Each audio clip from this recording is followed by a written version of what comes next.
This is Audible. Recorded Books and RB Digital present Chasing Graves by Ben Galle. Narrated by Maura Quirk and Samuel Rukin.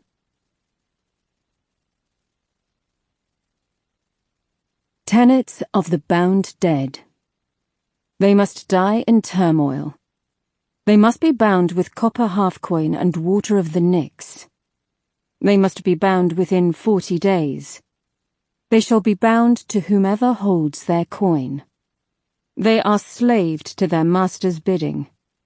They must bring their masters no harm. They shall not express opinions, nor own property. They shall never know freedom unless it is gifted to them. Prelude. The last droplets of water trembled on the lip of the flask, beads of dirty glass refusing to let go. She shook them, and one met her parched tongue. The other fell between her boots, striking the blistered sand with a hiss. She clenched a fist, buckling the tin flask. The day was an oven, determined to roast her. With an exasperated growl, she stared down at the dead things. One was considerably larger than the other, a horse with one leg bent at an unnatural angle. Splinters of bone poked through its piebald hair. Its chestnut eyes were bulged and clouded in the desert heat. The other corpse was smaller, man-sized, and wrapped in leather sacking. It had been trussed in thick rope, the tail of which was tied in several knots about her waist. Both had begun to stink. The woman scanned the horizon once again, blurred as it was by heat. It was no different than the last time she looked. The golden dunes rolled out an endless and featureless carpet beneath a sky of overpowering blue, an upside-down ocean, beckoning to be dived into yet unreachable, and in that way cruel and taunting. The sun was high overhead, beating down on her cotton shirt and the white leather hood which prevented the rays from baking her brain. Ash-rubbed leather trews, black gloves and boots saw to the rest of her. When she could wait beside the corpses no more, she forced herself upright. Somehow it felt hotter further away from the sand. Not a breath of wind stirred. The rope came taut as she thrust herself onwards on foot. There were many miles yet to conquer. Far too many. "Your funeral?" The words came malformed, untested. He had broken his silence at last. She didn't deign to look at him, but she could tell by the cold waft of air that he was close. She wouldn't have admitted it aloud, but she longed for him to come closer, to escape the scorch for just a moment. "I said it's your—" "I heard what you said, you old goat. Go back to your brooding." Walking in the desert was not a joyful roaming, as one might enjoy on the high roads of great Araxes. In the long sands, it became more a test of endurance. Every step was a parry in a duel between the ferocious desert and her determination. She had plenty of that. She leashed her mind to her task. As she trudged, the woman held on to a lump hiding beneath her coarse shirt, a coin dangling on a metal chain. Hollow threats were spouted behind her. "They'll find your body right next to mine, bloated in the sun, all trace of that legendary beauty burned away." Trudge, trudge, trudge. He chuckled, a wet, gnarled sound. His voice was still forming. She jerked the body, rope sharp against her cracked hands. "They'll drag your corpse away like a piece of weak old beetle meat, just as you have the temerity to treat mine." The woman whirled. "Silence!" On instinct, she reached to grab his throat. Her fingers found only cold mist between their grip. He stepped back. his blue throat untouched save for the jagged and broken scar where her knife had ended his life. It glowed a brighter blue than the rest of his swirling vapours, almost white at its edges. "Forgetting something," he smiled, a hateful little smile that in life had found its way to his face far too frequently. She'd hoped it had died with his body, but alas, no luck. "Are you?" She patted the copper dagger hanging at her hip. He shook a finger, baring teeth. "You might have slain me once, but you wouldn't dare kill me twice." She tugged at the dagger's hilt. The copper blade flashed in the sunlight. "Why don't you keep talking and we'll see exactly what I dare, There came no smart reply, no spiteful, hate-filled remarks. The ghost slunk back to trailing his body, scowling as it slid without ceremony across the wind-rippled dunes. The woman yanked her hood up to shade her face. "See, you were always more enjoyable when you kept your mouth shut." Chapter 1. Arrivals and Departures. Whomsoever holds the greatest number of shades shall rule this kingdom. Decree of Emperor Pharaoh of the Ark, 916 years ago. When a welcome to a city comes in the form of being chased through its streets by a bloodthirsty mob, you might assume you've done something wrong. Perhaps you're a murderer, a heretic. Maybe you're plagued or owe silver to men who don't know the meaning of scruples. I was no murderer. I was a thief, of course, but not a taker of lives.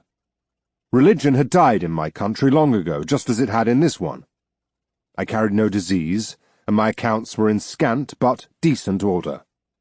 There could be only one reason I was somebody's quarry that night, I decided. Between frantic looks over my shoulder, breath slobbering out over my lapels like a hound's, I had simply set foot on the wrong dock at the wrong time of night, in a city where laws are laughed at and crime is king. Innocence doesn't lend any more speed to legs than guilt. 2 hours earlier. Come on. Burglaries are tense activities, made up of many heart-racing, sweat-inducing, and lip-pursing stages. From the picking of the front gate to the dashing back through it, arms bulging with swag, it takes years of practice to not crumble under the pressure. It's what separates the dabblers from the daring, the lost causes from the true locksmiths. I happen to belong to the latter camp. And yet even the most seasoned locksmith can have a bad day. Sometimes the stress gets to a man, tightening him in areas where he doesn't want to be tightened. Then he thinks of the sand running through the hourglass, and he tenses all the more. "Fucking come on!" I strained again.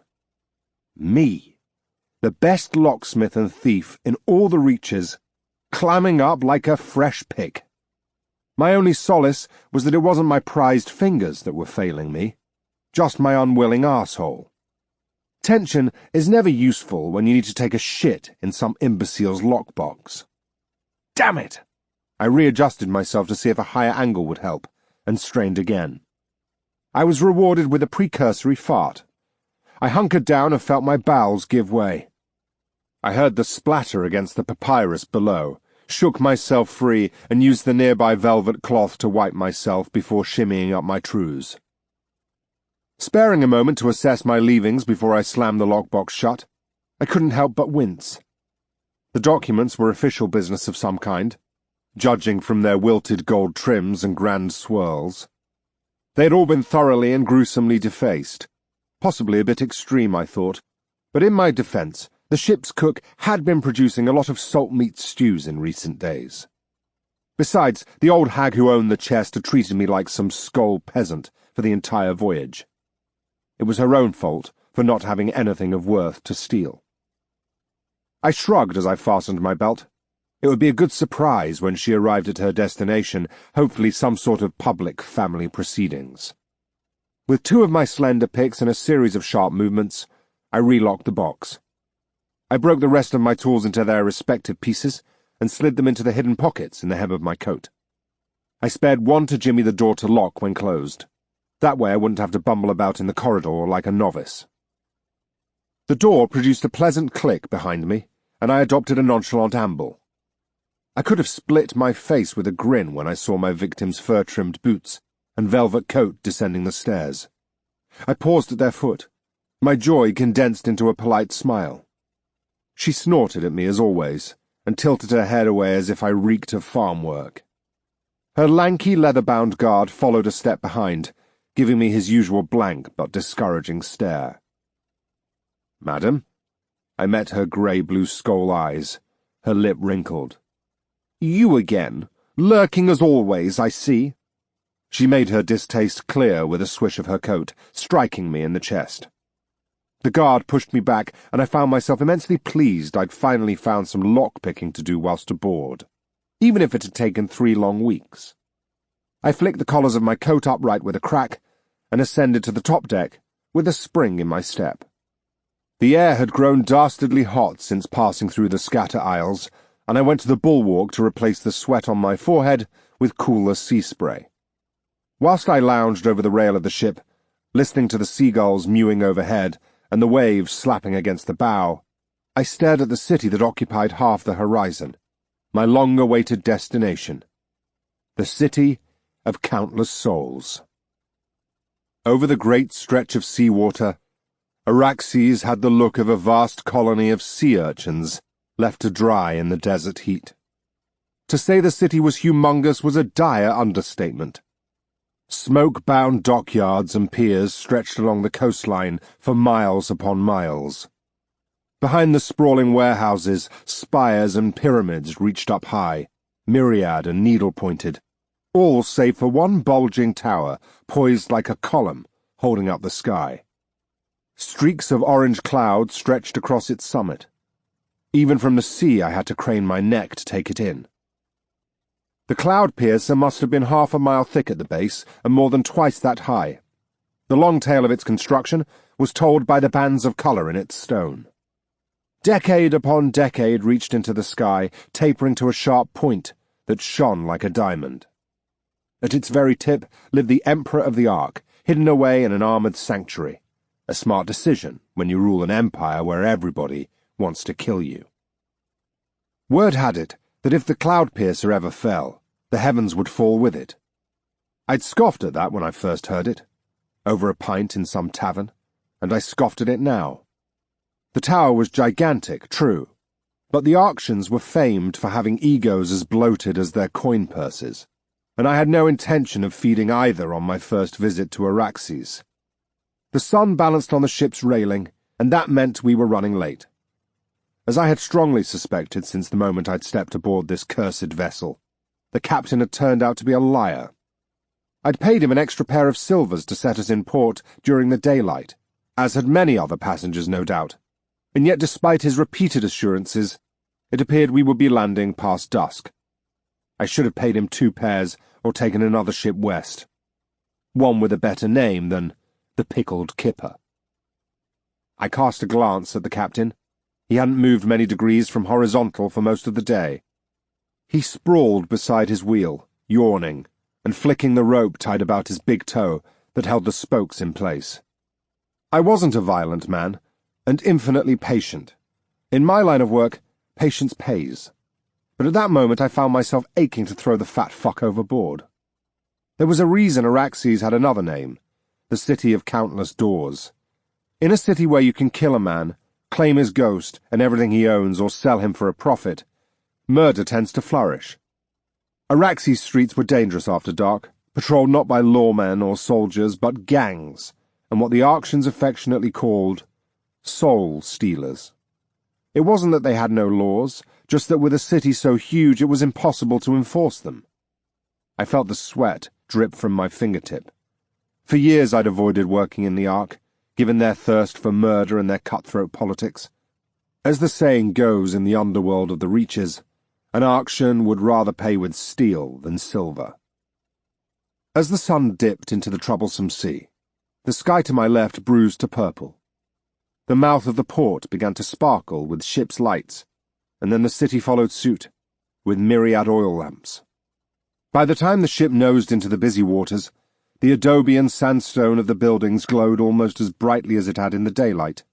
I wondered, somewhat aghast, at the number of whales that must have been speared each year to feed the city's thirst for oil.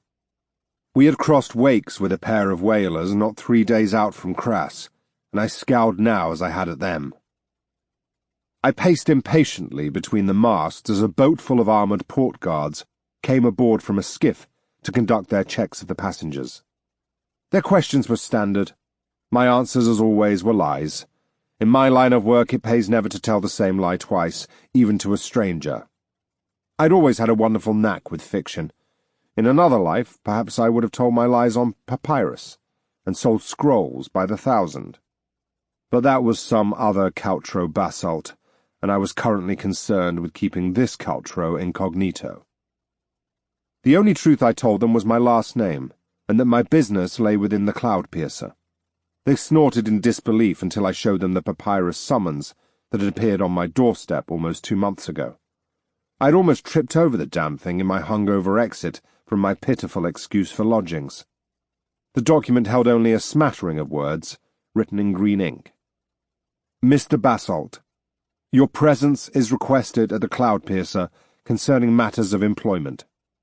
Present this seal for admittance. Etain.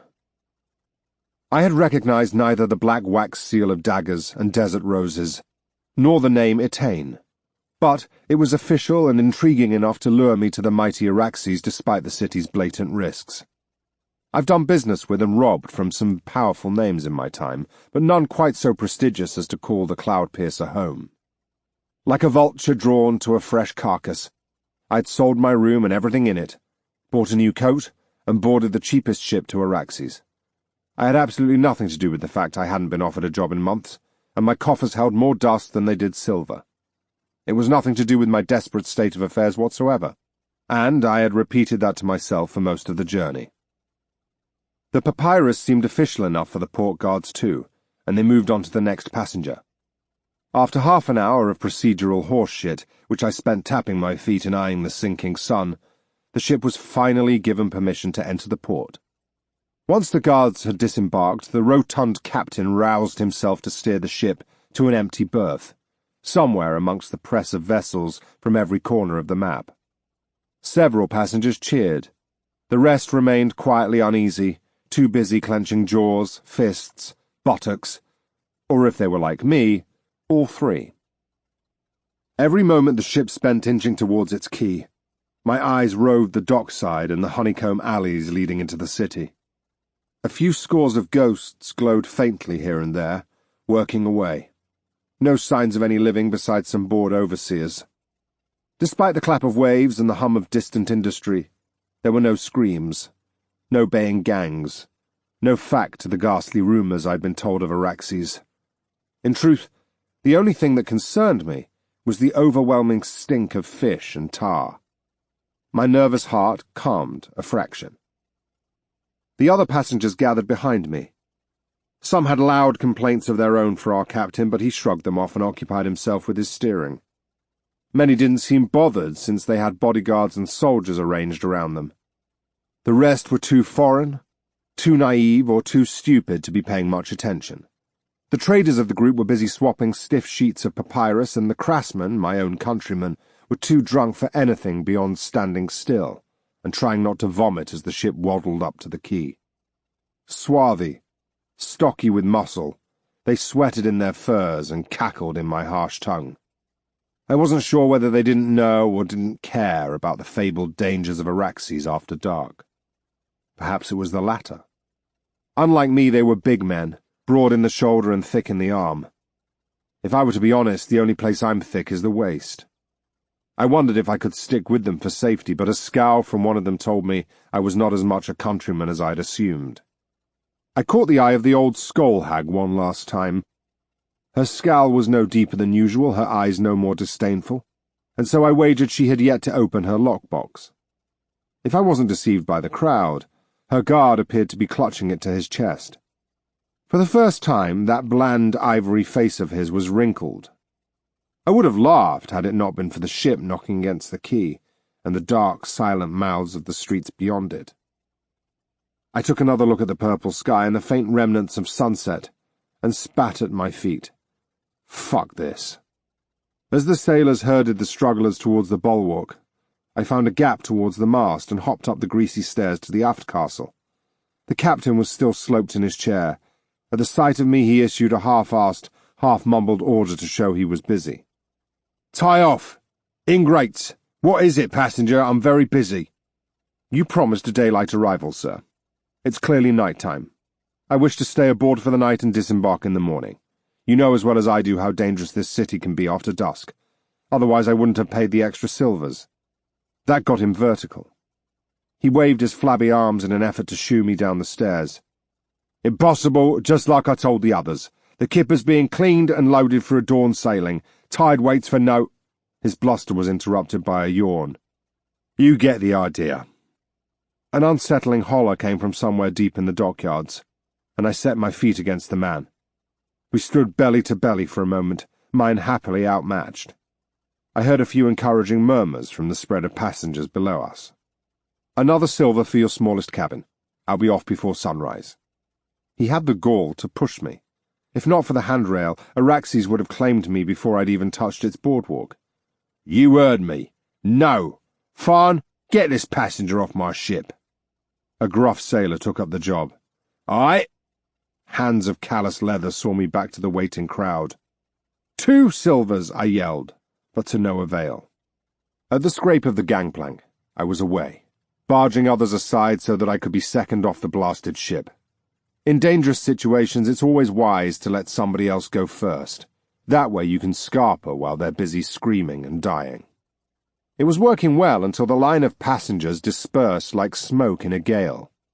I was left standing with 3 clueless traders facing an empty canyon of a street that led vaguely south. "After you," I said, smiling and gesturing. "To lodge house," one said, in broken common tongue. His accent was thick of the Scatter Isles. Of course.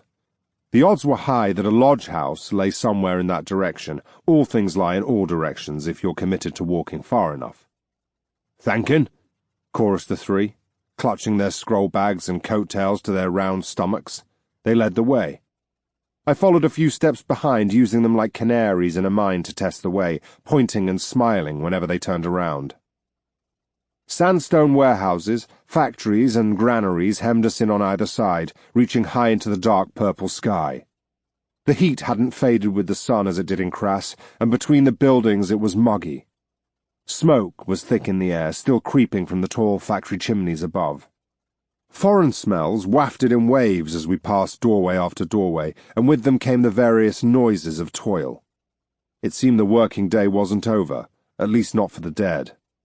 Between slits in the stone walls I glimpsed crowds of ghosts beavering away at mills or forges, or various clockwork machines. When I wasn't peering warily into the shadows, I kept my eyes on the glimmer of the cloud piercer, using it as a sailor uses the undying stars to navigate. I was eager to know the measure of my new employer, Etain. Despite a few ghosts that came ambling past with handcarts or lugging sacks, no others crossed our path. I was about to exhale for the first time since leaving the ship when a yell came ricocheting down the street and turned my blood to ice. "Get ready," it ordered me, though for what I had no idea. I assumed it would be something painful. The traders stalled, swapping quizzical looks. I was already backing away, searching for nooks, crannies, or any other apertures that would hide me. My heart was trying to punch its way through my ribcage. The rumours were true after all. The sound of boots on sand was all I needed to hurtle back the way we'd came. I decided I would blabber something about forgotten luggage and hide on the pickled kipper until dawn.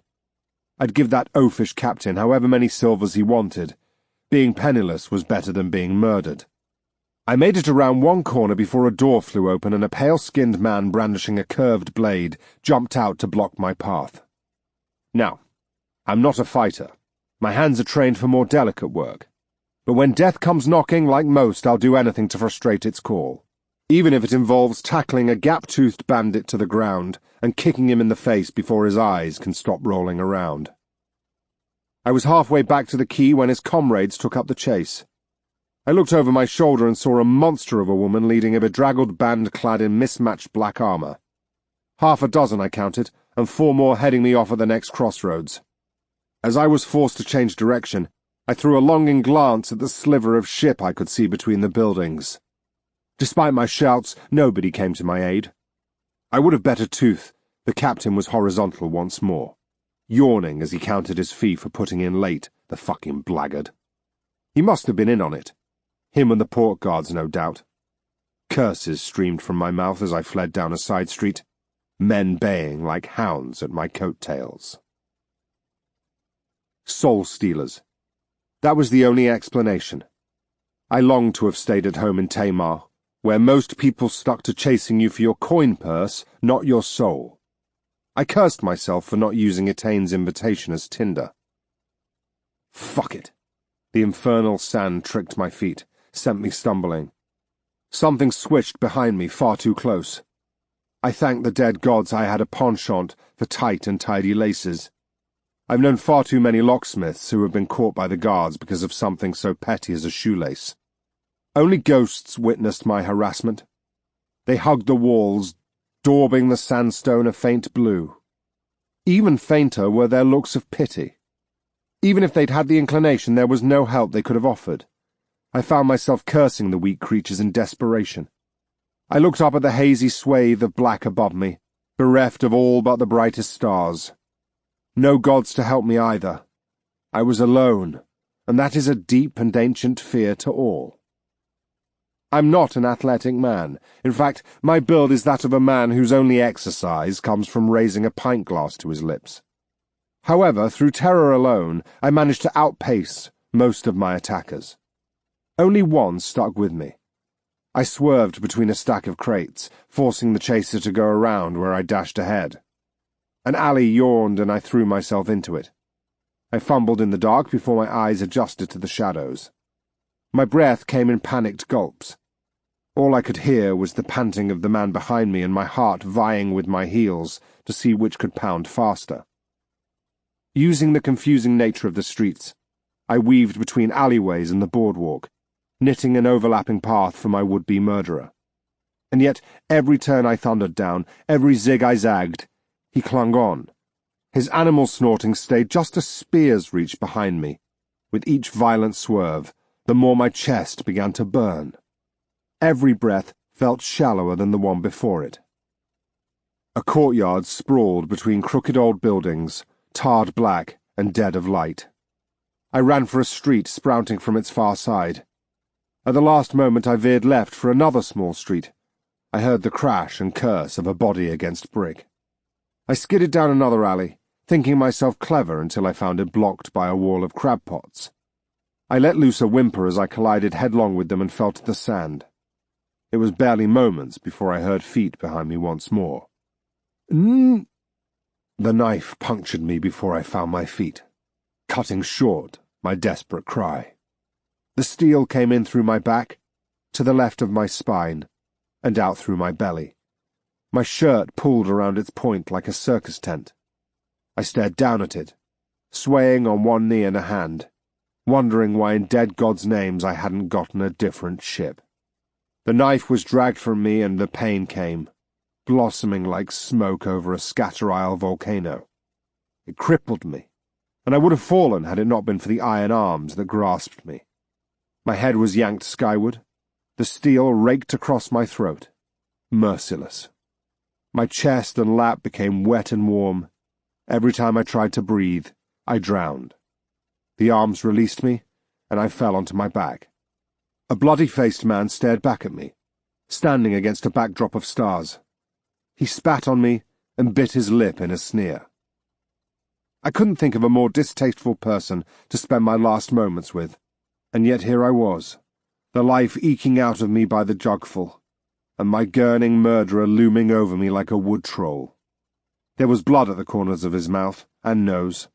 His dark hair hung in lank, greasy strands, making shadows of his lumpy face. I could have kicked him harder when I had the chance. I could have taken a different ship. I should have stayed at home. That was all I had for comfort. Should-haves and could-haves. My fight was with the darkness now, and with his patience, which it turned out was thin. He was soon on his knees, knife at work once again.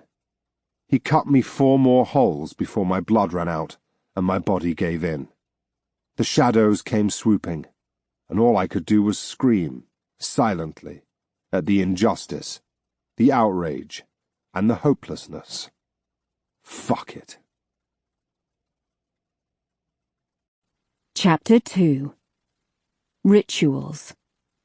As per the tenets of the bound dead, the soul of a body that dies in turmoil, whether through accident or unnatural causes, will naturally rise several days later. The shade has the chance to surrender its body to the Nyx should no other claim it first. In cases of the latter, only once said shade is bound can the master own all the soul's belongings and estates. Article 1S8 of the Code of Indenturement. "What is this sloppy shit, Ketch?" The man gesticulated wildly at his split face oozing with blood. His words whistled through the gaps in his teeth. There were a few new ones since he had started the night. "Have you seen my fucking face, Annie?" Annie Jacksable had no patience for back-chat. These newcomers needed to learn that. The back of her fist connected with the man's jaw, and he performed a twirl before he hit the sand. He wiped a bloody smear onto the back of his hand and snivelled. "Scars cost silvers. Boss Temser wants clean kills only. You know how fickle buyers are these days." "Sorry." She tapped her ear irritably, like a fearsome schoolmadam picking on an errant child. "What?" "Sorry, Annie. Better." Annie looked down at the corpse, throat splayed open to the white bone. 4 holes in his belly and chest. His sun-soaked skin was turning ashen as the blood bubbled from him. She made a furrow of her brow. He'd fetch 20 if they were lucky. Maybe with some shade dust to cover the holes. She sheathed her axe in its leather loop with a grunt. Old Jenk liked to be quick with the rickety corpse wagon. Time in the prisons made a man twitchy, but twitchy men made good lookouts. Despite his furtive looks and spasmodic movements, he kept the white horses still as desert bones as the men loaded the new corpses onto the older ones. Blood escaped in rivulets from the tail of the wagon. It had been a poor night for prey. "Right, you fetid bastards! Back to the slab before the guards get off their arses!" Old Jenk mumbled something between the matted wires of his silver beard. "What?" said Annie. "I said right away." "Better! You know how I hate mumbling." And how she did. More so in recent months. Either her ears were not as clear as they used to be, or people in the city were talking quieter. In any case, it was great cause for irritation. Annie stood on the back of the cart, watching the bodies shake as the wheels bounced through the myriad potholes. The others jogged alongside, the newcomers huffing and puffing louder than the rest. Too fat on beer and too fond of their bedrolls. She'd have the flabby fuckers mopping the cart until dawn. She ran a tight ship. They curved away from the docklands and into the honeycomb sprawl of a housing district. Squares roofed with bright red awnings broke the monotony of the endless streets. Alleys flashed by, strung with clotheslines and bunting, and littered with the cornucopia of refuse usually found in a city's gutters. Now and again, a scream would ring out into the dark night, or the concussive thwack of a trigger bow would echo across the stone. Other soulstealer crews plying their labour. Their road came to an open junction of 5 streets. A pyramidal building dominated one corner, and its great square door blazed with yellow lamplight. Pipe smoke and noise poured out into the evening. Cackles of laughter and broken song flooded the junction. A steady stream of bodies came and went, the latter decidedly more unsteady on their feet. A band of stone sat above the lintel of the door, 3 words chiselled and painted into its weathered face: the rusty slab. With great care, Annie's crew hugged the opposite street, heading for a squat iron entrance tucked into the building's backside. Annie knocked 9 times, and with the crunch of a lock, the door swung inwards. Jenk tapped the horse forward, down a slope, and into a bare and lamp-lit room with a low ceiling. 2 alcoves had been carved into the walls, occupied by wooden platforms held by curtains of thick chains. Boss Boran Temza was waiting for them as always. He stood alone on a stone platform, elbow on his cane, thumbing his oiled beard, eyes narrow and hungry. No matter how busy he found himself, he would invariably welcome his new arrivals. Attention to detail was one of his greater talents, vital in the business of soul trading. That virtue had been the reason Annie sold him her services. That, and he paid better than most. "How many?" he yelled as Annie trudged up the steps of his platform, her weapons and leather plate armour clanking. "6, boss. From one of our captains at the low docks, the pickled kipper." Temza banged his cane on the stone. "Only 6? Tut, tut, gentlemen, I had expected better, especially of you, Annie." Annie shrugged. "We've only got so many ships, and they're away for weeks at a time." "Excuses are the hallmarks of failure, my dear. We've been through this." They had. Many times. Annie wasn't in the mood for another of his lessons. She bowed stiffly. "I'll play smarter." Temza moved past her, and she shuffled out of his way. It was more to avoid his copper claws than to be respectful. His left leg was missing below the knee, thanks to some old gambling debt gone awry. Temza had rejected the customary wooden or ivory replacement in favour of a copper and gold version, carved in the shape of an eagle's foot. A hallmark that was known all through Best District and beyond. It was so notorious that none had ever dared to suggest a nickname. The last man to do so had called him Goldie-Legs, and he had quickly found a dagger in his eye. Temza preferred to be known simply as Boss Temza, and that was final. He clanked and tapped his way to the wagon, an odd rhythm of claws, cane and boot. His long coat of gold thread and purple silk swished about him. Old Jenks stayed by his horses, but the other men parted like woodcutters before a falling tree as Temza roamed the night's catch. They had been dumped in a rough line, lying on crude brushstrokes of blood. Temza's olive eyes moved quickly, hawk-like. At least they're travellers, fresher than what we What the fuck is this mess? His cane stabbed at the stone floor again.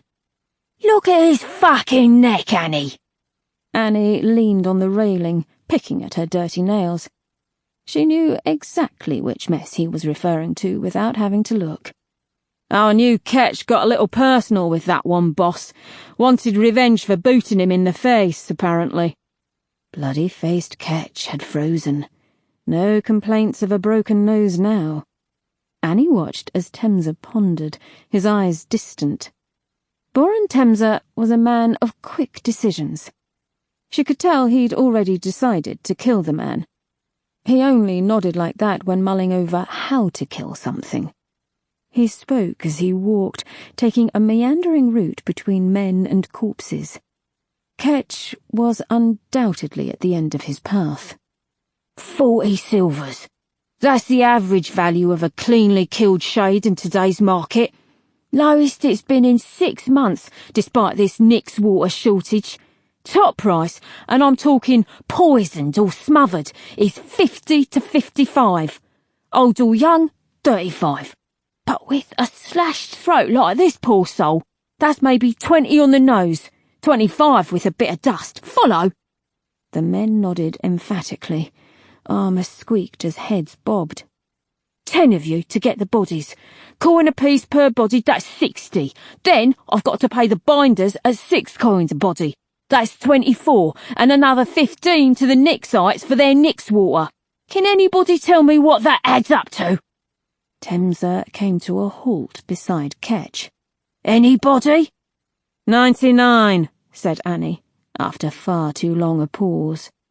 Well done, Miss Jexibel. So, saying I got even 150 for this lot, that leaves me just over 1 body in profit.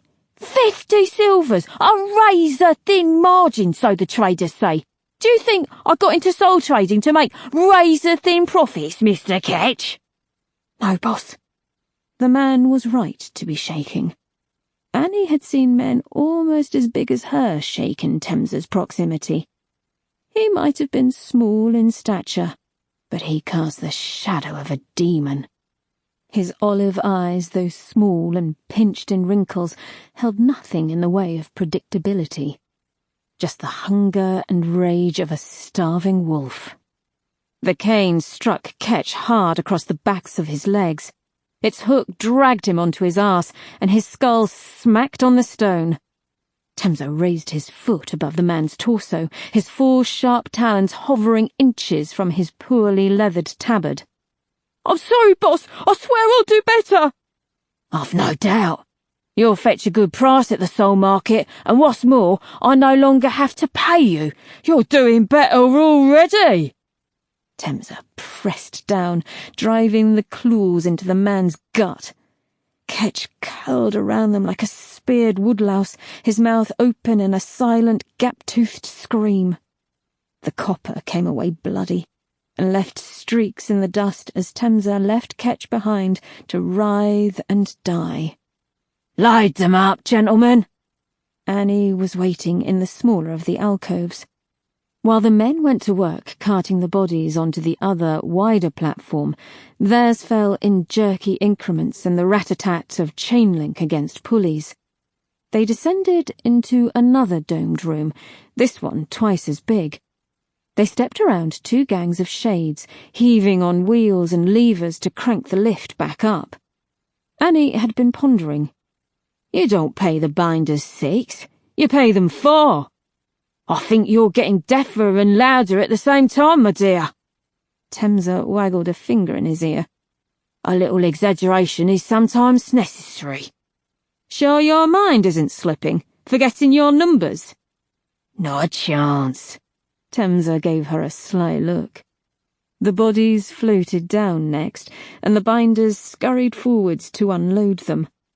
Annie and Temsa followed the short train of corpses to an area lit by whale oil lamps. There, the binders began their ritual, hands flitting about sharp and quick. First, the hooded men picked the pockets and bags, digging for valuables before removing clothing. They piled belongings neatly at the heads of the bodies for later fencing. Temsa always liked to poke, to see what extra treasures he could glean. Every so often, he found something he liked and saved it from the fence's piles. Annie pointed at the body whose throat Ketch had slashed, the one whose belly sported 4 gaping holes. Why's this one got no stuff? She asked. Who comes off a ship with no luggage? Judging by his dark skin and bright emerald eyes, the corpse was from the east. His hair was a few shades from black, short but shaggy and unkempt. Dried blood matted it over one pierced ear. He had the beginnings of a beard on his chubby cheeks. The man had no jewellery on his person, and nothing with him besides a smart grey coat, a folded document, and a plain metal flask still sloshing with liquid. Palm shine by the smell of it.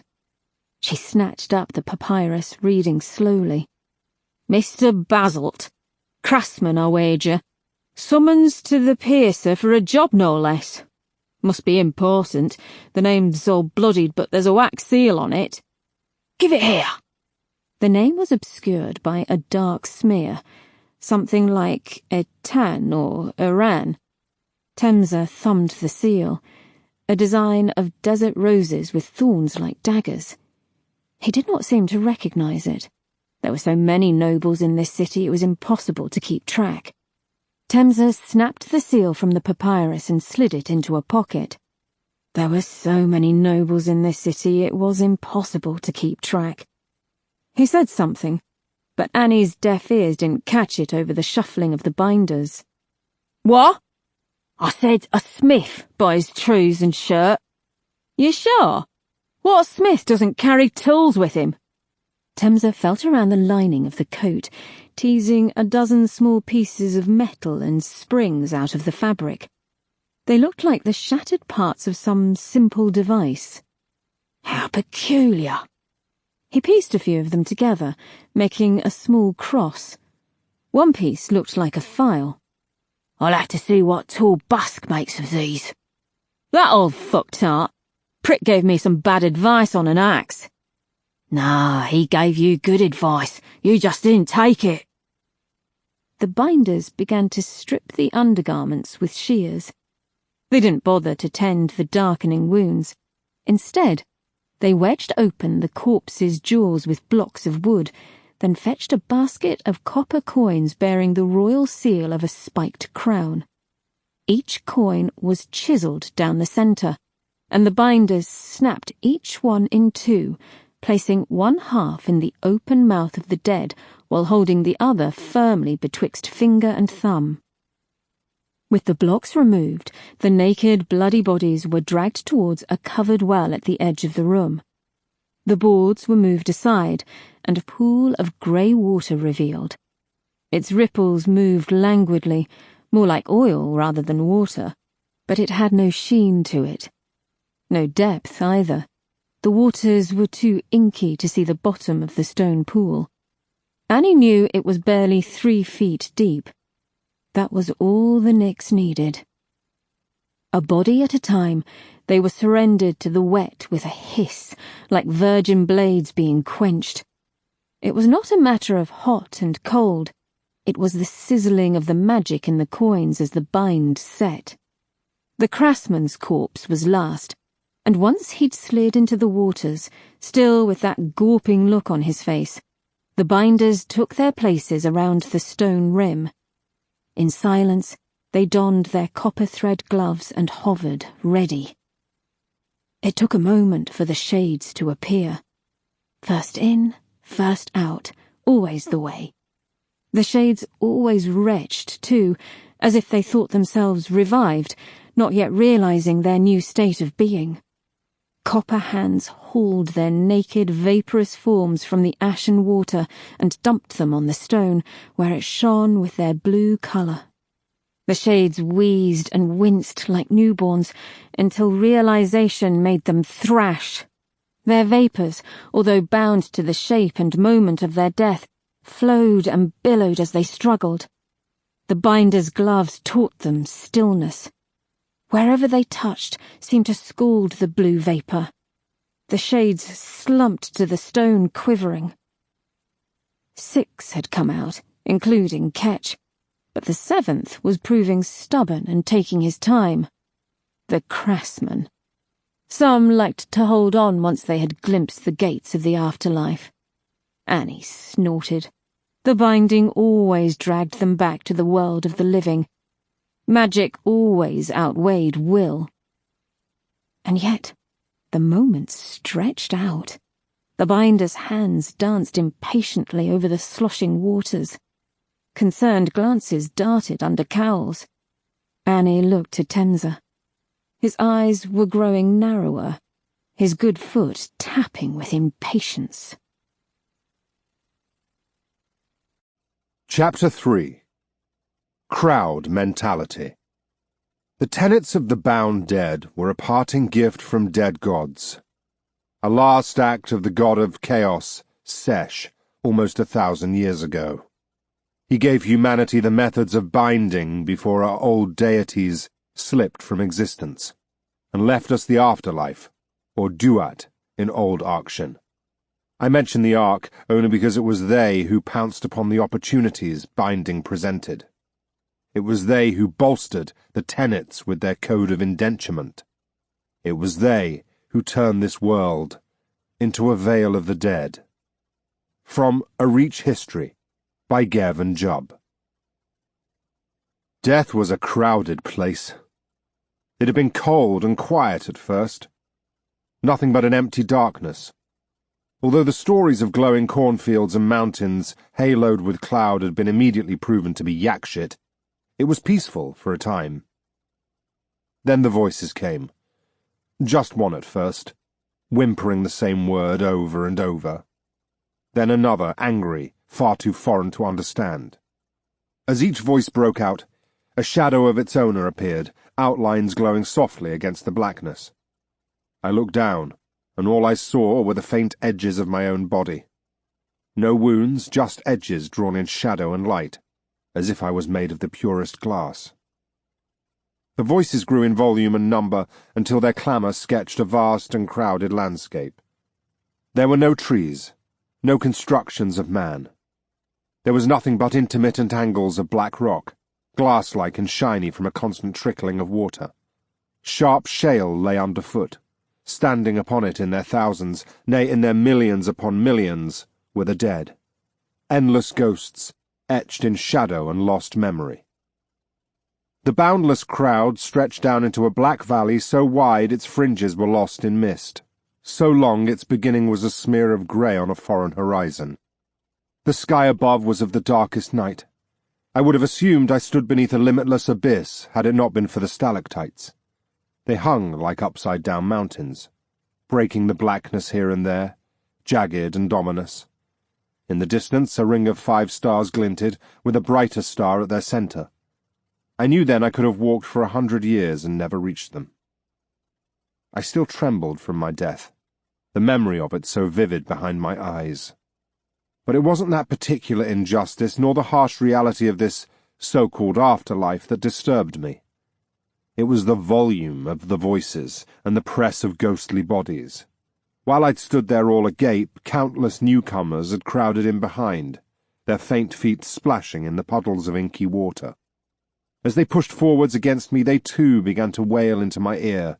Shouts for loved ones, animal cries of pain, the constant, racking sobbing, the mumblings of hysteria or old age.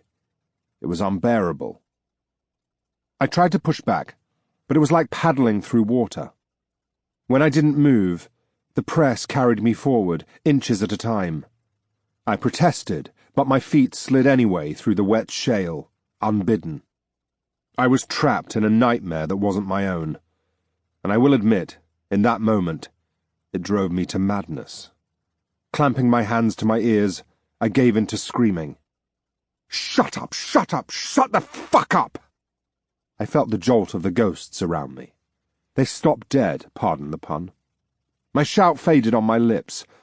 No echo returned to me. The silence was even more interminable than the voices. Without opening my eyes, I could feel the weight of their gazes upon me. When I did, I saw 100 ghostly faces staring at me. Somehow I knew countless more in the vast crowd did the same. Perhaps the whole damn ocean of deceased was staring at me. There was no emotion nor blame in those eyes. They were as impassive as glass marbles. As any good craftsman would, I started to work on an apology. Before I could stammer anything of use or inform them I was new to the area, they began to speak again. Not all, just one at a time. The first was distant, mumbling something about hunger. The second was closer, but unintelligible. The third was close behind, breath cold on my ghostly nape. This one I heard.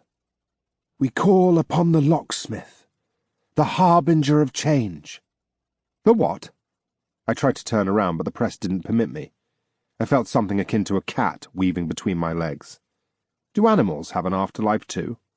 The who? A ghost in front of me spoke over his shoulder. His broken jaw hung loose, and yet his voice was somehow clear. "Chaos shall not have his time." Another spoke next to me. "The flood must not claim the world." "I'm afraid I have no idea what you're "You will go back," boomed a voice deep in the crowd. "With our gift." I tried to jump, but I was held fast. "Back! Yes, I want to go back. I was murdered, you see, and—" A ghost beside me glowed green as it spoke. "You will seek out the servants of chaos. Stop them." The last ghost to speak had wolf eyes, burning bright cold. "Stop them! Save us! Save yourself!" "I don't understand. Speak plainly. Words were stolen from me. The ground beneath me shook once before giving way. I tumbled into the hole that opened for me. Shale scraped at me, water cascaded with me. The endless crowd vanished, giving way to black walls of rock, rushing past, and then pitch-like darkness. I fell through that void until falling felt like flying, and just as I was imagining an eternity spent soaring, icy water filled my mouth, clogged my eyes and ears. I exploded from the surface of the black water like a dolphin dancing in a ship's wake. Feeling half drowned, I retched and coughed, dribbling the foul liquid from my cold lips. Weakness racked me. I felt numb from top to toe, and cold, dreadfully cold. Rough hands hauled me up. I felt a pain in my arms, and for a blissful moment I thought it had all been a horrid dream. The ship must have sunk on its way to port, or I'd been pushed overboard by that old hag for shitting in her lockbox. This is my rescue. A stone floor suggested otherwise. I'd expected a wooden decking, perhaps sand. There was no pain, no thwack of meat on a butcher's counter, just the deadened knowledge of something beneath me. I tried to open my eyes, but the light was piercing, setting my skull alight. "Finally!" cried a voice in a burbling Arctian accent, though speaking the common tongue. "He reveals himself. Get him up! I want to see the damage." The hands came at me again, burning hot this time. I tried to cry out, but only managed a wordless curse. The scolding hands held me upright and marched me forwards. I opened my eyes a crack to see who was holding me, where I was being marched to. Pain flooded me once more, and all I saw was a blur of blue. I was shaken roughly until I could stand to bear the light. Somebody thrust my chin up. Before me, I saw a group of figures with dark robes and thick gloves, and a short gargoyle of a man with a golden leg shaped like an eagle's claw. He had a sharp beard on his chin and an ornamental cane in his hand. His sun dark face was punctured with small olive eyes and shrewd lips. Gold-capped teeth glinted between them. His clothes were formal, fancy even. Tight northern-style truths with a red silk shirt and a gold coat that brushed the stone. He hummed at me, gaze roving over my body. "Well, my dear, he's not the trimmest, is he?" I was about to complain when the hot hands released me, leaving me to kneel, body trembling before the short man. "And dust won't help that ghastly neck wound much, but we can try." I flinched at the mention of the neck wound. The dream shattered in an instant, and I remembered the cold steel jerking through the gristle of my throat. My hands flew up to check, but all I felt was cold and numbness. I looked down to find myself naked, my features and curves drawn in nothing but swirling blue smoke. I was dead, after all. Well and truly dead. It was natural to try and scream, and so I did. I screamed at the top of my lungs, and yet all that came was a pitiful croak. I lashed out instead, but strong arms shoved me to the wet floor.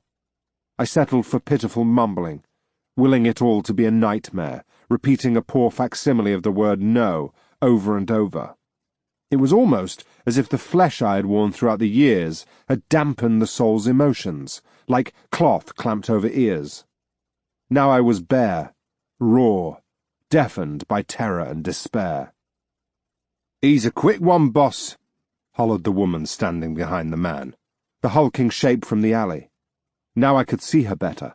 I wondered if I had been lucky having my oath of a killer instead of her. No doubt I would be lacking a limb or two by now if she'd been the one to bring me down. 2 axes hung from her belt, and another was slung over her shoulders, which were draped in a patchwork of leather armor. Her hair was tightly braided in 3 tails, pulling some of the wrinkles out of her weathered, scarred face. Angular swirls were tattooed across her neck, cheek, and shoulder. Despite how much she looked like a barbarian of my own lands, her skin's lighter hue spoke of northern descent. Scatter isles by her accent. That's a hard one to shrug off. Her boss came forward, his metal foot clinking on the stone beside my head.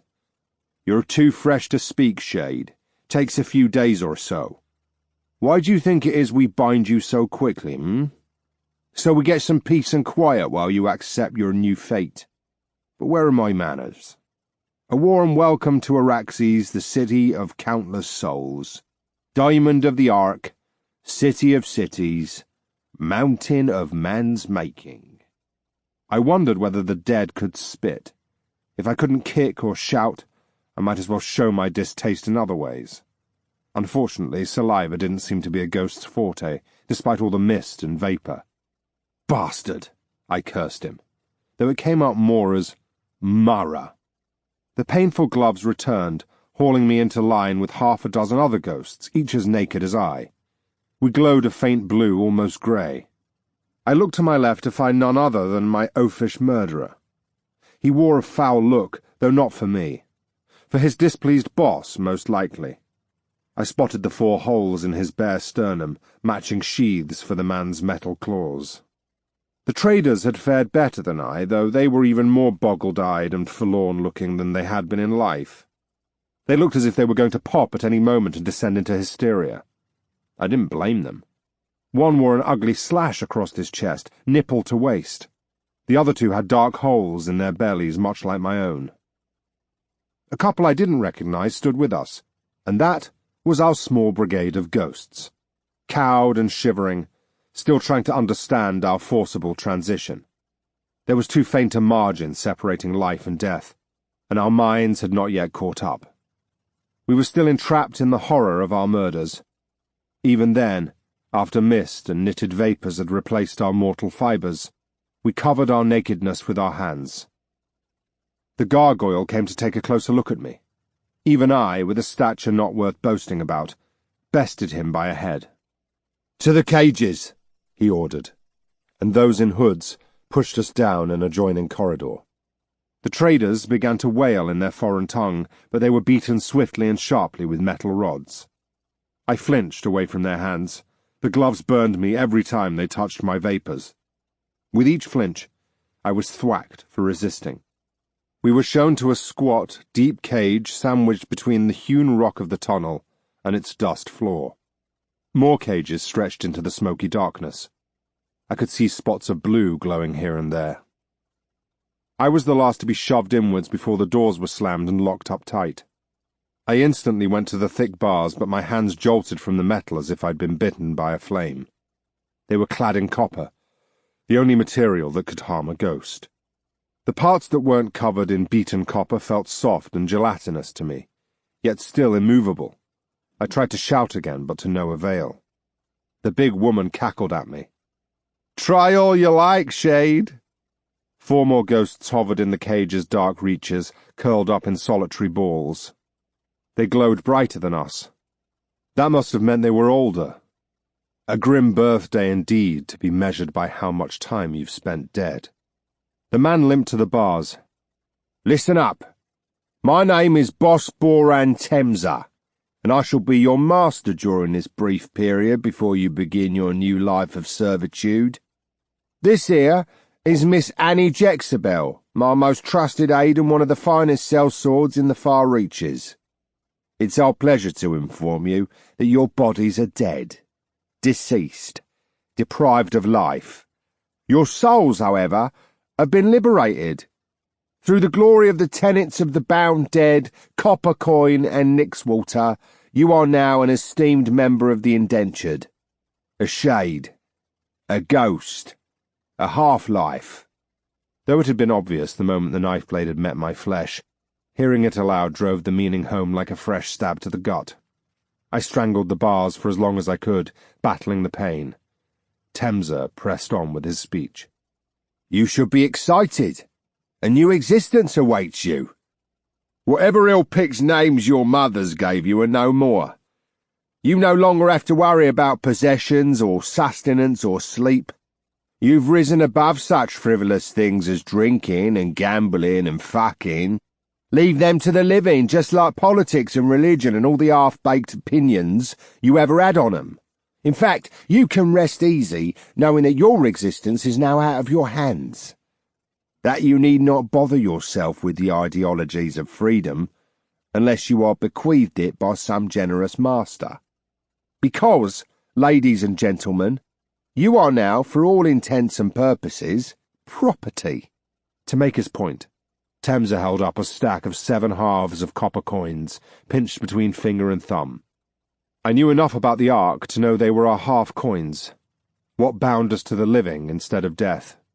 A 1,000-year-old perversion of the ancient tradition of paying the boatman for passage into the afterlife. Cheat the boatman, cheat death. The Arctians had built their empire on the backs of those half-moons of copper. I ached to yell. I tried, dead gods as my witness. I croaked and I hissed and I gasped. When that failed, I threw every foul gesture I knew at the little man. Some I even made up on the spot. The other ghosts joined me in our futile rebellion, but all the onlookers did was smile and chuckle. Temza and his hillock of a bodyguard seemed to have seen it all before. He waved his hand dismissively. I could have burst into flame, and he would have still paid me no attention. "Detail them," came the order. 2 men appeared, both in robes. One had a beard that had been braided down his chest, and he stayed mostly to the shadows. The other had a bald pate, and was brandishing a scroll and an inked reed. His skin was dark of the deep deserts to the south. He cleared his throat before starting with the traders. "Right. You. Name." The ghost with the cut across his breast flapped his mouth wordlessly. He needn't have bothered. The question was rhetorical. "We'll call you Armin," the scribe suggested, reed already shuffling across the papyrus.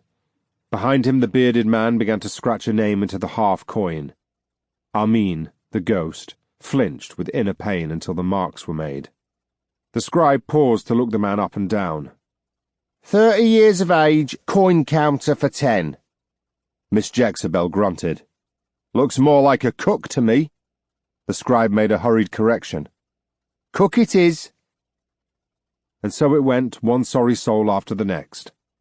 A name was plucked from thin air and marked on the half-coin, and thrown together with an age and a profession. When it was my turn, I mimed something threatening involving a foot and an orifice. I'm normally not so confrontational, but something about my circumstances demanded it. The scribe barely frowned. He had no doubt seen it all.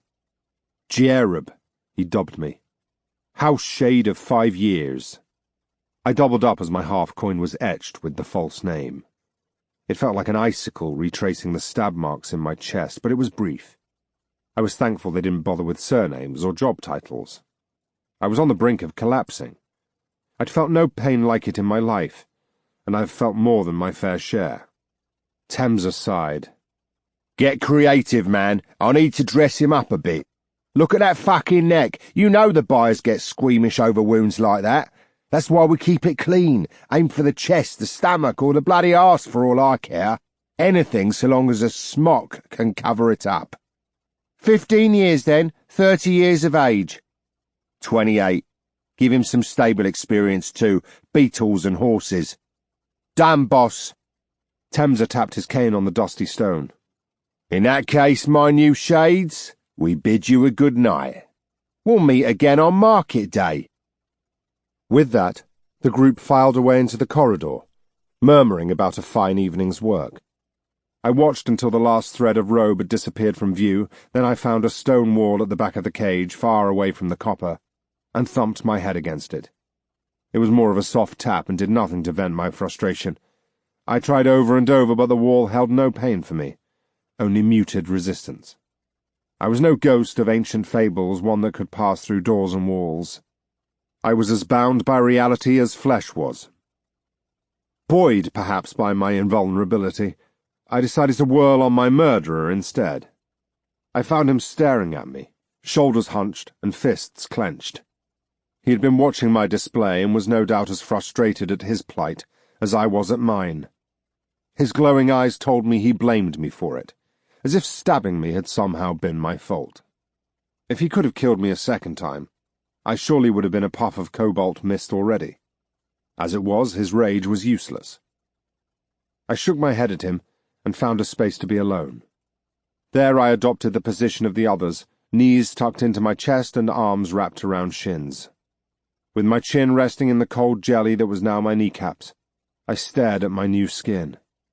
The vapours clung to the shape I had worn in life. Every bump and feature and edge were all there, just softened and made of blue mist. My ample guts still presided, and somewhat pleasingly, even my cock and balls had survived the grave. However, I suspected they would be as useless in death as they had been in life. My vapours had a slight flow to them, mimicking the old flow of blood. As I moved my hand, my form would drag and waver like a candle in a draught. My chest wounds glowed a whiter shade, just as I imagined my neck did.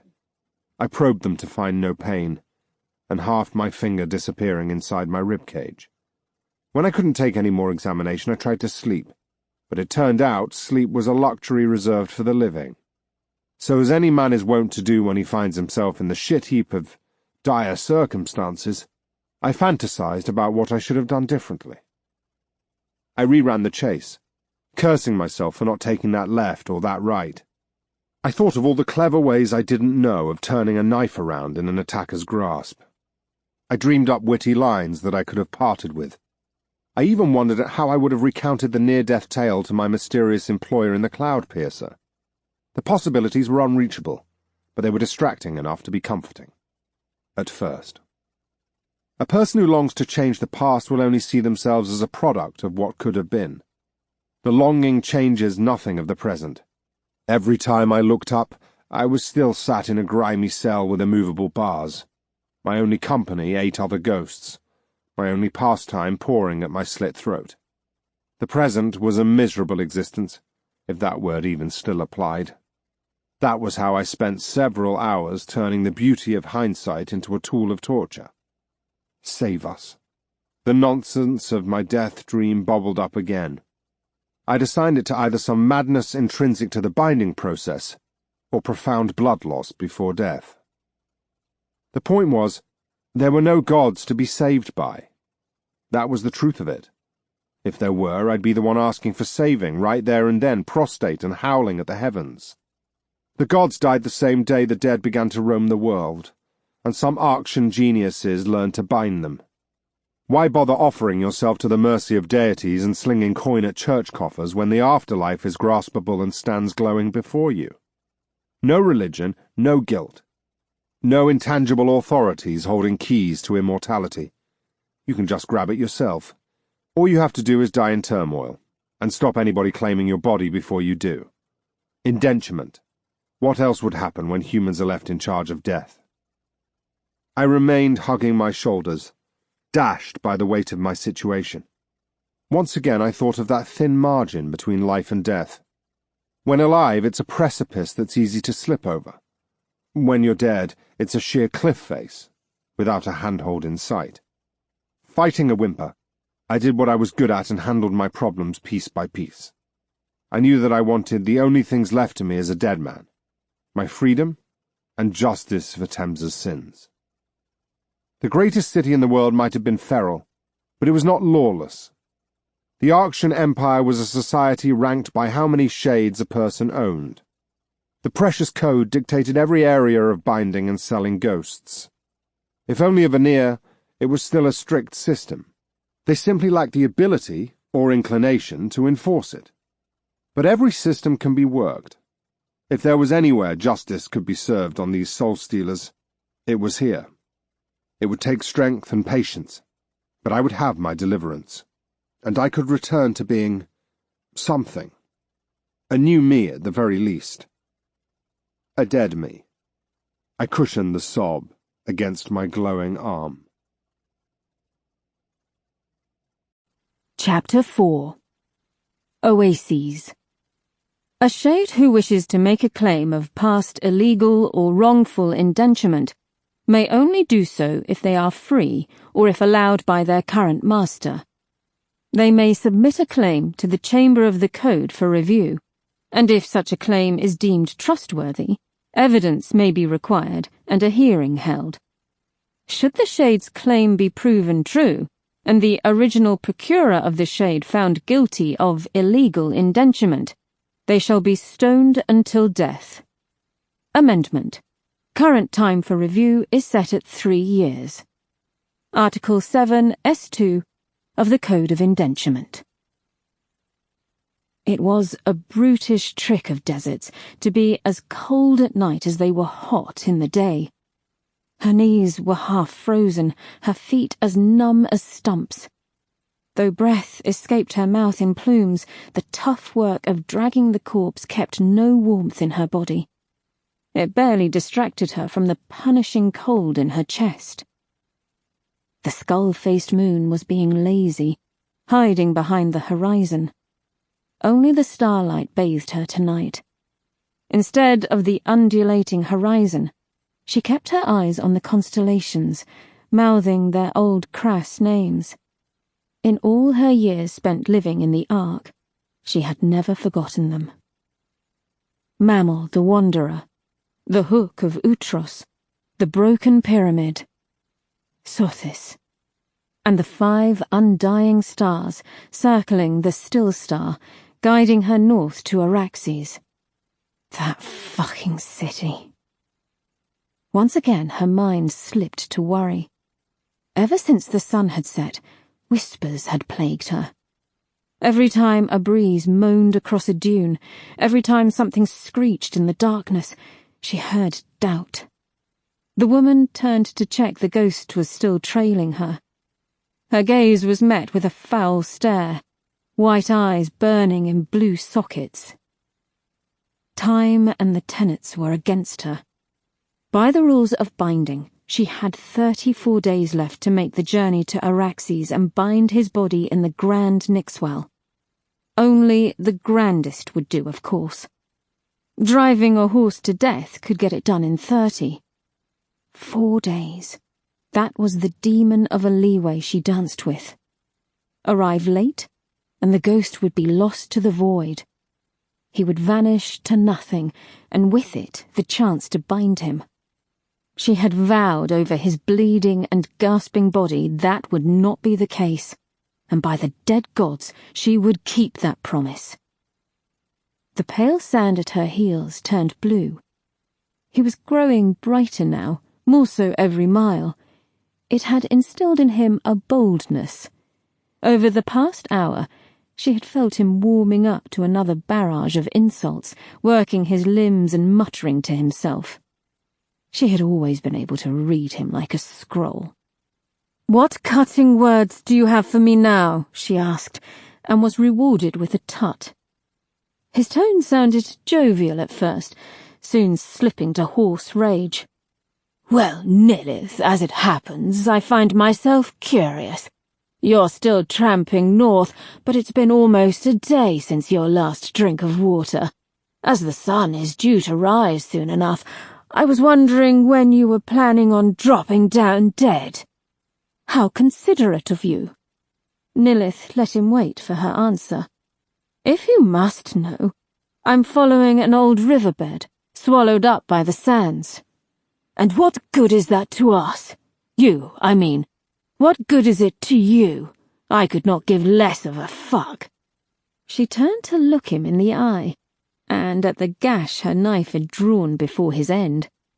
She recalled the blood bubbling over his lips as he gawped up at her like a hooked fish. He had muttered repugnant curses instead of the poignantly philosophical last words he had no doubt dreamed of. Pharazar had been a fool in life, and now he was a fool in death. "It means an oasis further ahead, idiot. Oases rise from old riverbeds, because old riverbeds mean old springs. And if there are people, then you will have to be extremely quiet, won't you? Otherwise, you'll find out how much copper hurts a ghost." Nilith tapped the hilt of her dagger, its cuprous blade catching the starlight. "And you?" "I will be even quieter." "I knew I should have married somebody from the Ark, not a barbarous Easterner. The sun has cooked your brain, you foul wench." Lilith laughed at that, giving his body a sharp tug.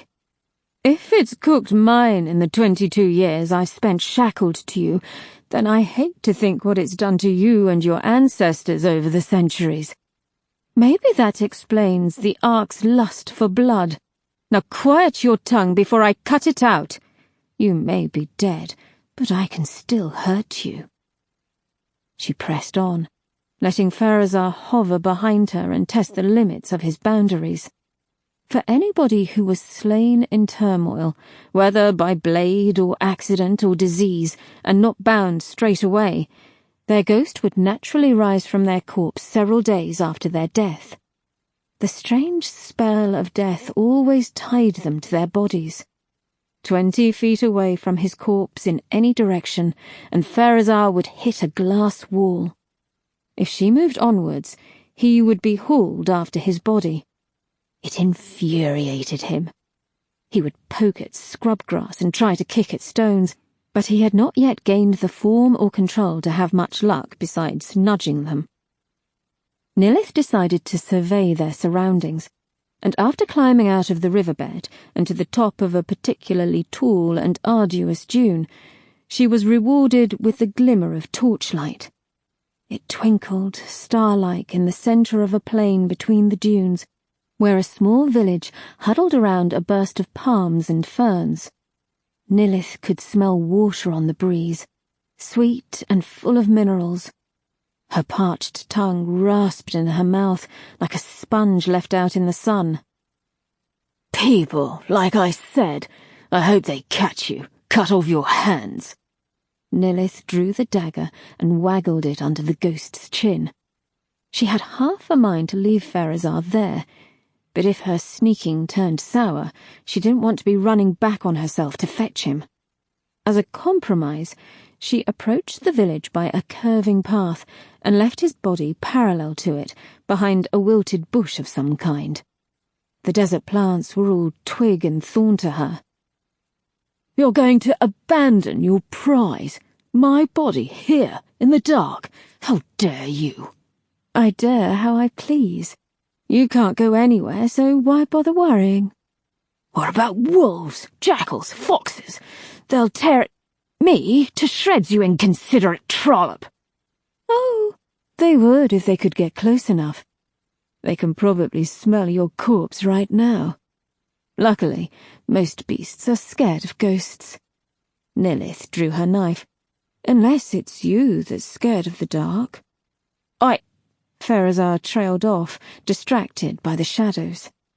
Nilith stalked away, crouched low and tense like a harp string. Her bones may have grown old, but they still remembered the wild steppes outside Soraka, hunting 6-legged elk with nothing but a short blade. Crass she was, born and bred and proud of it. The village's torches were few, reserved mostly for the tiny streets between the mud brick and plaster domes of houses. There were no guards or watchmen. With the desert awash with soulstealers and bandits, it seemed foolish. Hardly any of their windows were still aglow, but Nilith crept as though it were broad and burning daylight. She chose a darkened path, and was soon walking among the palms and wading through lush grass. She saw the oasis, black in the shade of the tall trees. Its waters bubbled gently. Nilith darted to its edge and dipped her flask while she drank with her free hand. It was desperately cold, but it washed away the dust like an ocean wave. She took one last sip before dashing back to the sands. Passing a larger dome, she spied a pen holding 3 horses. It was enough to make her pause, and after watching from behind a vine-wrapped trellis, she sprinted back to the oasis.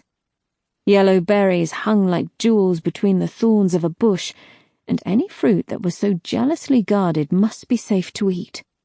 She plucked 2 dozen, her fingers coming away spotted with blood. Clutching the fruit to her chest, she ran back to the horse pen. Its gate was a simple rope knot, which her knife solved in a blink. She tied its ends into a makeshift halter and edged into the pen. The horses were skittish at a stranger, but Nilith knew beasts, and with low and open hands she calmed one enough to slip the halter over his neck. He was a short but sturdy creature, skewbald brown and cream like her last steed, with a black brush of a mane and bred for the desert. She stashed most of the berries in her pocket and held out a few in her palm. Rough, slobbery lips scooped them up in no time, and soon she was being nuzzled for more. Not wishing to risk the sound of galloping hooves, Nilith led the beast towards the desert at a walking pace. She left the pen closed, and after a moment of rummaging, left a cloth bag of gems on a post. Hopefully it would be a purchase and not a theft. As soon as she left the boundaries of the town, she broke into a run. The horse seemed content to trot at her side, probably keen for more berries. Nilith found Pharazar standing over his body with a length of scraggly desert bush in hand. "I saw a wolf. Maybe a dog," he said, noting her smirk. "You're stealing livestock as well as souls now, I see." Nilith began to manhandle the body onto the horse's back, tying it in place with the rope. The animal almost fled at the smell alone, never mind the nature of the cargo. Pharazar's ghost was already making him itchy. Horses were better than most beasts in the presence of the dead, but Nilith still had to spend a moment calming him. One hand pressed firmly on his coarse mane while the other stroked his neck. His stubble hair resisted her fingers. She could feel the shivers of his taut muscles, the rattle of his breath as he snuffled. The heat of his skin was welcome against her frigid hands. Calm whispers of nothingness spilled from her mouth, the babble of a gentle stream. "I left a payment. Besides, it's for the greater good," she replied once the horse had calmed. His unsaddled spine wasn't the comfiest seat in the world, but she was willing to swap it for 4 strong legs that weren't hers. "And what the fuck is that supposed to mean?" asked the ghost. "Nothing." Nilith patted the horse's flank. "Your greater good, perhaps." "I said shut it. Now do you plan to float alongside the entire way?" Apparently he did. He'd already started walking. "You know I detest riding with others." "Suit yourself." With a flick of her heels, the beast broke into a trot. She pointed him north, waiting until they were over a dune before kicking him into a gallop. Pharazar was clever. Once he grew tired of trying to keep up, he crossed his arms, adopted a regal pose, and let the spell of the bond pull him along. He would not be able to abandon his body until it was either pitched into the Nyx or Nilith's time ran out. For now it meant he followed behind the horse like a buoy trailing a ship. At least he was quiet. Nilith had only the rushing air for company, and the steady, if backside-bruising, gallop of the horse. Anoish, she dubbed him. Her favourite of the old Arctian gods. Nilith had considered a crass name, but he was a desert horse, not a steppe hoof, and so he deserved a desert name. The god of the dead would no doubt have applauded her mission. Nilith had always harboured a private suspicion that the gods were not dead, just watching, but such notions were branded as madness in the Ark. Anoish galloped until several hours past dawn until finally the heat got to him. His pace began to peter out, and he took to heavy puffing. Not wishing to be thrown by a horse twice in a week, Nilith rested him, walking while the sun ascended to its peak. Her buttocks thanked her, but every step brought back a new ache or a forgotten sore between her toes. Pharazar kept his distance, pale blue in the harsh sunlight. He kept looking over his shoulder, seeming pensive.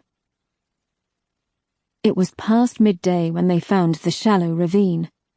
It ran through the long sands in a northeasterly direction, and Nilith put it to good use, letting the horse rest in the shade while she took some water and dried meat. Anoish found some plants to nibble on, his rubbery lips smacking over their wiry branches. Pharazar maintained his silence, no doubt cooking up more insults for later. She smirked at him as he paced. She had heard pretty much all of them over the years. It was always entertaining to watch him try to muster up something new. Returning to Anoish's back, Nilith followed the ravine at a gentle trot. Every now and again, when a wayward dune blocked the way, they would pop up into the scorching heat and blink in the unfiltered sunlight. Around a fallen boulder, they spooked a pair of gazelles. Their hides were striped black and brown, and their horns had the form of tree branches. The stick-legged creatures scattered in a puff of sand, vaulting clear out of the ravine in one hop. When at last the path pointed too far east, they struck across the desert sands once more. Nilith called a halt at the summit of a dune to check her bearings. The steps of Wyrm loomed on the horizon, sitting between her and Araxes. The mountains were naught but a black smudge, but they still filled her with dread. She would deal with them when the time came, and not a minute before. Between them lay the long sands, an utterly thrilling country of shallow dunes and rippled stretches of grassless plains. Bands of red, yellow, and white salt flats ran through the landscape. Whirlwinds danced where the winds jostled shoulders. Pharazar's voice caused her to jump. "Oh dear, Nilith." "What?" When he didn't answer, she turned, finding him pointing back across the ochre plain they had just trudged across. Her gaze followed the trail of their footprints to 3 black dots shivering in the heat haze. Nilith bared her teeth. "Company. Looks like you should have stuck to just stealing water." "Shut it. They're still an hour or 2 away." Pharazar rubbed his hands gleefully. With the ropes around the body tightened, and Anoish calmed once more, Nilith drew her copper dagger. "Mount the horse." "No." There was a hint of a laugh in his voice. "Get on the horse, or I'll cut off something precious." Her eyes flicked down his naked frame to his painfully average manhood. "Go ahead. It's not like I have any use for it now." "You never knew how to use it anyway, dear husband. Now get on the horse." "No." Nilith nicked the inside of his thigh with the flat of the blade, daringly close to more precious areas. He yelped, surprised at the pain. "Fine!" Pharazar, with some difficulty, managed to climb onto Anoish's back and sat hunched as Nilith followed suit. His vapour was thicker now, and she could almost feel the shape of a body against her chest. He was cold, and once again she hated herself for enjoying the relief it brought from the heat. "Yah!" she cried, making the ghost wince. They galloped until nightfall. Whenever Anoish slowed, Nilith pushed him harder. As the sun sank and bathed the world with gold, she saw the glow of metal on the distant figures.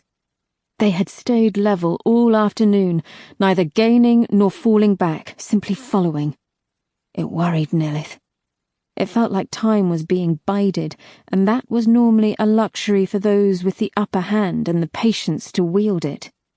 Night turned the blessing of Pharazar's cold vapours into a curse.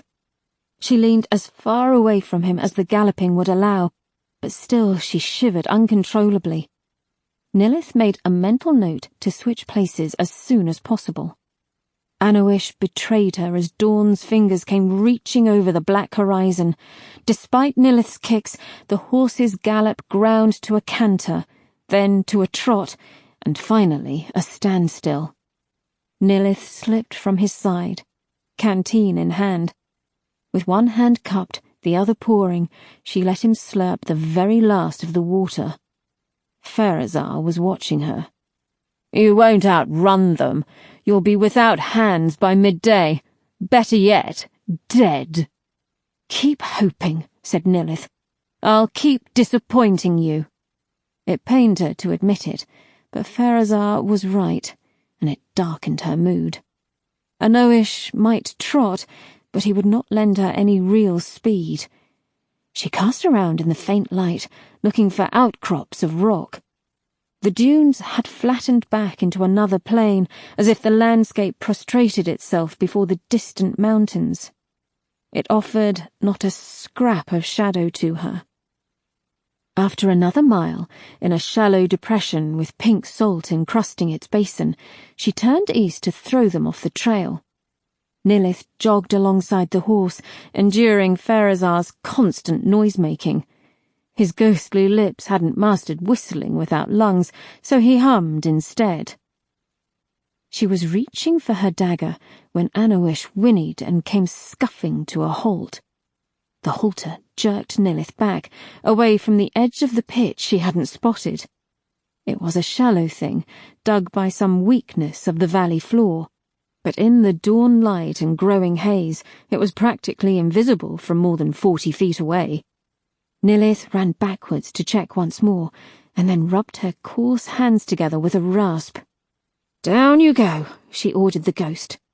He did as he was told, but with a snooty look. "Never expected you to be the hiding type. It is cowardly." "That's rich coming from you." Nilith made sure Anoish didn't break anything on his way down into the pit. His head poked above the lip, so she had to coax him to lie flat, easing his load a little to let him rest. Good horse. Probably why they want him back. "Shut your mouth!" The threat came with a flash of copper. The dagger was already drawn and clutched in her hands.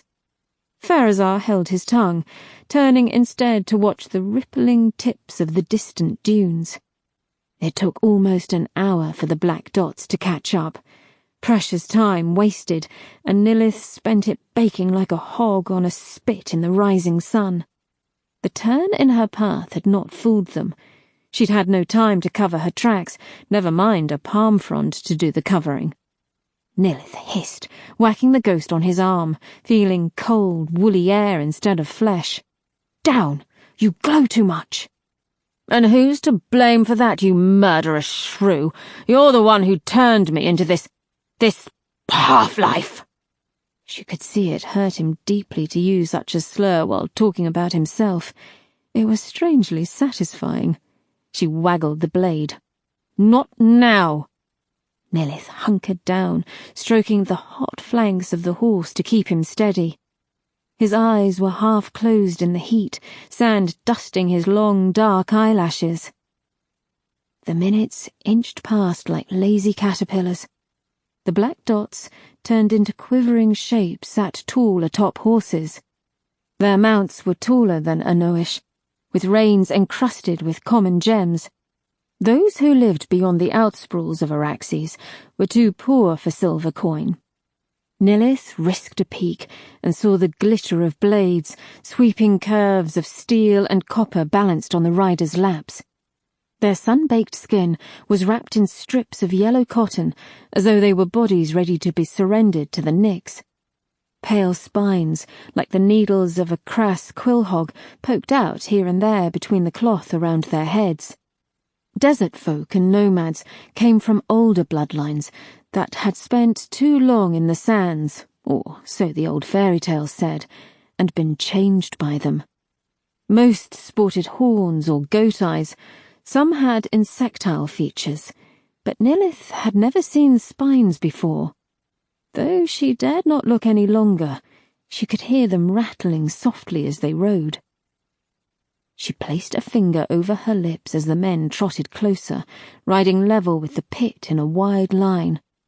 The nearest of them came within easy bowshot. Nilith listened to the sound of hooves crunching on the tough salt, eyeing Pharazar all the while. The copper blade hovered under his chin. Closer and closer they came, her heart rising with every hoofbeat, until they mercifully began to recede. When they were beyond earshot, she finally let out a breath. "Lucky," sighed Nilith. Pharazar's face was sourer than a month-old lemon. "Too lucky. It'll run out soon enough." She prodded at him again.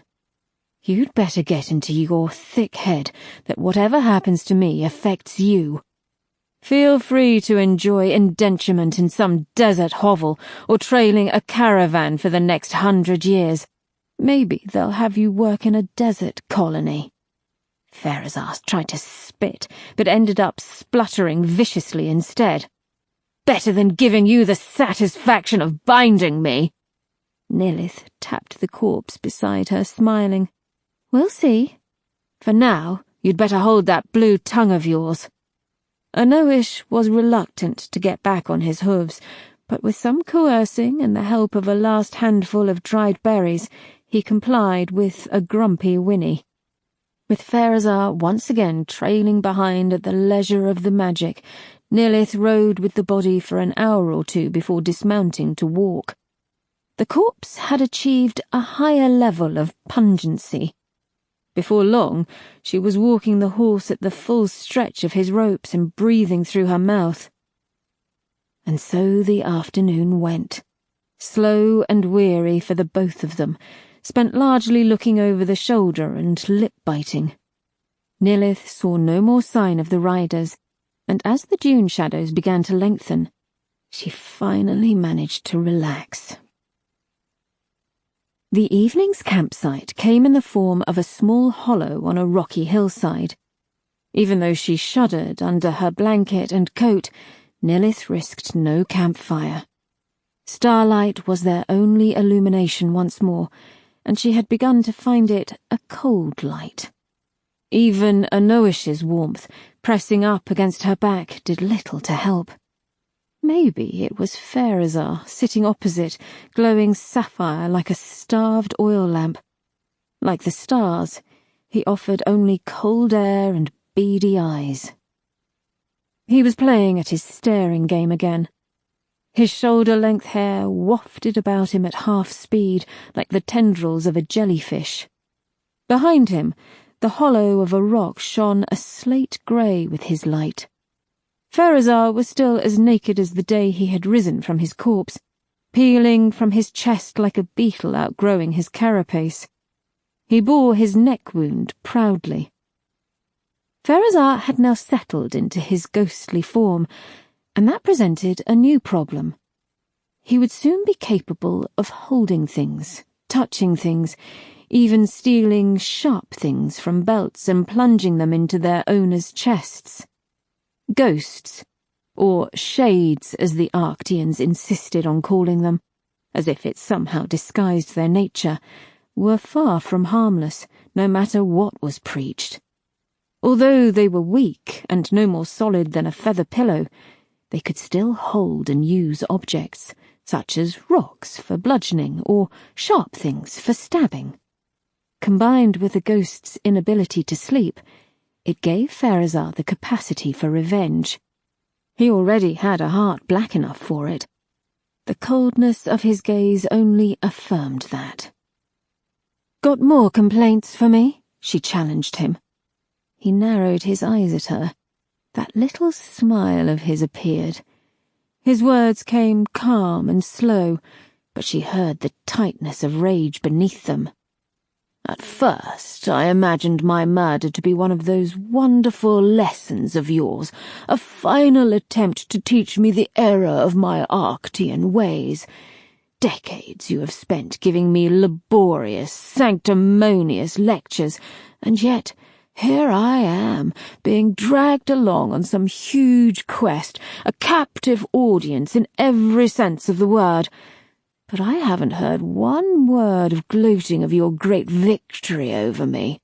That is most unlike you. It makes me curious." Nilith sighed. She was too tired for his manipulative games. "This is no grand lesson, Pharazar. There never were any lessons, only my points of view. They just happen to clash with your archaic Arctian traditions. Stop looking for excuses as you always do. We both know what this is. I killed you. I'm dragging you to Araxes. When we reach the Grand Nixwell in Araxes, I will have you bound and claim what's yours." She lifted up the copper coin that dangled around her neck and thrust it at him. "It's as simple as that, Pharazar, and the sooner you realize it, the more peaceful and quiet this journey will be. For me, at least. I was enjoying my own peace and quiet before you decided to track me down and murder me in cold blood." Nilith clicked her tongue. In Crass, it was a sign of disrespect, and one she had never forgotten after her years living in Ark. "Whoring and drinking and smoking yourself into a shit-smeared heap is peace and quiet, is it? You could have stayed in Araxes to do that, instead of sneaking several thousand miles south to get away from me. Were the city's orgies boring you, husband?" "I had assumed that going all the way to Eid would keep my throat from being cut by scoundrels after my fortune, but look where that got me," he replied. "And to be accurate, they were not whores, they were Duke Goljar's daughters. You would have found that out had you not knocked them senseless before proceeding to knife me." He pawed his neck. Nilith chuckled. "I couldn't give a fuck. You could have surrounded yourself with an army and marched them past the edges of the maps. I would have still hunted you down. I spent too long in your shadow, spent too long in that rancorous city. I long for change, Pharazar, and your corpse is how I get it." Pharazar's face fell into a bitter glower. His restraint was cracking. "The things you learn even after 2 decades of marriage, I thought taking a wife from outside the Ark was a safe bet. I never thought you had the stones for murder. Now I see your greed knows no bounds. Perhaps there is some Arctian in you after all," he hissed. That needled her. Nilith got to her feet, forgetting herself and her surroundings. "You prideful prick! You think it was for mere greed that I slew you? You're a bigger fool than I thought." As he too flew to standing, his face a snarl, she realized she had given him the reaction he had been digging for. "And you're a filthy, crass peasant whose father couldn't marry you off quick enough, and now you dare to claim me as your own? Good fucking luck. I'll make every step of this journey a battle. I'll wave at every nomad and trader, shout at the top of my lungs through every street. You'll be lucky if you make it to the edges of the city alive. Whatever it demands of me, I will have my retribution for your crimes." "Ha!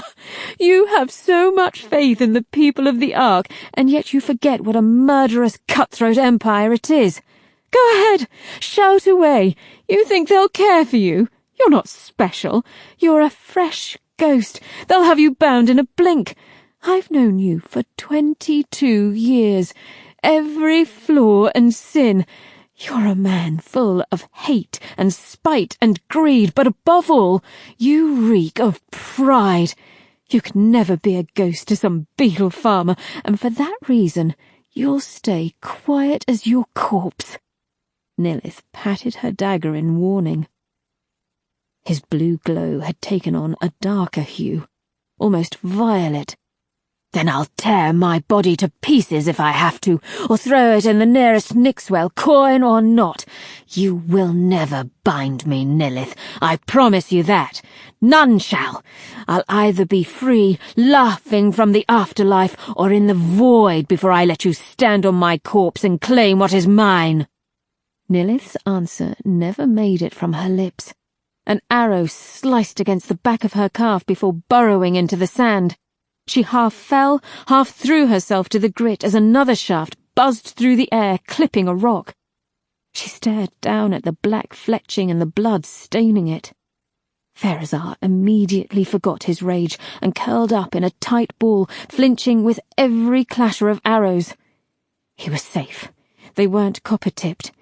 It appeared their attackers had no desire to harm their prize. A Noish, tied to a rock further up the hill, had started to buck and whinny. Nilith stole a glance down the slope. In the starlight, she saw 3 familiar shapes flowing over the scree and boulders. Two loosed their bows while the other climbed, who then took his turn to shoot as the others overtook him. It was clever work. She had no pause in which to flee. Nilith grasped for her dagger and shuffled her feet ready to spring. She didn't have to wait long.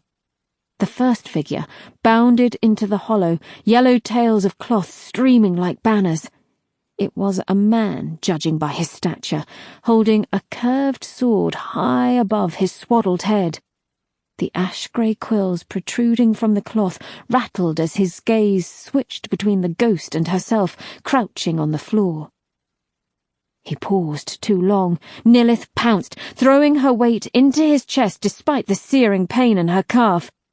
She rode him to the ground, hearing the crunch of his spiny head against the rock.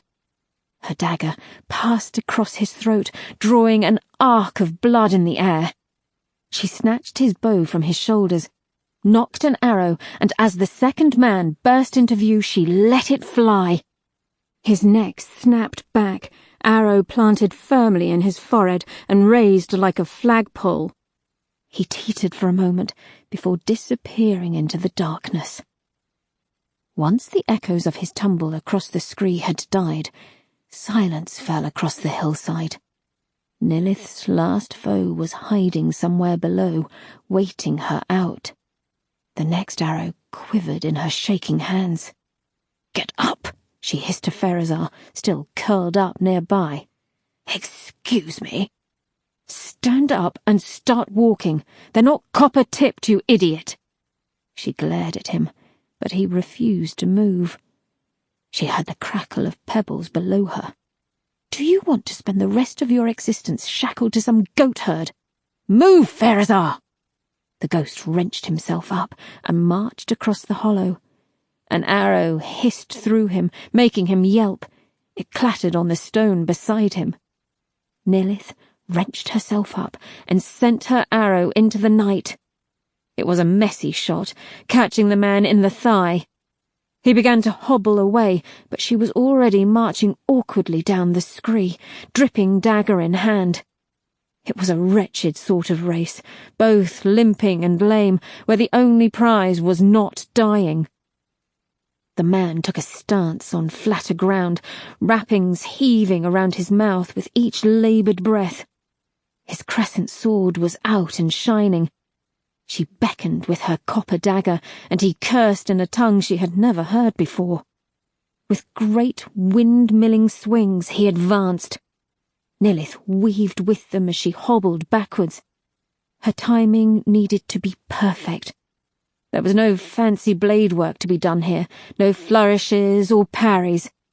Her copper blade would be cloven in two if she tried to block the thick steel.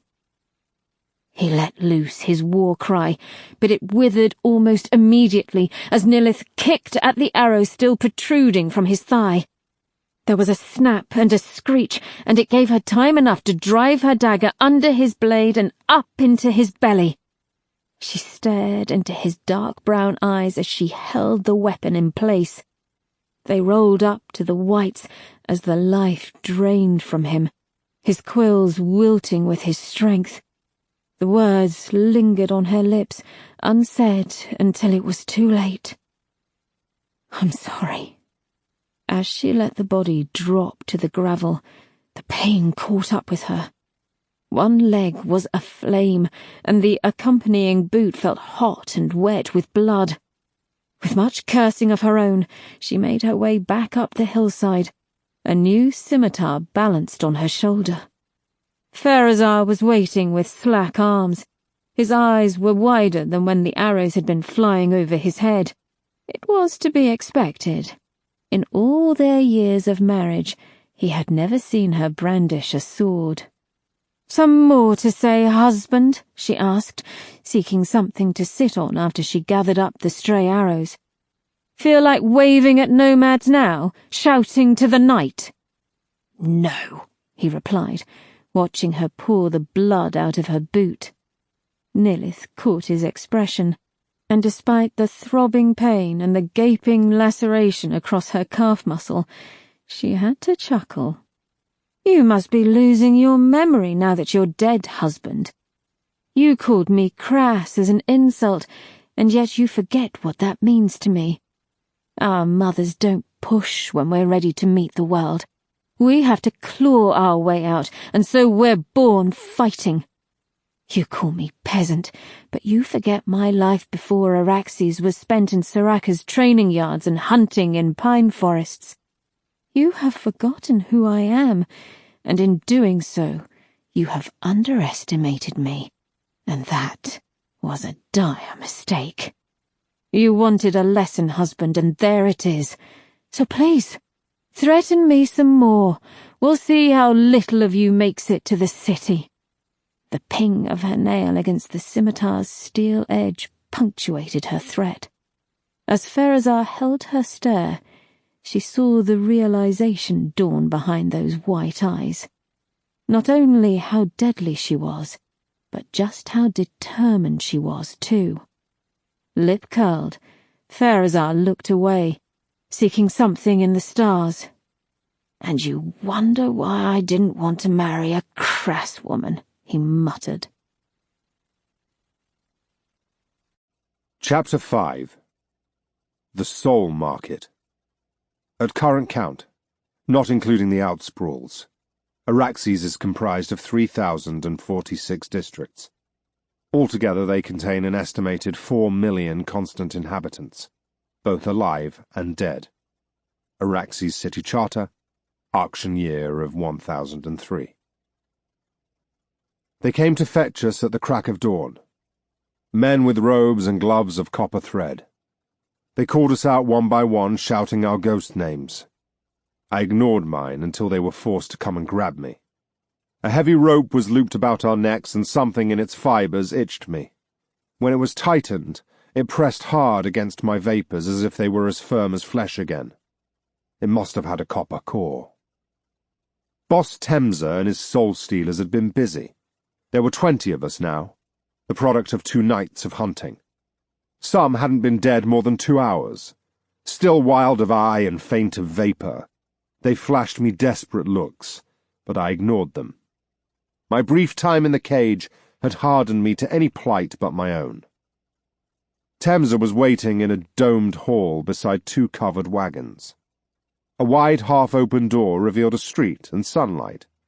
He was leaning on his cane, his leer framed by his dark beard, freshly oiled and combed.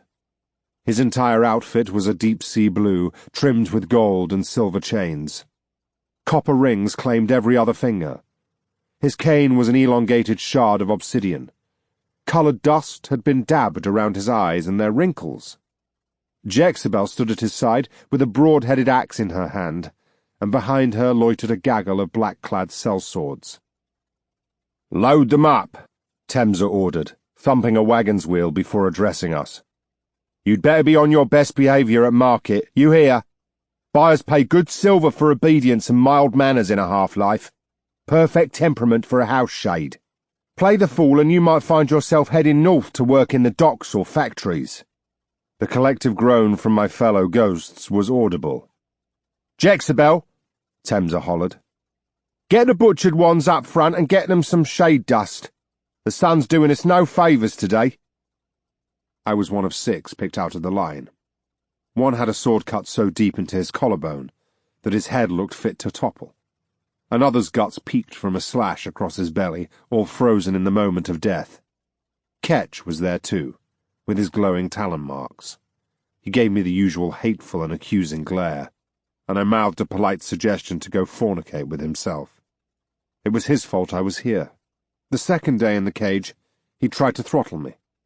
All I'd felt was a cold waft of air at my torn throat, and much amusement. The robed men came at me with clay dishes of crushed blue powder. They flicked pinches of it over my neck and stomach, trying their hardest not to touch me. The dust stuck to my wounds, even swirling with the slow movement of my vapours. The white scars dimmed somewhat, but didn't disappear. I looked down at Temza as he wandered close to inspect me. "You won't get away with this." It was clear he'd heard these sorts of complaints countless times before. "And so you have yelled for almost 2 days now. Tell me again how you have business in the Cloud Piercer, of the injustice, the horror." Fear not, Shade. It'll sink in soon enough. That or your new master will beat it into you. I muttered something foul. Temsa wasn't satisfied with me. He waggled the sharp metal tip of his cane in my face. You curse like that at the soul market, Shade, and I'll have you put through a copper mangle. You think pain's only for the living? Just you wait and see what death can hold. That put a good measure of fear in me, so I held my tongue and let Temsa's workers haul me away. We filled the interior of the wagons with our glow. 10 ghosts and a guard apiece. With a whip crack, we jotted out into the dawning daylight. All I'd seen of Araxes at this point was a few alleys, the sharp end of a knife and a dingy cage. I craned my neck to see the grand spires above me. It was almost as if I needed to prove once and for all that this wasn't a nightmare, nor some devilish dream. But there they were, the mighty towers of Araxes. Sandstone, marble, and imported granite occupied half the sky, some coiling and needle-pointed, others wider and pyramidal. There seemed to be an unspoken challenge between the buildings of the city of countless souls. Every one of them competed to touch the sun. They stretched into the brightening sky, gleaming yellow on one side, while their western flanks took on a colourless shadow. The beauty was far from lost on me. Like a mountain range thrust up by some churning of nature, Araxes wasn't only mighty in its peaks, but in its foothills too. Even at street level, buildings clambered atop one another. Houses and minor towers rose above in twisted shapes or clung like mollusks to older structures. Whitewash and adobe glowed pink and orange in the morning light. Ropes and cranes poked from every other rooftop. Billowing flocks of pigeons and starlings raced each other between pennants and spires. Above that, the rich held sway. The towers cast their long shadows over the streets. Spiderwebs of lofty roads and bridges spread between them, leading to the core of the city. There the buildings formed a crown about the mighty cloud-piercer, staggering even at that distance. No other tower reached more than half its height. It dominated all. When I grew bored of the heavens, my gaze turned back to the gutters. I saw then how Araxes had earned its name. I watched the multitudes of ghosts flowing through the streets, swelling at every junction like the tributaries of a gargantuan river. The living were flotsam amongst their numbers. Traders, citizens, beggars, and travellers far luckier than I, all beginning their days by jostling with the dead. It was a gruesome sight, and a far cry from the streets of crass cities, like noble Tamar or the capital Soraka, where the dead merely peppered the cobbles instead of infesting them. Then again, in Crass we didn't measure wealth by the number of souls one owned, but in good old-fashioned silver. I found myself wanting to see more of the living, and I searched for them among the glowing crowds. Copper and steel-clad knights took their places in guard boxes, or on corners where headless statues of dead gods gathered sand. Bakers and smiths stoked their street-side fires. Shops and tea-houses flung open their doors to set out cushions in the dust. Pipe and card dens were already summoning a haze about their doorways. Some old bugger with a white beard wrapped around his head like a turban sat in a doorway, wailing away on some curly kind of flute. A yellow rat danced before him. Here and there a wagon or cart would force its way through the crowds, led by stout horses or enormous insects. We saw few of the latter in my country. I stared at the beetles and their tree-like horns of deep emerald and black, the hairy spiders creaking as they took their ponderous paces, and the centipedes in their long traces. Every now and again one reared up, spiny legs flailing as they hissed at something in their way. Whips would crack and they came back to the earth with a bang.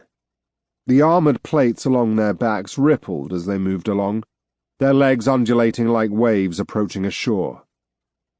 I'd heard tales of the Arctian fondness for the large desert insects. We crass trusted in smarter beasts, horses, ponies, goats, even wolves. There was more intelligence behind their eyes, instead of the black, deadpan gaze of a beetle. To me it seemed the insects were constantly deciding whether to eat you or not. It was certainly true of their wilder cousins, the ones that roamed the deserts and gobbled up unwary travellers. Dune worms, they called them, giant creatures that had a frightful habit of hiding in dunes and luring in prey with a glowing tentacle. A puff of coloured smoke distracted me, and my attention was drawn to a seemingly endless row of street kitchens. Simple coals and grates smoked in doorways or under dangerously low-slung tarpaulins. On those black and dripping grills I saw chunks of meat on skewers, quarters of chicken and waterfowl marinated in lurid red and yellow pastes. Hunches of what I suspected to be beetle meat roasted in beds of hot coals. Glass jars of rainbow-coloured juices lay on slanted tables, surrounded by their associated fruits and vegetables. I didn't recognize half of them. Besides the intoxication of cracking locks and pinching other people's things, I'm a man of simple tastes. Fresh air, another body in my bed, and as my ample belly would suggest, beer and food. On the accursed kipper, I had salivated over the idea of filling myself with Western food. I thought long and hard about the waves of heady spices and sugars Arctian cuisine was famed for. I sniffed, but found nothing but icy air in my nostrils.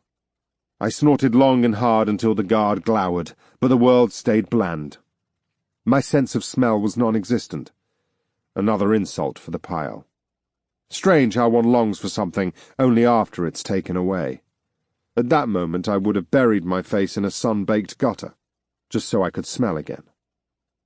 The wagons came to a halt in a wide square lined by old brick towers and overshadowed by awnings of bright crimson.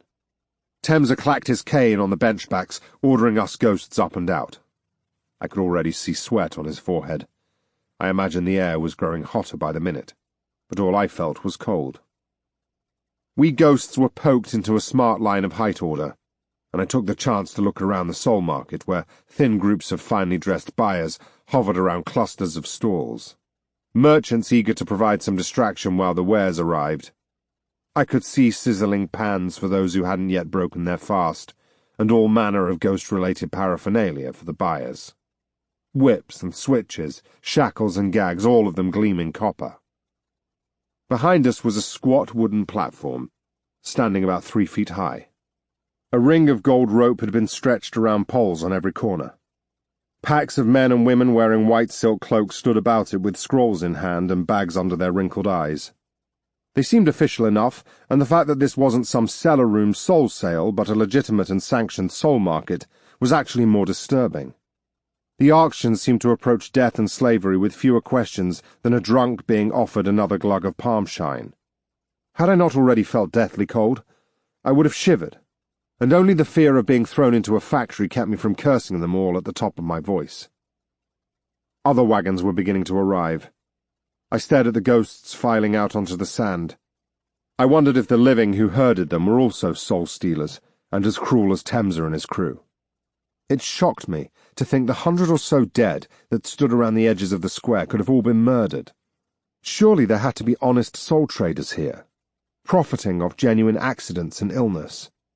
The tenet's definition of turmoil was amazingly broad. I'd heard that in the Ark it was considered fortunate to die at your allotted time at a ripe old age. Boss Temser stood nearby, deep in conversation with the white cloak officials.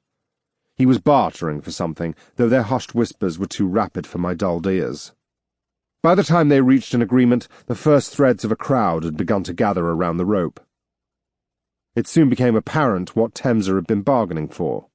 Any position other than first in the schedule. The prospective buyers were sparse, and like the day, barely warmed up. He looked confident as the first line of wares were marched onto the platform, closely watched by armed men. The ghosts were naked just as I was. My eyes roved around their wounds, helplessly measuring myself against them. It was a sour blotch on my character, hoping somebody had suffered a worse death than me just to ease my vanity, but I was desperate for an upside to my situation. One of the cloaked officials opened the soul-trading proceedings in a shrill voice, greeting the market in Arctian first, before permanently switching to common tongue. Between every sentence, his head bobbed up and down to check his scroll. Boss Ubeck's lot, comprised of 9 souls, mostly fresh to medium bound, some skilled workers, others good for hard labour. Do we have any interest? The bids came slowly and intermittently. Hands crept up cautiously. It took several minutes for a skinny pair of ghosts to fetch 55, which made Temza titter to his bulging bodyguard. Jezebel barely smiled. Next came a sorrier-looking bunch than before. One ghost was particularly agitated, straining at his ropes and gurning at the crowd. If he hadn't been dead, I'd have guessed he was heavily constipated. Instead, he looked crippled by fear. A woman in a fine leopard fur coat came forward and waved the announcer away. Her eyes were smoky with ash and orange paint, and her lips were painted gold. Countless bangles clung to her skinny, tattooed wrists. She toured the ropes, teasing out the curls in her dark hair as she proclaimed her wares. "Ladies and gentlemen, towels and taws, citizens of this fine city, I present to you some of Araxes' finest souls. Here we have a cook trained in the scatter isles, a seamstress, a nurse, even a tailor. Why wait to bid on lesser souls when you can have one of mine instead? Barani guarantees every worker has a genuine death in accordance with the Emperor's code and tenets. Never have I engaged in soul-stealing, unlike some others here, and never shall I." The agitated ghost burst out screeching, unable to control himself any more. "Help me! Somebody please help me! She—" A copper gauntlet smacked the ghost onto the floor and into silence. When he was dragged up by the guards, he was hunched, sullen and cross-eyed. "Genuine death, she says," barked Temza, stamping his foot with a clang that made me jump. A smattering of laughter spread through the crowd. The woman Barani was not deterred. She raised her hands with a flourish. "Do I have any bids for my first shade here? Starting at 30, can you give me 30? Her volume and patter had attracted some more buyers. The Soul Market's crowd was beginning to grow in number and in willingness. A low rumble of conversation sprang up. 40 from Widow Horrocks, thank you, and 45 from you, Tal Rasheen. 50 to Master Wafar. Temza was busy grousing behind me. 50 silver for that desiccated corpse. We should get into poisoning, my dear. Apparently that's what these rich pricks want. Miss Jezebel growled an affirmation, idly thumbing the axe blade at her waist. I felt a tickle at my elbow and found Ketch standing next to me. "I hope they put you in the fucking sewers and make you clean shit for 100 years. Before I could retort, Temza poked us both with his cane. "Shut it, morons," he hissed, and Ketch sidled away. With every bid, with every ghost that was hauled from the platform and shown their new master, my trepidation grew. Which of these rich folk would be mine? Would they believe me when I told my story? Would they even listen? Questions sputtered in my mind like water from a choked hose. A shove dragged me from my thoughts, and before I knew it, I was climbing the handful of steps to the platform. The crowd looked different from up there, even just a few feet from the dust. As a locksmith, I was not one for attracting attention, never mind being the centre of it. The multitude of eyes felt scratchy, like spiders' legs crawling over my nakedness. And I abhor spiders. Instead, I turned my gaze to the cloud piercer, ever present above the rooftops. I wondered about that alternate life where I'd made my appointment in its reaches instead of being murdered. You don't get to be the best locksmith in the far reaches without a bit of discipline. In 20 years, I'd only failed one job, and that was still a gaping wound in my pride. Yet here I was again, letting down a second employer thanks to Temza. I tried to grind my teeth, but they felt like a sea sponge. I wondered at my mystery employer and what they would have wanted from me. Etain. No doubt they were already in contact with my rivals. That damned Evelon Everas wench. Temza was already deep into his introductions, swaggering across the stage, blue coattails swishing. "So, as you see, ladies and gentlemen, I peddle no torn and bedraggled souls this morning, only clean-killed shades. Simply honest, hard-working shades that will do your house, shop or factory proud. Ask anybody about Boss Boar and Temza, and they will tell you I deal in nothing but honesty and quality, as I've done for years. Let the bids begin." I felt the eyes searching every inch of my nakedness, examining me, measuring me. The pressure built inside my chest, and I understood then why the other ghost had been so distressed. The words spilled without thought behind them. Rather than for such noble ideals as revenge or justice, I blurted out of desperation. I was murdered, bound against my will. Temza chuckled, unbothered. We have a joker. He motioned to Annie, and something sharp poked me in the back. It felt like a hot poker, and it sealed my lips shut. The buyers shrugged and tittered to themselves. There must have been 100 of them now, all richly dressed and sparkly-eyed with the idea of owning more souls. Temza continued. For Armenia, a skilled and trusted cook, do I have 30? And so the bidding went, cascading down the line towards me at the end. It gave me some satisfaction to see Ketch go for cheap, which I attributed to the fact his face looked like the arse end of a pumpkin. I held my chin high until Temza called my new name. I even tried to smile despite the emotions bubbling up somewhere in my vapours. If I was to be sold, I would be sold right. A noble master might be useful to my cause. And finally we have Jerub, a craftsman who shouldn't be dismissed despite his uncharacteristic outburst. He's a shy soul, a proficient manservant of 15 years before death, and 1 year of his life already spent in servitude. One previous master since death, and in my expert soul trader's opinion, he would make quite the excellent house shade. Do we have 30? I scanned the crowd. Not a body moved. Temza forced a grin. 25? One man called out from the back. Pretty cut up, Temza. Irritatingly, Temza played the man well. An unfortunate accident involving an angry butcher, I'm afraid. The Easterners are barbarians compared to our civilized Arctian ways. I'll give you 20, spoke an old woman, shrouded in frills of black. Do I have 25? The calls rolled in, hesitant and muted. 22, 23, 24, hollered a pale, noble-looking man wearing a conical hat and metallic silks. Cut copper medals adorned his breast. Despite the rest of him being rotund, his face was narrower than an axe head, and he wore a pompous scratch of a moustache on his lip. Thank you, Torbusk. 25. The woman in black raised a hand. I scrutinized her wrinkled brown arms, trying to scour the face beneath her satin cowl. 25 for you, Widow Horrocks. Do I have 30? Busk's hat wobbled. 27. Horrocks raised that winter's branch of an arm again. 28. Will any of you match 28? Temza cast about the circle, arms wide, canes searching for movement. Silence reigned. Stillness fell. He was wise enough to recognize a lost cause when one slapped him in the face. And sold to Widow Horrocks. Strong hands muscled me off stage, under the rope, and towards a cloaked and bearded man holding a scroll. The other souled ghosts gathered around me. Ketch was there, glowering as always. He'd been sold to the buyer named Torbusk. The balloon of a man hovered nearby, eager to check over his new property. His moustache twitched as if he were on the cusp of sneezing. Temza came to ink his signature in 3 callous swirls and punched his basic seal into the papyrus with a stained ring. As a bidding of farewell, he offered each of us a smug look before clanking away to his wagons.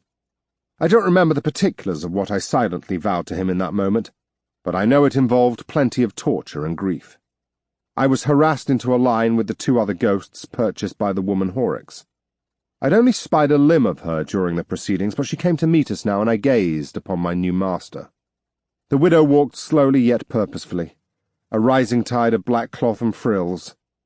No flowing rainbow silks for this woman, no metal trimmings around her neck, just a cowl and a puffy gown. Her hands were clasped inside her sleeves like an ancient monk. They showed themselves only once to drop a fat leather bag of coins into a cloaked man's open hand. She didn't offer a single look of acknowledgement, even while scratching her signature and seal on his scroll, or snatching up our 3 half-coins from the man's palm.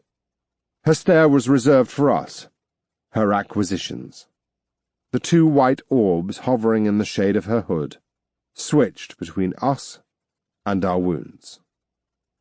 To the left of me stood a young, skinny lad whose eyes were bulging out of their sockets. I wasn't sure if it was due to fear or the enormous section missing from the back of his skull. To my right was a woman with dark patches around her throat, and black veins climbing her cheeks like tendrils of ivy. Throat rot. "Stand up straight," snapped Horrocks when she came close enough. We did our best, but she tottered all the same. Personally speaking, spending the morning being herded and sold like cattle didn't put one in the most acquiescent of moods. "I see Thames has given you no training." "No, ma'am," said the croaky woman to my right. "Ma'am? Such foreign tones. I am a Tal, a noble of this city. What are you? Too pale to be crass. Scatter isles?" "Sko. Tal." "Looks like you'll be needing some training, then. House shade, was it? Or was that gold-footed swindler spouting falsehoods again?" "Nanny, ma'am." "Close enough. Name?" I saw her birth name sputter on her lips and die. "Bella, ma'am." Horrocks waved her aside and turned her attention to me. I looked down into her cowl, seeing a web of wrinkles across a brown face. I found the white orbs to have slate-coloured centres. She eyed my waistline, then the copper half-moons in her hand. She had my half-coin right there, the lock and chain that bound me to this world. I longed to snatch it and run. "Jerub, if I'm correct," she said, reading the glyph Thames's binders had scratched into my coin. "I forget what Thames had touted you as, but I can tell it wasn't a labourer." "Close. A bear tamer," I replied in a flat tone. She nodded, then slowly removed a long spatula-like implement from her sleeve. It glittered in the morning sun like her ruby-painted fingernails. Some of the nearby Soul Market officials hummed in a low tone, nudging each other. Before I could dodge, the tool swished through the air and slapped me square across the face. The pain was intense, spreading across my skin like hot poison through veins. Horrocks patted her palm with the implement, watching me wince. "Let's try again, shall we?" It took a while to get my jaw to work. Thames said a manservant, though in truth I worked with doors, I added, hoping for a higher station. The widow cocked her head. "Guarding them or breaking them down?" The spatula was good at eliciting pain, but not truth. This wasn't my first interrogation. Neither. I designed and built them. I was a vaultsmith. A good lie dances close to the truth. The widow cast a look back at Thames, climbing aboard his wagon with Annie Jexabel in tow. "That man," she tutted. I grasped for my opportunity. The words had been poised on my lips since I'd been shown the stage. Besides, I thought it best to be up front. Why endure any more servitude than I had to? He's not just a liar, Tal Horrocks. He's a murderer, a soul-stealer. He had men catch and kill me. I came here on honest business. I was on my way to meet my employer when I was accosted. Once more the wicked tool was raised, but she didn't use it. Instead, the widow fixed me with a stare. There was no more kindness to be found in those wrinkles than on a windswept mountainside. I tried my best not to flinch as I urged her with my eyes. The spark of hope was coldly squashed as she turned away, looking instead to the bug-eyed brat beside me. I hung my head. "And you, boy? Mamoon, was it?" The boy worked his lips as if he was new to speaking. Fresher than the rest, are you? You look Arctian." "I see. Horse boy?" "Gurn." The widow took a step back to survey us once more, and after a nod we apparently passed her test. She motioned to somebody in the crowd, and a bookcase of a man came wading towards us. His arms couldn't have touched his ribs even under duress. Dressed all in mail and black leather, he would have made an imposing character without the pirate's beard bursting from his cheeks, the raft of medals on his bulging chest, and the set of knives strapped to his thigh. He was the sort of man who made me want to suck in my belly, stand a little straighter and jut out my jaw, all in a vain attempt to limit the damage to any masculinity. I knew it was a base reaction, instinctual, but until our animal nature is completely bred or educated out of us, it will always have first say. "This man is Colonel Horat Khalid, retired from the Emperor's armies. He commands my guard, my house, and therefore you. Bow." I offered a shallow bow. The colonel looked us over with a curl of the lip. He was almost as tall as Jexabel. "The standard of stock is slipping," he said in a voice that had the timbre of rocks colliding. The widow tottered. "They'll do for what we need." "Suppose." She swatted at him with the spatula, but he didn't move. The touch of copper had no effect on living skin, never mind solid muscle and mail. Load them up, Colonel. Show them to Yamak and Vex. They'll get them settled. Rattling our half-coins in her hand, she walked away, unaccompanied and undeterred by the crowd. She spared only one glance, and that was for me. It was cold and blank. I wanted to shout after her, make her turn again. Even if it resulted in another painful slap, at least I would know I had been heard and understood. The Colonel bound us with more stiff, itchy rope and led us to a flat cart where we were told to sit in silence. I spent the jolting journey with my face skywards, watching the spires pass by and wondering how many ghosts it took to afford such lofty heights. I wondered if the widow would have such grand apartments, perhaps with a fine view. Anything to lighten the load of eternal indenturement. I attempted to approach the problem the best way I knew how. A locksmith works on the principle of one set path. Although a lock has many tumblers, cogs, springs, and traps, every lock has but one solution. The trick to being a good locksmith, nay, the best locksmith in all the reaches, was honing in on that solution. If indenturement was my locked door, and justice and freedom lay behind it, then all I had to do was pick the lock. Currently I felt like a fresh pick, staring down a keyhole and sweating at the number and weight of the tumblers in front of me. This city was even more fickle and uncaring than any rumours I had heard. Any hope that my new master would be concerned by a stolen soul had been crushed. Freedom and vengeance now seemed to be slipping further away. What had I expected of a nobility that revolved around tight lips and blind eyes? For all I knew, Horrocks could have had a share in Thames's business. Why would she care about my murder if that was the case? Fuck all is what, I said. I didn't shout it, but I needed to hear it aloud to vent my frustration. The other ghosts stared at me confused. They had a point, and it was illustrated by Khalid's fist slamming on the edge of the cart. Quiet back there! If this city was so dismissive of its living, extinguishing a recalcitrant ghost would be little more than a minor inconvenience. 28 silvers lost, and that would be the sum of me. If I was to have my freedom, I needed to be quiet and clever, like any thief worth his salt. And patient.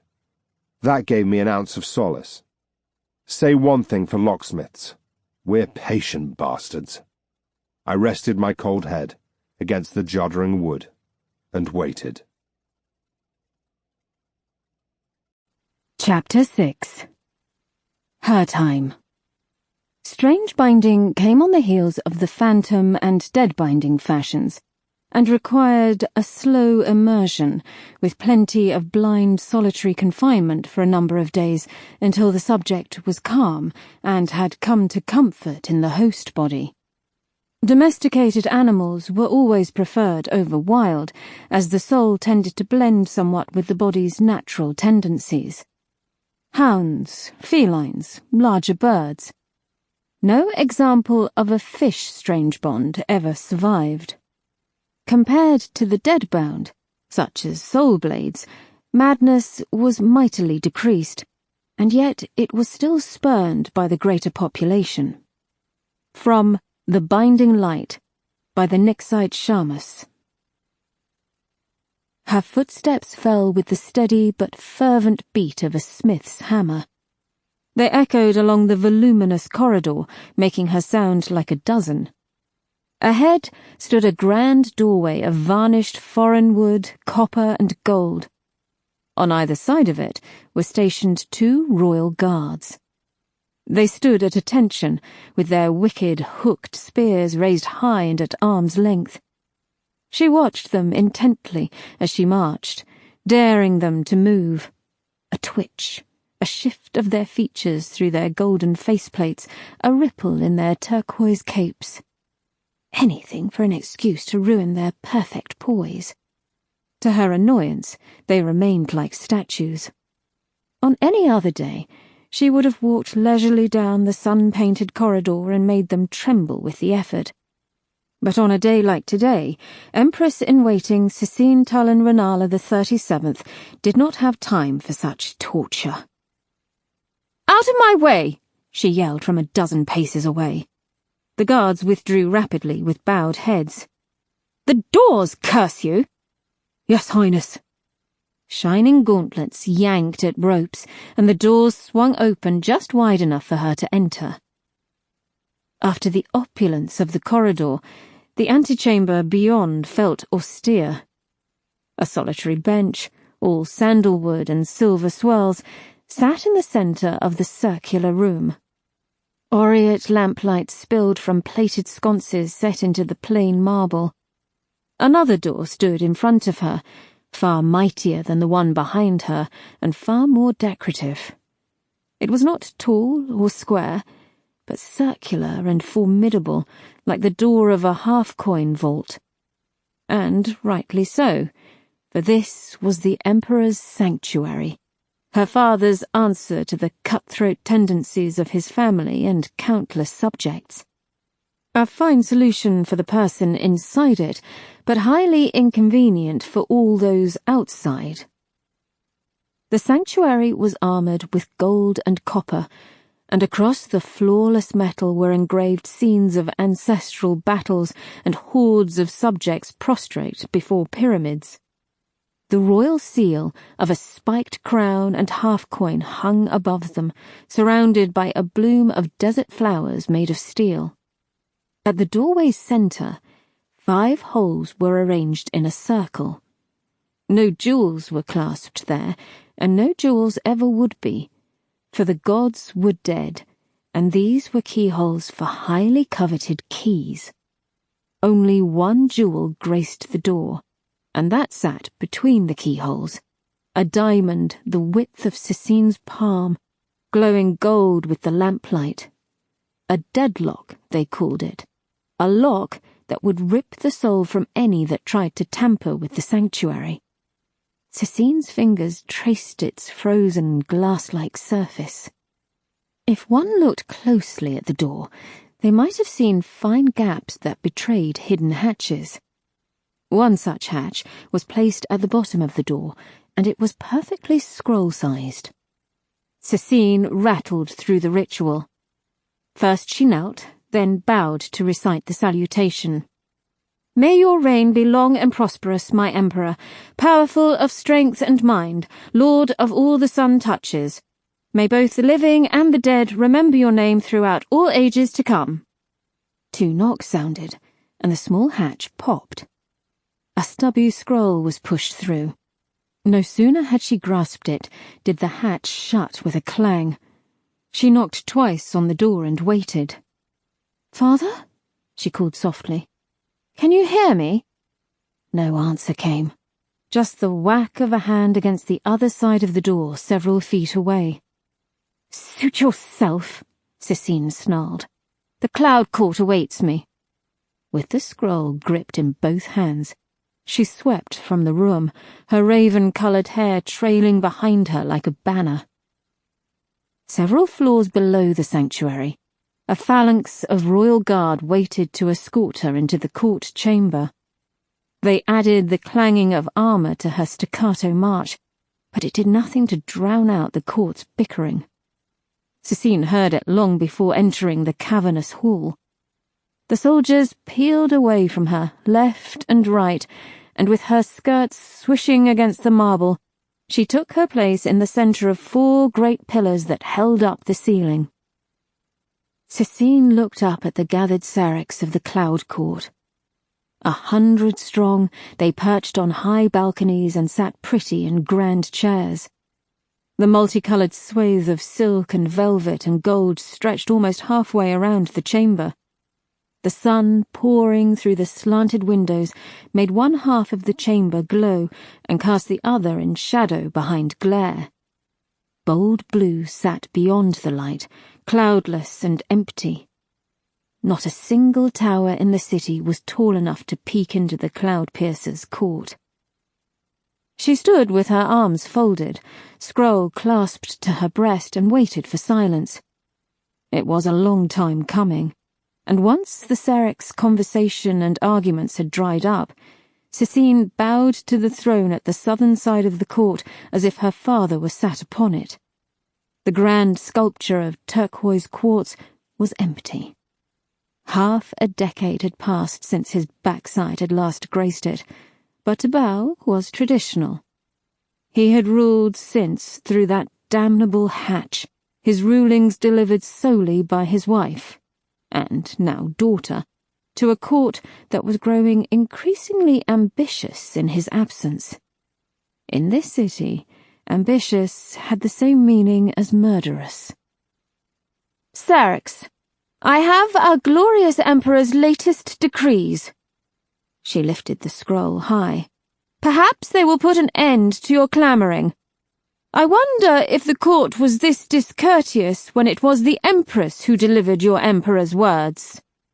As Cecine's tawny eyes wandered over their pouting faces, she noticed more empty seats than usual. For the most part, this was due to the fear of travelling even short distances across the city. Even the high roads weren't completely safe. The richer an Arctian noble, the more skittish they became, and for good reason. A Serac was a high prize indeed for a soulstealer. 2 minor nobles, Tal Askew and Tor Yera, had disappeared in the last month, along with their entire stocks of shades. Cecine was of the opinion it served them right. That's what they got for keeping their half-coins in their towers instead of in Araxes' great banks. It never paid to sit on one's fortune and trust too much to lock and key. She wished her father was aware of such wisdom. Her line had built a tower that could scratch the heavens, and still the Emperor hid in a vault with his half-coins. Disappearances weren't uncommon. The churn of Araxes' upper echelons revolved around unexpected disappearances, accidents, and untimely deaths. What usually followed soon after would be a certain member of society receiving an equally unexpected windfall. A business deal gone favourably, perhaps, or a relative dying. There were all sorts of ways to spin it, and that was the knack. As long as the half-coins were physically in possession to be weighed, and the banks could be given good enough proof of a lawful exchange, somebody would climb the societal ranks. The truth would be told in whispers behind closed doors, but never spoken aloud. That was the great game of Araxes, only now it appeared that somebody wasn't playing by the rules. Nobody had claimed the noble's half-coins. That was highly unusual. Why play the game if not to rise in the ranks? Judging by the empty seats around the court, such events had made the Seracs even more skittish than usual. Cecine opened the scroll and scanned it before she read aloud. She held back her sigh. In the month since she had started standing before the Cloud Court in place of her mother, the Empress, her father's decrees had grown ever more bizarre. They seemed to focus almost entirely on his precious shade-claiming wars against the princes of the Scatter Isles. The Emperor's decrees are as follows. 10 phalanxes of the dead rats to be reassigned to Harris to protect our ports there. Withdraw support from Prince Phyla and prepare for a siege on his fort on Corfin. We must also stockpile our steel reserves to increase their trading price. She paused, gaze lingering on the last glyph. And that is all. His Imperial Majesty speaks. In the silence that followed, she watched the looks of dissatisfaction spread around the court until at last one of them found the balls to shout out. A greying Serac with a thin braided beard bound with gold. And what of the Nyx water shortage, Empress-in-waiting? Surely— Cecine pointed the scroll at the Serac, silencing him. I cannot decide whether you are accusing my father of ignorance or of ineptitude. Which is it, Serac? Neither, Highness. I should hope not. My father is well aware of the rumours surrounding the Nyx. If he deems it to be an issue, he will surely take action. Is there truly nothing else? Called another voice, one she recognised immediately. It was Serac Boone, The shade was splayed across his chair, easy to see in the shadow of the western seats.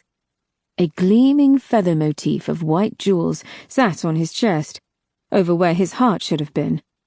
The blue vapours beyond his puffy sleeves glowed darker than those of other shades, something to do with the fire that had claimed his body 50 years ago. Few free shades ever rose to the height of a Sarac unless they died in the position and managed not to be claimed. Boone belonged to this narrow minority. Cecine stared at the shade, hoping he could see her simpering smile. The Saracs were a prideful club. To be a Sarac was to be one of the richest citizens in the Empire, bar the royal family. The title meant a Sarac was supposed to govern their own districts, but Cecine had come to realize they instead spent most of their time bringing her complaints. As the Emperor still held the most shades, the Saracs had no sway over the Crown's decisions, but tradition stated they were the voices of the city. That made them dangerous to ignore or insult. "Dissatisfied, are we, Boone?" she said, giving him the floor. "Nothing about the real issues at hand? The rampant soul-stealing? Or what about the Empress's absence? Or, as the esteemed Sarac Warist has already mentioned, the rumours of the Nix drying up? Is there nothing being done about these matters?" Others took up the cry. "Hear, hear!" Cecine fought not to scowl at the mention of the Empress. There had been plenty of rumour and speculation over her mother's disappearance, but Cecine knew the truth. The woman had forsaken her duties and her family, leaving her belongings, her scant account of half-coins, and a slip of papyrus with the simple message of "Gone East" inked onto it. Brief and cold as usual. Cecine's mother had no sanctuary of her own, but over the years she had become just as unreachable and detached as the Emperor. Cecine was glad the bitch had finally given in. Instead of making her own gambit for the throne like a true Arctian royal, the Empress's disappearance had left Cecine as the only royal voice in the Piercer. In an effort to buy herself a moment of thought, she searched the scroll for words that were not there. Her father had been strangely brief today. Barely half the scroll had been used. She pulled it further apart, revealing more virgin papyrus. Her eyes glazed. The temptation she'd harboured for weeks bloomed afresh. She chewed the inside of her lip. What else was she to do? Cecine strongly suspected her father was beginning to lose his mind. The Emperor was obsessed with his sanctuary, too afraid of daggers and deception to leave it. Perhaps justly so, seeing as his ascent to the throne had meant skewering his own father. And yet, for all his security, his reign was slipping from his grasp, slowly but surely, and like Cecine, the Saracs could sense it. She would burn the cloud piercer to the ground before she let those wild dogs anywhere near her throne. "Silence!" Cecine yelled, and when the Saracs had given up their muttering, she prodded at the blank space at the bottom of the scroll. "I see now that the Emperor has included a footnote. His Imperial Majesty has decreed that the price of Nix water barrels is to be further increased to limit usage. It seems your fears are unfounded, Sarac Boone. Are you content now?" The shade nodded, speaking for the court. "Somewhat." Cecine's eyes toured the half-circle. "And the rest of you?" A rustle of acquiescence came and went like a wind chasing leaves. It was not entirely convincing. Cecine raised her chin. According to the code, fabricating an emperor's decree was treachery at its kindest. If the court smelled deception, it would be a fine excuse to decry her and lay claim to her half-coins. growing up in a web of cutthroat politics, literally speaking, tended to teach a girl a thing or two about power. Power wasn't all about half-coins. Half-coins had a habit of bringing mobs to front doors. No, power was about controlling the mob. Cécine knew the best way to achieve that wasn't with steel gauntlets or broad smiles or charity. It was a matter of discovering what the mob wanted and then dangling it in front of them like a beetle chasing vegetable scraps. For the Araxes in that moment, it was action. Cécine held up her hands, forcing a smile. If it also pleases the Araxes of the Cloud Court, I will also summon the commander of the Corps Guard and order him to increase patrols around the central Nixite storehouses and Nixwells. I'm sure the Emperor, in his everlasting wisdom, would see the sense of such action. As for Her Imperial Majesty, added Cécine with a forced smile, she is attending to family matters in the East, and is no reason for concern. I'm sure she will return, and soon. Let us hope so, Empress-in-waiting, Boone called out, rubbing his sharp chin. Cécine swiftly made her exit, leaving the Araxes to their chattering of Nixwater and extra guards and stronger logs. Royal guards tramping by her side, she ascended to her chambers. When she came crashing through the armoured doorway, she found the chamber shades were still busy polishing in her grand lounge. If shades were perfect for one job above all, it was polishing things. The dead left no greasy fingerprints, and yet it didn't mean they did it with any alacrity. "Out!" Cécine shrieked. "All of you!" As the shades gathered their rags and fled for the door, another emerged from a side room, hands clasped behind his back. This shade wasn't going anywhere. He had a scar in the shape of a V on the right side of his bald skull. There was a royal shape to his jaw, echoes of an older family line. He had chosen a charcoal suit today. It fitted him poorly, too baggy around the waist. Dark powder clung in patches to his face in an effort to give the effect of makeup. It fell away with every movement, no matter how small.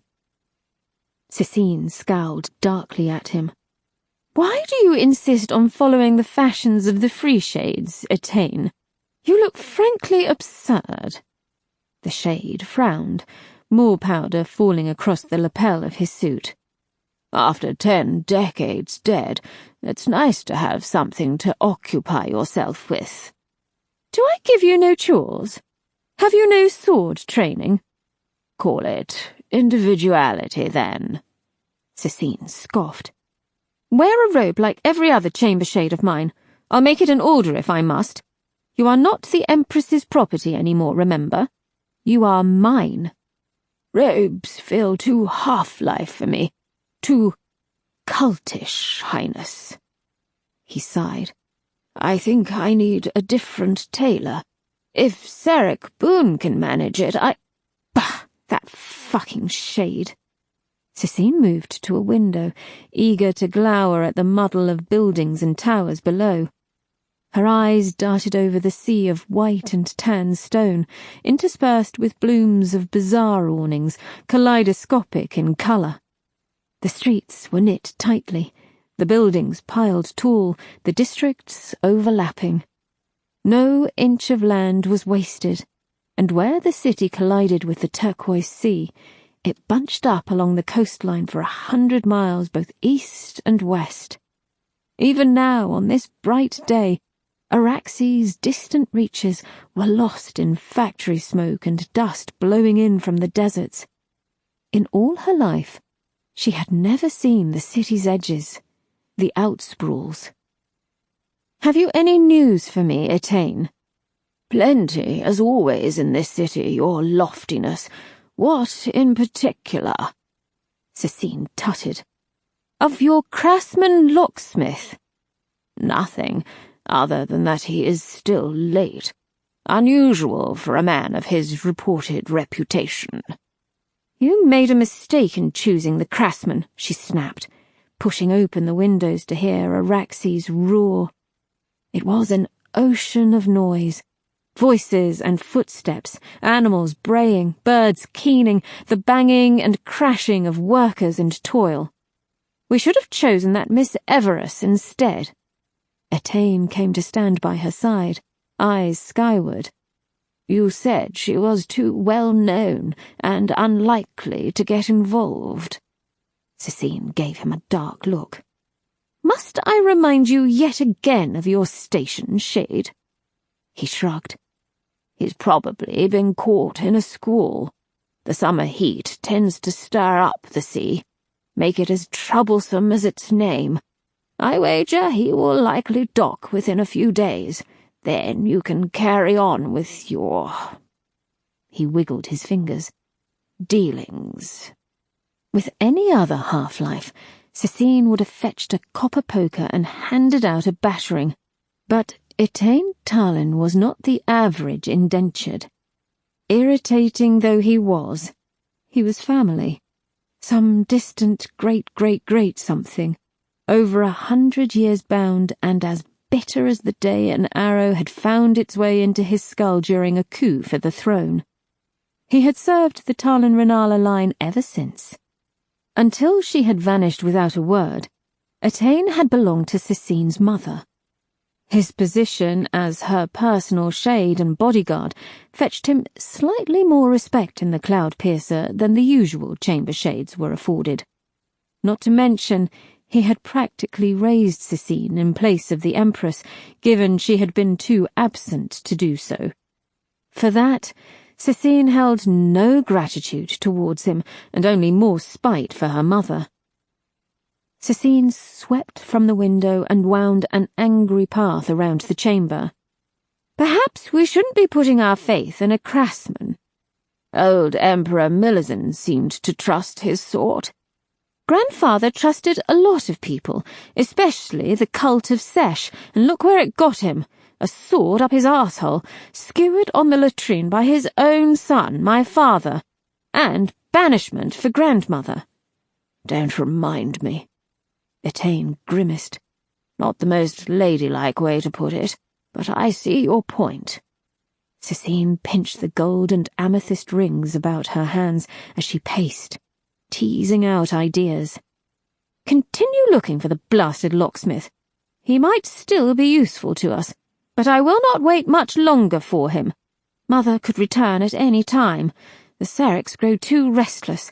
I see them staring at the throne while I speak, especially that bastard Boone. If I cannot break my father out of his hiding place, then I will have to draw him out. Something unprecedented. And what might that be in a city such as Araxes? Asked Etain quietly, as if he didn't want to hear the answer. Cécine looked again to the city sprawled far below. 20 years she had waited for the cold touch of its crown on her head. She could remember the idea blossoming when she was but 2 years of age, watching her father take the throne with blood still on his hands. That was when she learned her place in the world. I will create an uproar in the city. Chaos. Something that finally drags him from his golden burrow, and I shall be there waiting for him with a smile and a trigger bow in my hand. Too long have I waited in the shadows, watching my father squander his rule and my mother become more like a shade each passing day. I refuse to be a messenger, a lackey as she was. I was born into the Piercer to rule, and it is high time I did. The shade said nothing. A problem, Etain? No problem, your resplendence. Just sounds like more blood is set to be spilled is all. He turned to face her, a blank look on his blue features. But what's more blood to a family line like the Talon-Renalas? Cécine snapped her fingers. Precisely, and I'll be trusting in you to be the one spilling it when that time comes. I died to serve, magnificence, he said as he bowed. In that case, have my spies look into these recent disappearances. They could be just what I need. She sought an armchair and threw herself into it. And fetch me my luncheon. I'm hungry. Of course. Etain bowed again, already on his way to the door. I imagine all this scheming generates quite the appetite. Your mother and father would be rather proud if they could see you now. He shut the door before the pillow could reach him. It bounced to the floor, belled tassels jingling, their musical notes hung in the air, interrupting the curse poised on her lips with an idea. Mother! In Cecine's private bedchamber, a steel chest sat at the foot of her bed, guarded by 3 thick padlocks. The keys from around her neck cracked them open, and inside, perched atop a raft of precious things, was a polished wooden box of mahogany and black iron. It held a slender silver bell, engraved with a design of fine copper feathers and storm clouds. Cecine took it into an adjoining room where gossamer curtains frolicked around an open door and balcony. With the wind dragging at her hair, she held the bell high and rang it 9 times, a tiresome number, but it was what the spell demanded for the quickest summoning. The air above the stone parapet crackled sharply. Then came a burst of white feathers and dust. Cecine recoiled as grit flew in her face. "You again," said a harsh voice, like crab shells being crushed. When her vision cleared, she found a dishevelled falcon perched on the stone, feathers sticking out at all angles. His black and yellow eyes were narrowed, hooked beak parted in a pant. "Me again," she replied. He fixed her with a stare, bright yet somehow cold as murder. "I was halfway into a rat burrow. Scared the shit out of me. You can't just summon me after all this time with no warning. I thought you'd bloody sold me." "Actually, I believe I can." Cecine held up the bell, letting it chime. The falcon screeched as if in pain. "So you had best mind your impudent tongue, little bird. It still works with 6 bells. Ring 6 bells, and I can come here at my own speed." "No, this is urgent." The bird clacked his beak. "I'm a falcon, princess. I'm pretty fucking fast." "You're here now. I have need of you." "That ain't how it works. I'm bound to the bell, not your uppity whims." Cecine dangled the bell over the stone parapet, craning her head to wonder at which street it would fall in. "I know how it works, Bazelle. The same as a half-coin, so you had better watch your tone with your master." The falcon strutted brusquely up and down the parapet. Sharp talons rasped against the sandstone. "What you offering this time?" "Food, naturally. Wine. Roost for as long as you want it. I shall even have all the messenger birds cleared out." "That all?" "A female or 2 per week." "Better make it 3. Bazelle puffed himself up. "A day. Anything else?" Cecine folded her arms. "And I shall ring 6 bells." "And what is it that you want this time?" "I need you to find my mother as quickly as possible." "She's not dead, then? Rumour had it she was dead." "Hardly. You would have heard of such a tragedy." "Princess, I was in Skull before you rudely summoned me. Believe it or not, the Reaches don't revolve around the Arctian Empire and your royal family." "Perhaps it should, but we digress. My mother is not dead, simply gone. A note she left mentioned going east, and so I thought her homesick or finally tired of father and his sanctuary. I need to know for certain. I need to know where she is and whether she is planning on returning, whether she's up to something I haven't yet discerned." The falcon sighed. "You Arctians have real problems with trust, don't you?" I am merely worried for this family's safety, of course.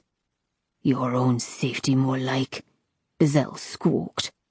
Cecine felt like backhanding the bird into thin air. He was half mad as well as half dead. Atane's cheek paled in comparison to Basalt's tongue. The uppity Strangebound had been a gift from a past courtier, a Prince Filer, 7 years past. The Scatter-Isle fool hadn't known what the bell could do, and she hadn't bothered to return it after refusing his hand. Father had skirmished with his princedom ever since, and Cecine had used the bird for all sorts of nefarious spying during her earlier years. "Will you do as I order?"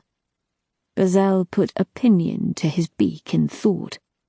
What does your father think of his wife leaving? He asked. Still in his sanctuary, I assume. The Emperor is still locked away. Nothing has changed except that I'm now the one who hands out his decrees. He's a wise man, your father. They say you royals are born with daggers in your hands. Cecine tapped the silver bell with her fingernail. They say that for a good reason, bird. Now, do we have an accord? Basalt bowed his head, keeping his beady eyes locked on hers. We do, but you make it 4 females a day. With that, he threw himself from the windowsill and plummeted from the tower. She lost sight of him in the sprawl, but heard his keening wail, scattering clouds of pigeons and parrots from their roosts. Cecine stared out at the dusty horizon once more, finally able to relax a little now that Basalt's keen eyes had been bought. She sighed and felt her stomach rumble. Atane was right. All this scheming did work up an appetite. Chapter 7. The Widow's Tower. A master's will is absolute. A shade must do as he or she pleases. Should disobedience occur, it is the master's prerogative which punishment he or she sees fit to apply. A list of suggestions is available from the Chamber of Punishment. Article 12, S1 of the Code of Indenturement. Line up! The colonel's bellow deafened me before we'd been freed from the cart. I didn't have much time to complain as my ropes were yanked and I pitched onto the dirt face first. I was dragged up and shoved into line as I wrestled to get my bearings. I'd been too lost in my hopeful daydreams to notice we had arrived at Araxes' abode. I gazed up at the skinny pyramid stretching into the sky. 5 faces, I counted. It was taller than most of the buildings around it, a sand-brown colour striped with marble and iron. The tower wore its windows like old pox scars, deep and sunken into the stone. Few balconies interrupted its slanted sides. I saw a few lingering halfway up and another near the spire's point. A gaggle of bright green parrots sat on the lower ones, cackling amongst themselves. We had been brought to a courtyard made of simple pillars, holding up colossal slabs. Ghosts hovered in every corner, dressed in grey servant smocks, embroidered with black feathers, the symbol of the indentured. In front of us stood a bald and portly man, his skin shiny with grease and sweat. He had a clear fondness for silks. He was swaddled in them head to toe. Dark patches had blossomed at his chest and armpits. Bracelets of bone and beetle carapace hung in their multitudes from his forearms. At his side was a ghost with vacant eye sockets. He too was bald, but comprised entirely of angles like the facets of cut gem. A grey smock hung on his sharp shoulders, also emblazoned with a black feather and presumably the widow's seal. Despite his blindness, I felt the pressure of his gaze on me as he surveyed us new arrivals. Perhaps he still had a sense for sight in death. His wizened grimace told me he didn't approve much of us. "What are scrapings has the lady brought now, Colonel?" "They'll do fine for what we need, Yamak. Don't worry your ugly head." Khalid tossed the fat man a scroll. He caught it clumsily and passed it to the ghost. "Read 'em, Vex." The ghost by his side cleared his throat. "Jerub." I raised my hand after some hesitation. I didn't like playing my new character, but in all honesty, I wasn't keen on any more pain. Who knew being dead could be so unenjoyable? Bella? The skull woman raised her hand. So you must be Mamoon. Yamak threw up his arms. Oh, for fuck's sake, his voice ain't even settled in yet. Calm, man, said Khalid. Vex, get them clothed, get that one a scarf, and the young un a cloth cap. Cleaning duty? Aye, for now. Kitchen for the lad. Right you are. Vex beckoned us forward, and after Khalid had released our ropes, we followed. Yamak stayed behind to whisper with the colonel. The inside of the tower was grand and spacious. Great blocks of stone had been hewn into arched corridors and sweeping stairwells. We took the grandest of them, and as we climbed I found myself glad of my spectral muscles for the very first time. There was none of the usual burn in my underworked calves, no ache in my overfed sides, and besides the concentration of walking on vapour which I was still growing used to, it felt easy. Vex gave us our welcome as we climbed, pointing out places of interest on every floor. You will now refer to me as Vex. I'm the head of the house shades and report directly to Master Yamak, the master of his household. As such, you will obey me. Lower balconies are through there. Tal Horrocks, or Widow Horrocks, as she is also known, expects a high level of excellency from her shades. You will call her Tal or Mistress. Storage rooms and laundry cupboards here. She does not tolerate tardiness, backchat or excuses. Quarters for the living staff are here. You are to be silent until asked a question. When answering, speak loudly and clearly. Tal Horrocks does not like mumbling. Guards' chambers there. You're never to touch her, for she cannot abide the touch of a shade. Merely looking at you's enough of a challenge. Trust me, I should know. First and second libraries there. If you're confused, there is but one golden rule to abide by. You will do whatever is asked of you without hesitation or question. That is what the tenets demand of you. The widow always abides by the tenets and the code of indenturement. Ah, kitchens. Vex halted us in front of an archway, leading to a corridor beyond. Steam lingered on the ceiling, and I could hear the sounds of clanging and yelling. Mamoon, report to Cook Husa. He'll put you to work. Down there, boy, go. 2 floors up, Vex showed Bella and me to a series of honeycomb hallways, with alcoves no bigger than small cupboards, and without doors. This is where you stay when not working. The question burst from me. And what work is that? Vex shot me a hollow look. As a house shade, cleaning, serving, dusting, washing, and more cleaning. I nodded, holding back all manner of sarcasm. You will find your new smocks in that chest there. I shall get you a scarf, Jerub. The widow doesn't want to see grotesque wounds about her tower. Do I get a choice of scarf? Vex offered me a smile as he came closer. I stared into those dark pits, wondering who had plucked them clean. I can tell your sort. You think you're above this, that you've been wronged in some way, that this half-life of yours isn't fair. Well, sir, I can tell you that never goes away. The inevitability of your situation never goes away either. 20 years I've worked for the widow, and no doubt more await me. This— He paused to poke a finger into my chest. I felt gelatinous, and despite how freezing I was, somehow he felt colder still. This is your lot now. Save us all your witty jibes and smart remarks. You're dead. Hurry up and get used to it. I managed to nod, even as I silently reaffirmed my vow to do the exact opposite. Fine, I said, following Bella to the chest. Now I had been offered clothes, I was eager to end my spate of nakedness. Bella was too, it seemed. She saw to the lid, angling it up to reveal neat rows of folded cotton smocks with black feathers emblazoned on their breasts. They also bore the widow's seal, 3 skeletons hanging from nooses. I grabbed at one, but my numb fingers slipped over the smock. I tried 3 times to no avail, marvelling at how my fingertips almost passed through the fabric. I looked to Bella, who was doing much better. Slowly, she whispered, while you think about being solid, alive again. Trouble, Jerub? Asked Vex. No, I lied, reaching out again. I thought hard about being alive. I'd done nothing else since being tossed in the cell, so I was rather practiced. To my surprise, it worked. My vapours seemed to flow down my arm, bolstering my touch.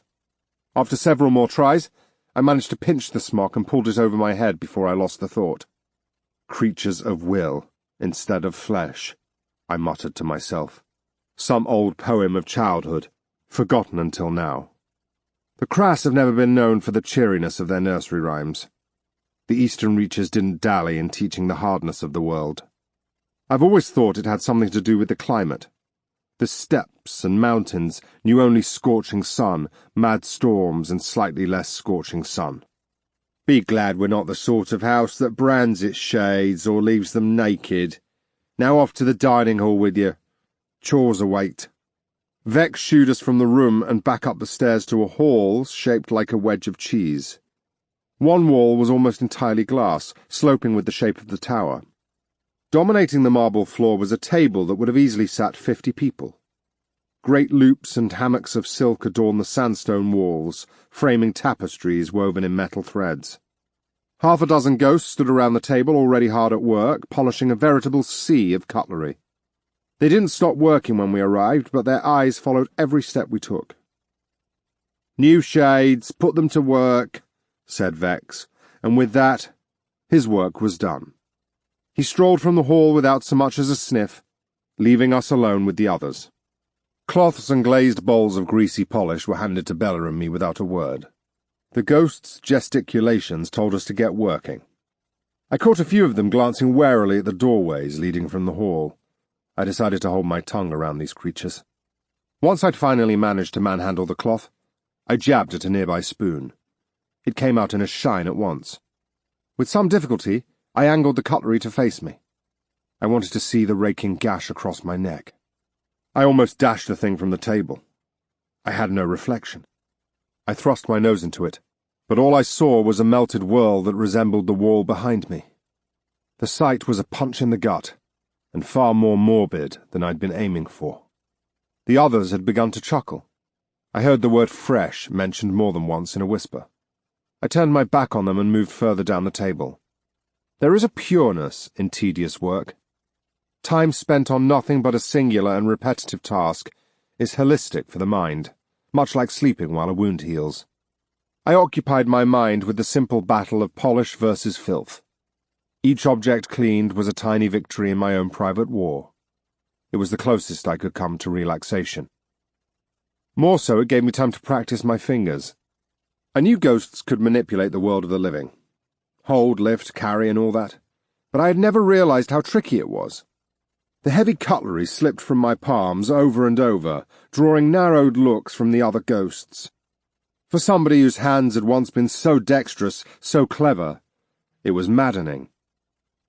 After several hours I got the measure of my grip, and by the time we'd cleared away the table, I could hold a tray of cutlery with only a slight wobble. Another small victory, but it buoyed me all the same. Dusters appeared and we saw to the tapestries. After that, brooms for the leopard and antelope skin rugs. Then wax for the marble.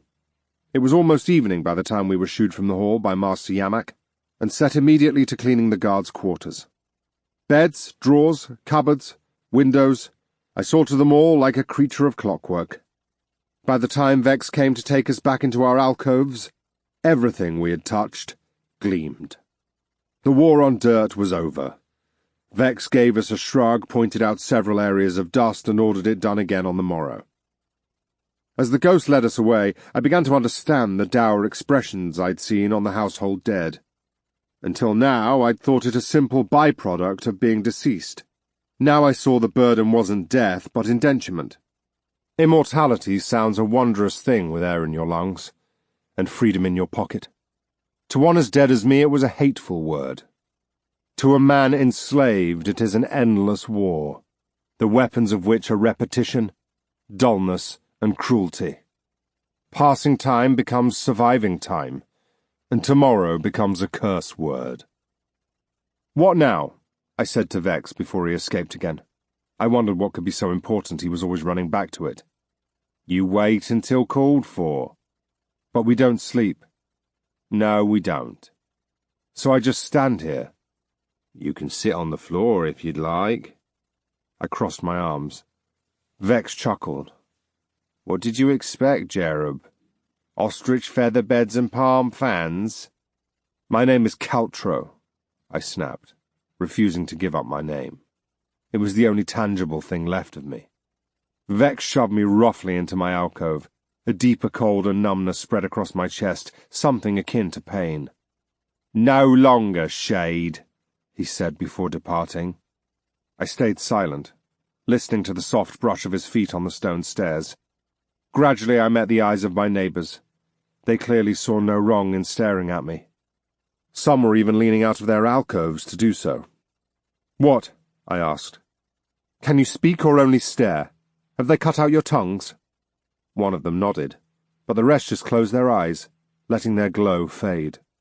Only Bella kept her focus on me. You're new to this, aren't you? She asked. Aren't you? No. That Thameser stole me from my owner. A year dead now I am. Trust me, it's better to keep your mouth shut. Just get on with it, like Vex said. I shook my head, staring at the ceiling. I refused to give up. Give up what? Spoke another, a man farther down the line. You've already lost everything, friend. I scowled in his general direction. You're wrong. There's justice, vengeance, my pride, my reputation, my sense of honor. The latter was questionable, but it sounded good. I've been wronged, and I refuse to lie down and accept it. Somebody down the hall sniggered. Reputation, he says. Refuse quietly, then, said another, or you'll get us all copper lashes. Exasperated, I tried to grab at the cold roots of my hair. Surely there is a way of protesting. People of your code that can help me. A voice rang out from the far end of the row. The code? Ha! What indentured shade has the time or silver for such things? Even if you did, it takes years for a case to be reviewed. I threw up my hands. Some virtuous group of charitable fools, then. Their mocking laughter shut me up. That and the pointlessness of arguing with such fearful souls. They had already given up and succumbed to their situation, their prison of death. Perhaps that was why there had never been a ghost uprising in the Ark.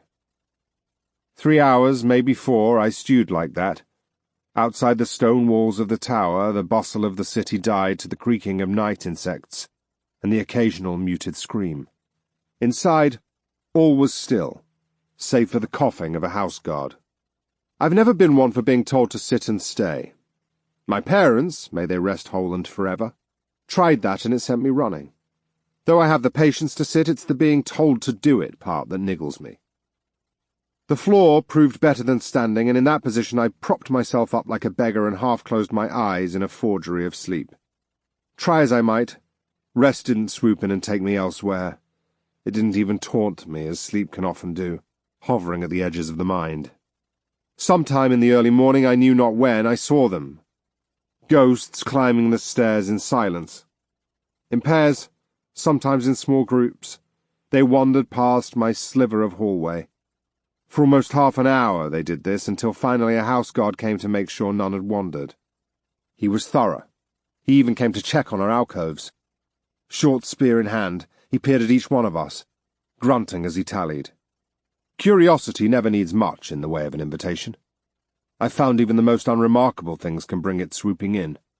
Once the guard had disappeared, I got to standing. Bella was sitting cross-legged on the stone opposite me, a questioning look on her face. I didn't offer a word of explanation. I simply stepped from my alcove and crept down the corridor. "Hey, idiot!" hissed a ghost behind me. I could tell by the urgency in his voice that he was concerned for himself, not me. "Stay put." I ignored him, following in the footsteps of the guard.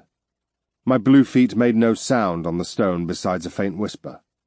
I suspected I would have a brighter future as a thief, if I ever managed to get my freedom.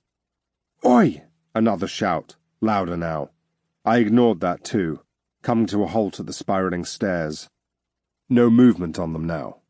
The tower had gone back to sleep. I bit my cold lip. I itched to descend and see what it was that had so many ghosts traipsing the stairs in the early hours. Patience. I tore myself away and returned to my alcove, much to the glaring and grumbling of my new colleagues. I heard one whisper, "Fucking idiot," before silence fell. I didn't reply. Their opinions weren't worth salt to me. Let them linger here, shackled to an eternity of cleaning silver spoons. I had my own plans. Chapter 8. Vested Interests. Shades in possession of their half-coins, and therefore their freedom, must display the white feather at all times. Any shade found wearing the white without their freedom shall be quartered with a copper blade. Article 9S13 of the Code of Indenturement. Anybody would have been forgiven for thinking Danib was the shade of a large bear instead of a man. He had the cold eyes of an animal, but he also had the height, the brawn. Fuck, he even made Annie look small. All he lacked was the pelt and fangs. He had his plate armor and his blades for that. No roar, mind. The killer was mute as a stone. Temza stared up at him like a climber assessing a rock face. "What is it now?" Danib mimed the door and a hood over his cracked-open head. The vicious white scar, spanning most of his skull and half of his face, was overkill when it came to looking menacing. "Your old friends are finally here, are they? Good." Temza slammed the huge scroll shut and replaced the reed in its glass with a clink. "About bloody time they gave us some more leads." The big lump of a bodyguard tutted. "I don't care if they're the heads of the cult, or how old and wise they are." A grunt. "I'll be hospitable, don't worry. Cheery, even." Giant hands clenched into boulders. "I can be cheery." Temza pasted a smile onto his weathered face. Danib rolled his eyes, hunched some more, and led his boss into the narrow corridor. Although his spectral feet made no sound, his armor clanked heavily. A flight of stairs took them past the bustle of the tavern. Temza paused to check the tables and eye his staff, ever the scrutinizing proprietor. This tavern had been his first investment and a turning point in his career. Although the rest of his growing empire needed constant attention, he always managed to put the slab first. Somebody had broken out a skin drum. Another wielded a screeching argul. The Rusty Slab was the largest tavern in Best District and could be relied upon to be rowdy at all hours. It was how Temza liked it. Rowdy meant busy, and busy meant plenty of silver flowing into his pockets. Danib grunted, reminding Temza of their guests. "Yes, yes." At the top of the stairs, where the noise faded to a dull vibration, Danib threw open the door to the meeting chamber. Temza stomped inwards, claws ringing on the stone. The oil lamps had been lit, and the brazier stoked. Annie loomed in the corner, eyes narrowed at the glowing guests that stood behind the table. She shared Temza's sentiments. Enlightened sisters Yaredin and Lyria waited with arms folded inside vacuous sleeves. Their blue faces were shrouded by their scarlet hoods. Temza could barely tell between them unless they talked. Lyria had a deeper voice. Their matching red robes were adorned with nothing but a silver rope belt and a stitched white feather. They were both gaunt creatures in death. The vapours hung in straight lines around their jaws and cheeks, and their mouths were narrow dashes. Temza's smile returned, this time needing some effort. He had little love for the dead gods, less for the morons who still followed them 1,000 years on.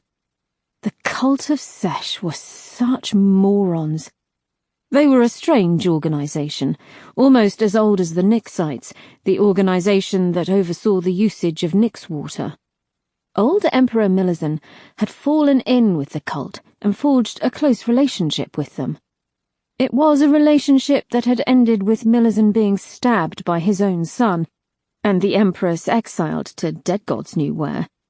Since the current emperor had banished the cult from the core districts, they had kept to themselves in the outsprawls, content to deal in rumours and secrets. Recently, however, it seemed they had developed a taste for crime. Sisters, what a pleasure it is to see you again. Has it been a month already? Boss Temsa, as we die and glow, they chorused. They did not bow to him, but they did to the big ghost by his side. And Brother Danib. Danib returned the gesture, nodding curtly. Temsa interrupted the moment with a tap of his cane. As I reminded you the last time you came here, he is your brother no more. He is mine, my property for 5 years now. Now, might I say how well both of you look? There's a healthy glow about you. He waited for the sisters to bow their heads before he continued. I must also thank you for the information you kindly provided. I was suspicious at first when Danib introduced us, but the tour and tell you suggested turned out to be somewhat lucrative. My question is, have you come for your payment, or to provide me with more tidbits of information? I know which I prefer. The shades spoke in turn. Lyria first. We have more information. Though we have other matters to discuss first. Temsa had the feeling this conversation would be a lengthy one. He dug his pipe from his silk jacket, a long curve of brass and northern pinewood. He picked up a taper and stole a flame from the crackling brazier. And they are? His voice was deep with the smoke that curled from his mouth.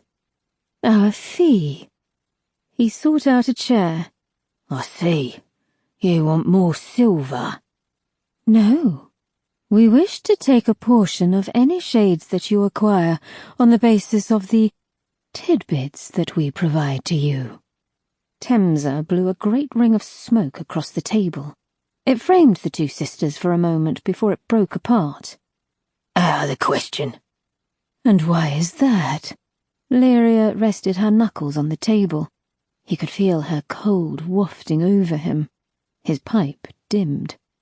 Temsa leaned forwards. Firstly, because shades are worth a lot more to me than silver, and secondly, I don't like the idea of you buying them just to set them free. This city doesn't need any more free shades. It's bad for business. Yaredin sighed. We do not wish to free them, Boss Temsa. We too have need of the indentured, added Lyria. He let the fragrant smoke wreathe his face, hiding his curiosity and surprise. What needs would they be, I wonder? Rather backward for a cult that preaches for the betterment of shades, wouldn't you say so, Annie? Danib? Annie apparently hadn't heard, but he could hear the scrape of metal behind him as Danib shrugged.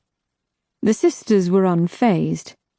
We prefer to be called a church, and if you dislike our practices, then perhaps we should hear what your competitors have to say. Temsa laughed at that. I have no competitors. Yaredin looked grave. Are you so sure? This is a vast city with many soul traders such as yourself. Berix the Pale, for instance. We wager he would happily pay for our information, much needed in Quara district, or Astarte, perhaps, of the whitewash beaches. We hear her days of stealing shades from hospitals might be coming to an end. Lyria nodded. An astute young woman she is. Tap, tap. The pipe stem clacked against Temsa's teeth. How big a portion do you want? 30%. Outrageous! I'm insulted. 8. 25. 12. Next water prices have risen by the Emperor's decree. Supplies are tight, they say. I need to make my cut. 20, then. 17, and that's final. The sisters spoke as one. We accept. But I want bigger, better. No more dockyard snatchings and average-sized hauls. Our thoughts exactly. We see great ambition in you, Boss Temza. The ladder is there. All you have to do is climb it, whispered Yaredin.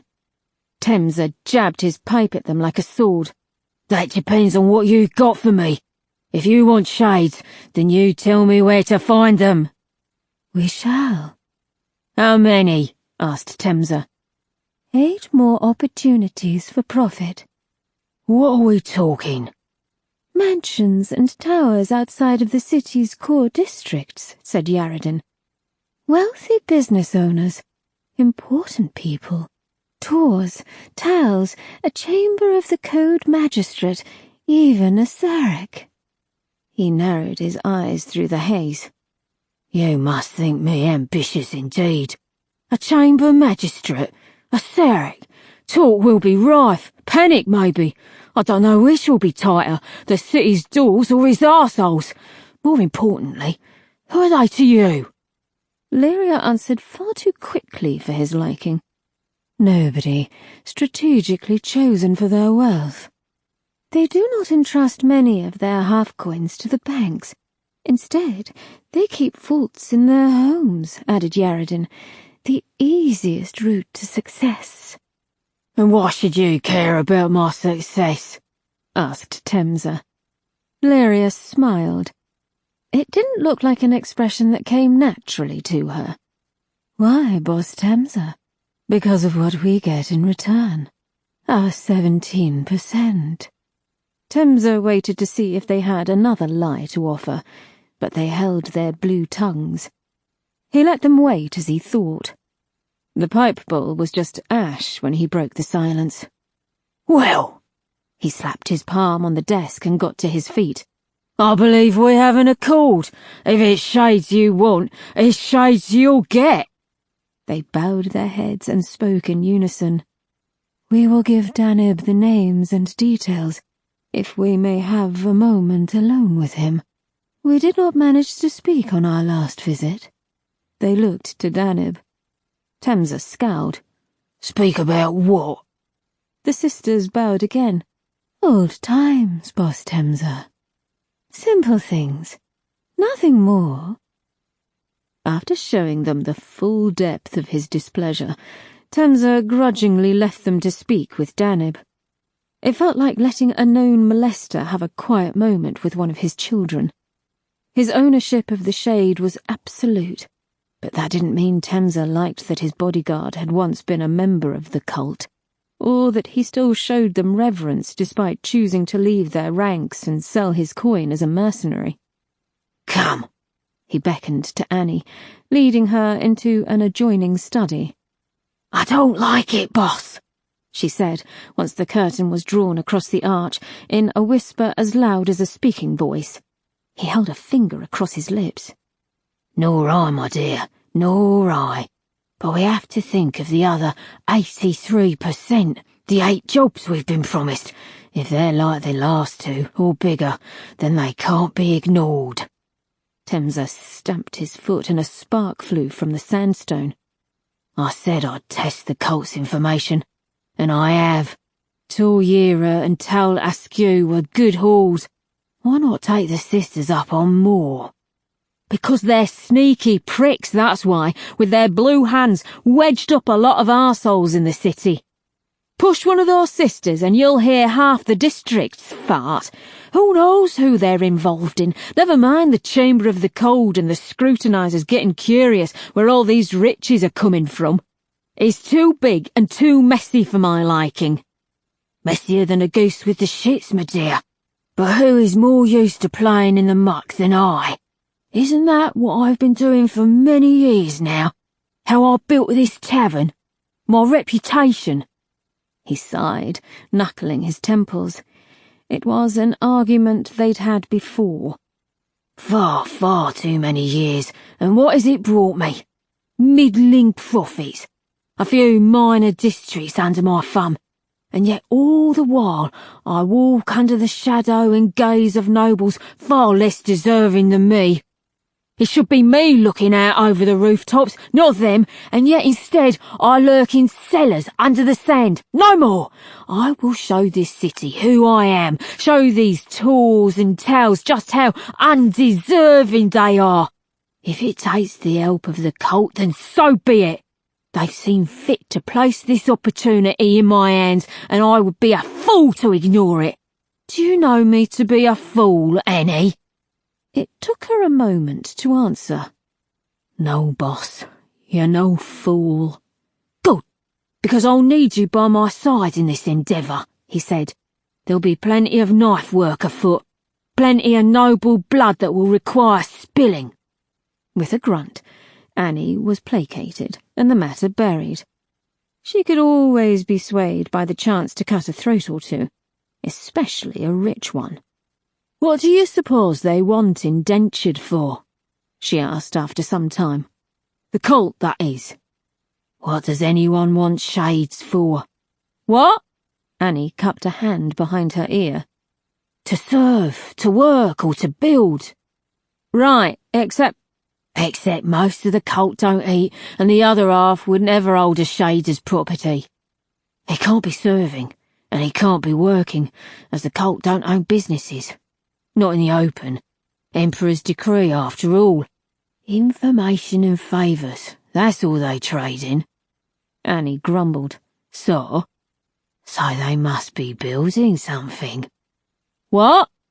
Temsa shrugged. They're calling themselves a church these days. Maybe that's what they're building. Good time for it, with the Emperor stuck in his sanctuary. Bah!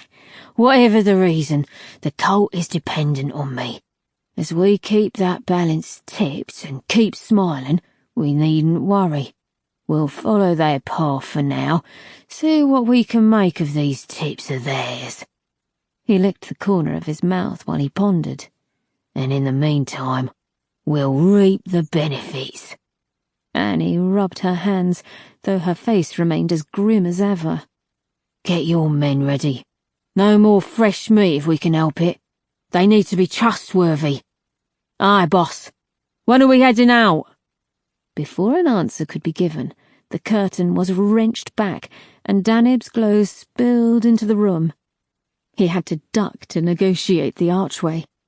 Temsa eyed the thin scroll in the shade's humongous fist and tapped his cane with vigour. Tonight, my dear. Tonight. As Annie vacated, Temsa snatched the scroll from Danib and held it to a nearby oil lamp. The ornate scratching of the sisters was on the boundary of legible, and it took time to draw out the words. Tel Habish, Tor Merlik, Tel Irma, Tor Canis, Magistrate Gore, Seric Fennel, Seric Boone. Oh, he's already dead, but he's still richer than most. An audacious list, but then again, perhaps it is the time for audacity. Temsa raised his eyebrows at another name.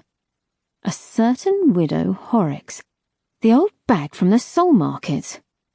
My, notes too.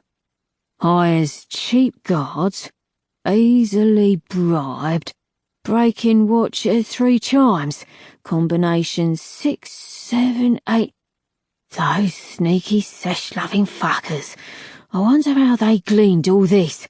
Hands up arseholes indeed.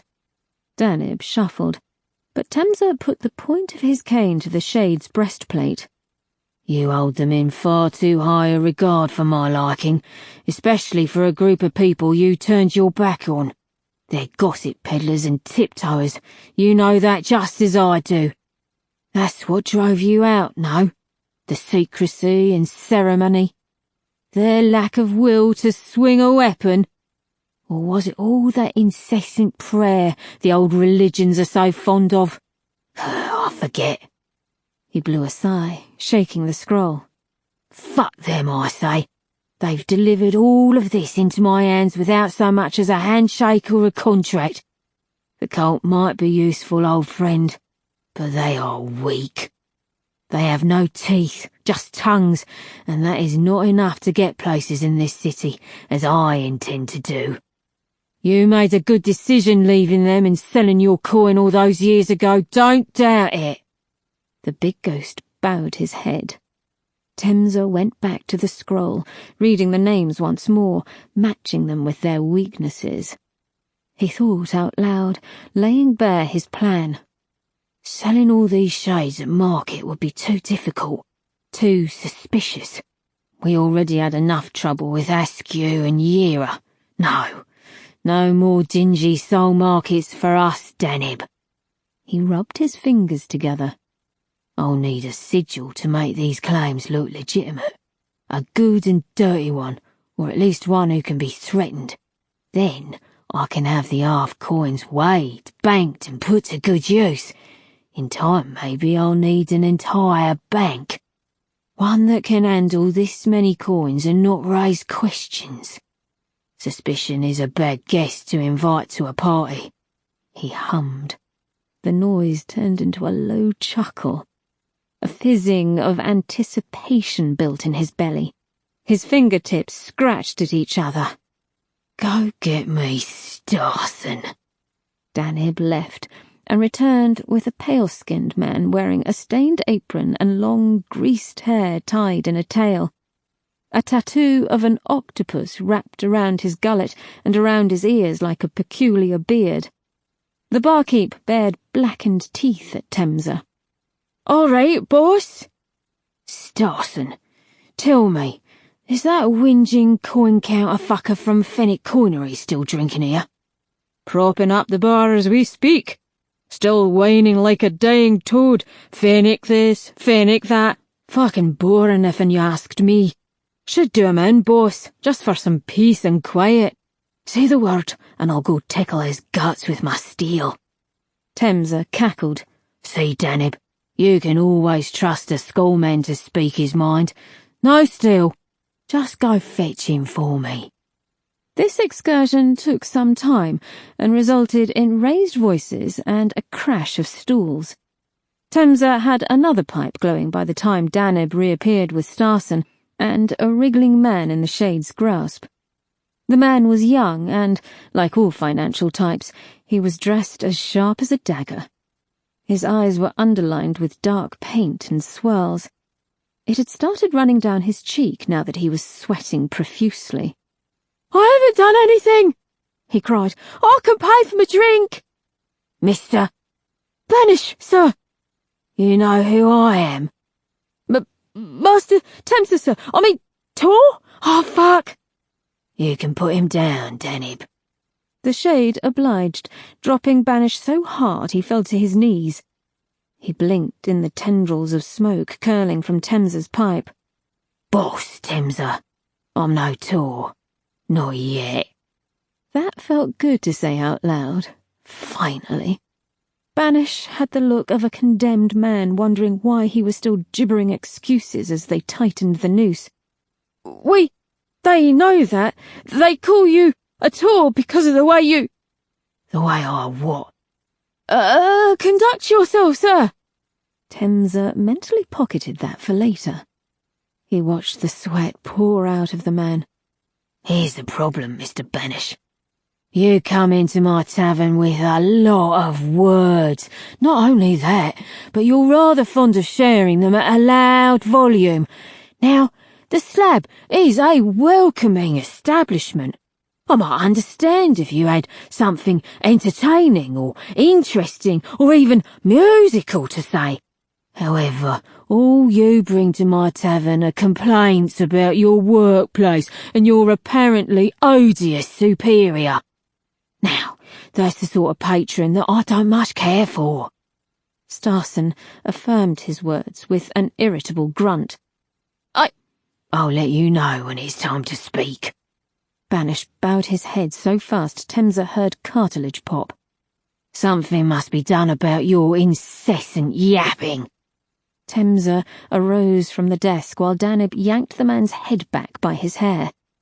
Either my associates here can cut your tongue out and solve the problem that way, or you can do me a favour, and I might let you keep it.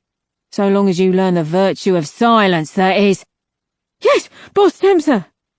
"Which is it, man?" The second one, the favour, anything." Temser sucked his teeth, scolding the man. "Be careful with that word, Mr. Banish. It's a slippery one." Danib released him, and with much shaking he got to his feet. "How can I be of service?" The pipe glowed, making Banish wait. "You can tell me more about this superior of yours."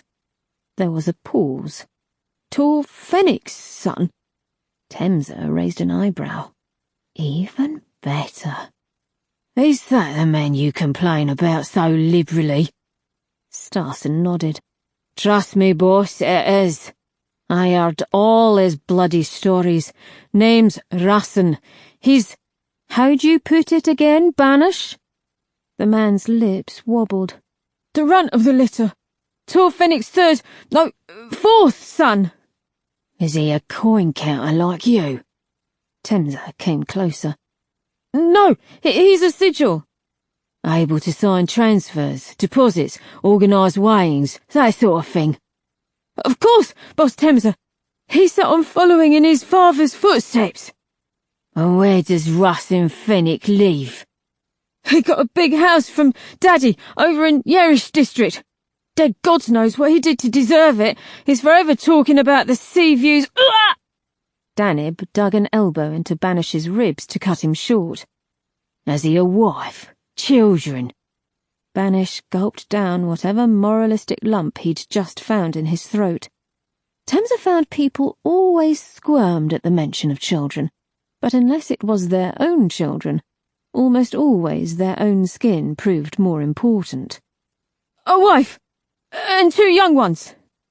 A bare scroll and inked reed was shoved into Banish's hands. "Write their street down before you get back to your drinking." The man hurriedly got to scribbling. Temser could see the question hovering on his lips throughout, and it escaped only once he had laid the reed down. "What will happen to Rassen? To them?" Temser indulged him. "If he is a good boy like you, and does what he is told, then nothing. You should be happy, Mr. Banish. Come tomorrow. He'll be too preoccupied to bother or berate you any further. Oh, but I'd keep silent if I were you." He chuckled, tapping a finger to his nose. "Or I'll have Danib rip your cords out and starve and cook them up so you can physically eat your own words. He's quite the chef." Banish's weak smile withered immediately. Starson met his horrified gaze with a blackened grin. "I make a mean rat meat hash," remarked the barkeep, scratching at his octopus beard. As Banish was hauled down the stairs, face ashen, Temser waved his pipe. "Enjoy the rest of your evening, Mr. Banish. I know I will." They said fatherhood turned even the heaviest of men into the lightest of sleepers. While Rassen Fenix was more scrawn than brawn, he'd learned that lesson all the same. 2 small children could be brutal teachers. The slightest wail, moan, or cough never failed to drag him from his ever-shallow dreams. So it was that the tinkle of glass awoke him in an instant. His hand reached out, feeling the outline of Haria moaning in her half-sleep. His other hand went to the drawer, for the thin knife that lived there. The stone was cold underfoot, but quieter than floorboards. His fingers saw to each of the 4 locks on the bedchamber doors, then quietly peeled back the bolt. The lanterns had either died or been snuffed. The orange glow of the city spilled through the shutters in criss-cross patterns along the hallway. Rassen slipped across the stone, knife at the ready. The children's room was around the corner, door just ajar as always. He pressed his ear to the gap, and it moved at his touch, opening with a creak. He saw the dark shape framed in the light of the windows, and his heart froze in his chest. He thought of calling for his houseguards, but he wanted his wife to stay put and sleeping, out of harm's way. Knife tip wavering, he thrust open the door with teeth bared. "All's well, Mr. Fenwick," said the shape. A man with his back turned, surrounded by shifting curtains. His silhouette had a lopsided shape, short and hunched, and in the gloom below his waist, something shone dully. "No need to worry." Russin saw both cribs empty. "Where are my sons?" The man turned with a thump of something heavy on the floorboards and showed Russin his face in the half-light and what he held in the crooks of his arms. "Guards!" Outraged, trumping fear, Russin marched for the man, knife held high. His wrists were immediately seized by hands as cold and solid as iron, forcing them behind his back. A blue glow washed over him, along with a deep shiver up his spine. He arched his neck to find a giant shade towering above him. "I'm afraid your guards are somewhat indisposed." Russin struggled all the same. It was also said fatherhood breeds the fiercest of protective instincts. "You leave them alone!" Despite his shouts, the small boys slept on soundly in the intruder's arms, curled up like the day they were born, thumbs in mouths. The man rocked them, offering a smile and speaking softly. "You should know I mean your boys no harm. But then again, we all do things we don't mean from time to time, eh, Mr. Fenwick?" Russin's voice was tight and hoarse but low. "If you want silver or half-coins, I keep none in this house. It's all stored in my father's bank. I will give you all of it. Just don't harm my boys." The stranger smiled. "Oh, I have plenty of my own. Thank you." "No, Russin. I want you." "Me? Why?" "More precisely, I want your right hand. You just happen to be attached." Russin felt the colour drain from his face. He struggled, looking behind him for a blade. His own still wiggled uselessly in his hand. "Relax," said the stranger. "Although usually I would mean that literally, tonight I do not. As a sigil, for one of the oldest banks in the Ark, you can help get me an account at your father's bank. I'll also be needing your signature on certain transfers and deposits, and a weighing or two in the near future, one that does not require much scrutiny. I have my mind set on becoming a noble, you see." "It's against the code. We won't have any part of criminal—" The stranger stepped closer to the window so Russin could watch him run the back of his hand across his son's cheek. "You can, and you will. Or your pretty wife will come in one morning to find young—" Russin swallowed. "Belzar and Helen." "To find young Bilzar's little face facing the wrong way. Maybe Danib here will snap Helen in half. Variety is a spice, so they say." Words failed Russin. He squirmed in the big shade's grip. The stranger placed both snoring bundles in the nearest crib, but not before kissing each on the cheek with his wrinkled lips. "There's a good man. Now why don't you take a moment to say good night? Get a hold of yourself. Then we'll get started, shall we? We have a busy night ahead." "Started," he said, before Danib tossed him to the floor. "Tonight?" "That's right." Russin's hands shook as he grabbed the crib bars. He was a stewing pot of emotion, clapped tightly shut, pressure trapped by impotence. All he could do was obey to keep his sons and wife alive. He left a kiss on his sons' foreheads before the huge shade muscled him towards the open window. I... He tried again, but only air came from his mouth. The stranger smiled as he showed Russin the grapples of a rope ladder.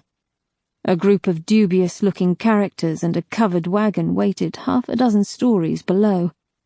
The young man threw a look back at the dark of the nursery and received a sharp prod in the chest for his procrastination. "No need to worry about that, pretty wife. I can always leave 1 or 2 of my boys to guard her chamber if you'd like." "No!" There was no pause in that reply. "No need." "You'll be back before dawn, my good sir," said the man with another wicked smile. "Unlike banking, in my business it pays to be speedy. Now move, before I change my mind." Russin grabbed the rope and put one gangly leg over the railing, silently berating himself for not asking his father for a bigger house. Chapter 9. A Glimmer. Churn, churn, stir it so. Coin on tongue, stripped head to toe. Dead God wrought and God forgotten, never still and never rotten. Flowing ever the gate of death, welcomes all who know no breath. Churn, churn, stir it so, naked bodies in they go. Coin once for passage, now for key, binds them to immortality. Lifeless in, come thrashing out, till coin rejoined, a servant's shout. Churn, churn, stir it so, out come shades, all aglow. Old Nixite poem for prospective Nixites. Fuck me, Cherub. I'd rather not, if it's all the copper switch, Vex's favourite toy, struck again. It scored a mark across my cheek, stinging as sharp as a whiplash. "You call these polished?" He poked at the candlesticks I'd been tending to for over 3 hours. "The widow would be horrified to see these on her shelves. Start again." I looked to the ceiling, hunting for patience through a long breath. "Yes, Master Vex." He strode away, making the others scatter. Once gone, they stared at me with the usual withering looks of "we told you so." I went back to my polishing and kept my anger on the inside, far away from my face. For the next few hours I gave the candlesticks the thrashing of their lives, finishing up long after the other ghosts had been pulled away to other tasks. I was left alone in the great dining hall, for the first time untended and unwatched. It was in moments like those that my fingers and feet grew rather itchy. The candlesticks were replaced in hurried motions, and I swept the soiled cloths and empty vials of polish, and other cleaning stuffs, into a bag. Concentrating hard to hold it, I slung it over my shoulder and plotted a winding path around the hall, taking long looks at things I'd not yet been allowed to touch. The sun bathed the trinkets and metal thread tapestries in a golden light. It would be hours before it sunk below the rooftops, but there was a tinge of orange in its glow. Decorative urns shone with it. Bejeweled mahogany boxes took on a molten quality. The craftsman in me, or to be truthful, the thief in me, wanted to salivate. I licked my cold lips instead. I left the hall and went up the stairs instead of down. I had the excuse of finding the others, or Vex if it came to it. That was all the license I needed to pry into the upper corridors at the pinnacle of the Widow's Tower. My first impressions confirmed they were small and slanted, leading to rooms that glowed orange with whale oil lamps. Spotted furs and sweeping silks hugged their walls. I wanted to tread the floors of each hall, but I couldn't linger. Instead, I found a large reception room with another wall of clear glass at its far end. The city beyond it was black and glittering gold. Only its myriad lamps and candles told me how vast it was. Plants in varying stages of life and decay sat about the room, rooted in ornate pots ranging from tiny to back-breaking in size. Mahogany shelves lifted them high up the sandstone walls, and I wasn't surprised to find that the harder-to-reach vegetation was the deadest. Gold watering cans sat between the pots, a layer of dust dimming their metal. A few scrolls and tomes leaned here and there, lonely between the plants. I thought the room empty until I heard the rustle of a reed on papyrus in the corner, and saw the shadows move across the shelves. A monstrous bowed head lifted, and claws flexed. I froze at first, then turned to bow. "Lost? Half-life?" croaked the widow. Horrocks was hunched over a small writing desk almost facing away from me. An oil lamp sat at her far elbow, burning brightly. Her attire was black and formal as usual, though this time she wore no hood. A cascade of silver hair fell in a waterfall down her chest and withered shoulders. I fancied she was a skeleton beneath all those layers of cloth and frill. "I appear to be, mistress. Please excuse me." I apologized, but my legs didn't move. "Thames's stock, correct?" The old hag had a good memory. Her cruelty couldn't be blamed on senility. "Yes, mistress." "Settling in?" I decided to play nice. "As much as can be expected." "I see they found you a scarf. Good." My hand moved to my throat, and the scrap of black cotton wrapped around it. A scarf, indeed. One for a pauper, maybe. I had to keep telling myself I was in no better social standing. Maybe lower, in fact. Play nice, the wiser part of me reminded. "Yes, mistress." She returned her reed to its glass inkwell and wiped her hands on a black cloth. "And how is it, being dead? With my advanced years I grow curious, you see. I like to inquire of all my house and chamber shades. Most have told me it's wonderful, not worrisome. But I can see they don't tell me everything." She turned, fixing me with a glare. She seemed less craggy out of shadow, almost kind, were it not for the scowl and puckered lips. "You seem to be one who speaks your mind? Tell me. Speak as honestly as you wish, with no reprieve. Explaining something to another is always harder than explaining it to yourself. You've all the vocabulary in the world in your head, but from your mouth it's clumsy. That's how I felt then, giving it voice for the first time. It's numb. Cold both inside and out. I can't feel much apart from the sting of copper, which I seem to have felt frequently since dying. It's like I tread on frozen feet half the time. They're like stumps. Holding things is hard, infuriating. I miss sleep awfully, and I'd happily take a nightmare in an instant if it meant I could dream. Oh, but what hurts the most is the irreversibility and injustice of my situation. To be nothing but a ghost. To own nothing but a scarf. To have the knowledge that I was murdered, robbed of my life and my freedom, yet know there's hardly anything I can do to change it. To know that I'm a dead slave and will be most probably for all of eternity, unless somebody helps me. I realized I was panting, but it was just reflex and emotion. I had no breath to be short of. Ghost. You crass suit your name. We call them shades here, said the widow with a tut. She jabbed the wood of her desk with a skeletal finger. And that's not your scarf. It is my scarf. Shades hold no property, as per the tenets. Remember that. I pursed my lips so as not to curse her. My physicians tell me I have many more years left in me. Many more as a free shade, if I choose to slit my wrists and become a half-life of my own accord. The thought has sickened me until now, but you raise some interesting points. I prefer the cold. As for copper, I've always preferred gold. The stumps, well, I imagine they're no different from these bony calluses my physicians call feet. And of course, if I bind myself, I imagine my time as a shade will be very different from your situation. I preferred the word plight. I drew myself up to my full height and tucked in my stomach. Perhaps it was too soon to push her, but with Vex breathing down my neck, I didn't know when the next opportunity would arise. Widow Horrocks. Tal, mistress, whatever. There must be a rule here in the Ark, as there is in Crass, against wrongful indenturement. We follow the same tenets you do. She stared at me with those flint eyes. Indeed there is. Under the Code of Indenturement. Article 7, if I remember rightly. Sharp as a dagger she was. Then I'd like to make such a case. I'd like to plead for wrongful indenturement. If I cannot have my body back, then at least I can have my freedom and justice for— A shout cut across my speech. "There you bloody are, Jerub!" It was Vex, bustling down the corridor towards me. His vacant eyes hadn't yet noticed the widow. "I'll have you flayed for wandering, if you think I—" He cleared his throat at the sight of her and immediately bowed.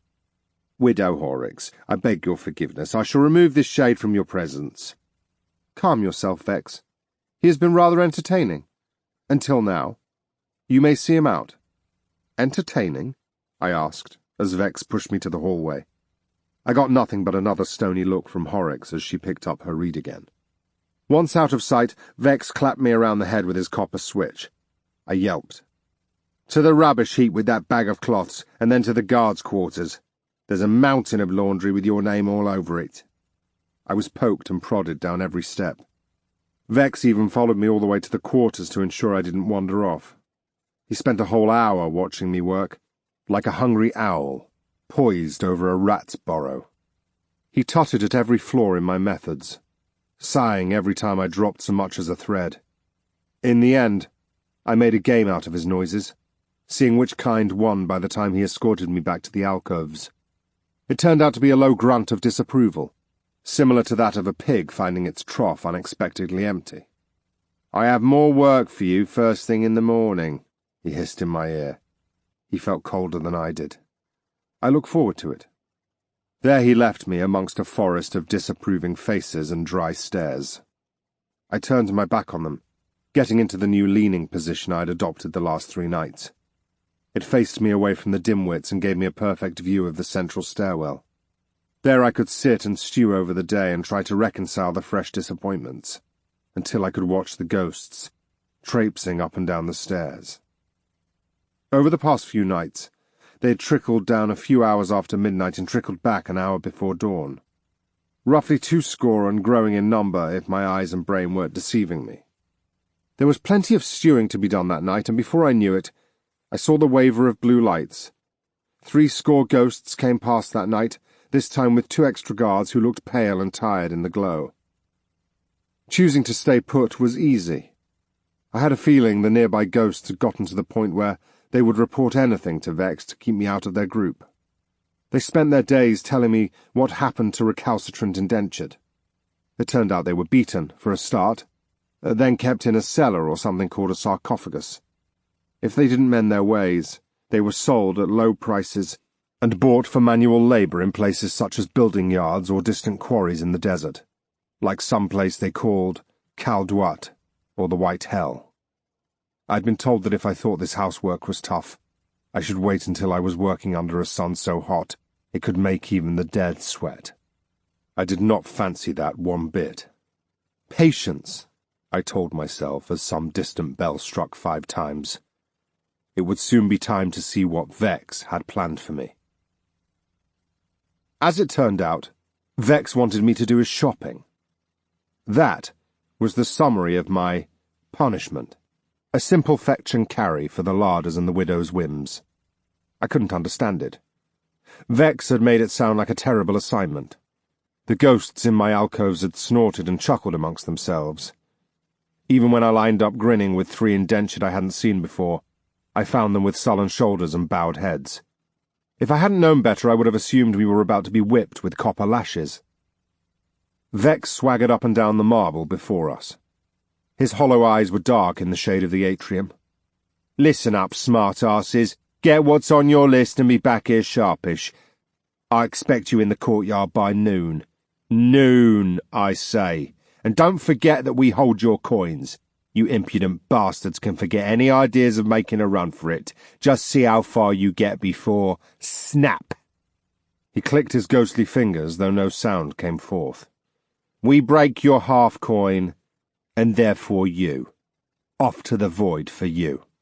Understand? I understood perfectly. Vex was right. I had contemplated running for the nearest boat maybe a dozen times already.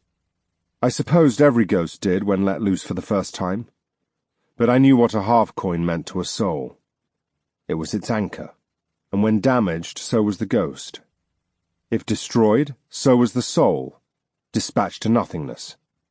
In Crass, they heat a half-coin in a pan almost to the point of melting. It brings the ghost running, screaming bloody murder. No doubt the cruel Arctians had methods more devious and infinitely more painful. A woven palm frond basket was thrown at my feet.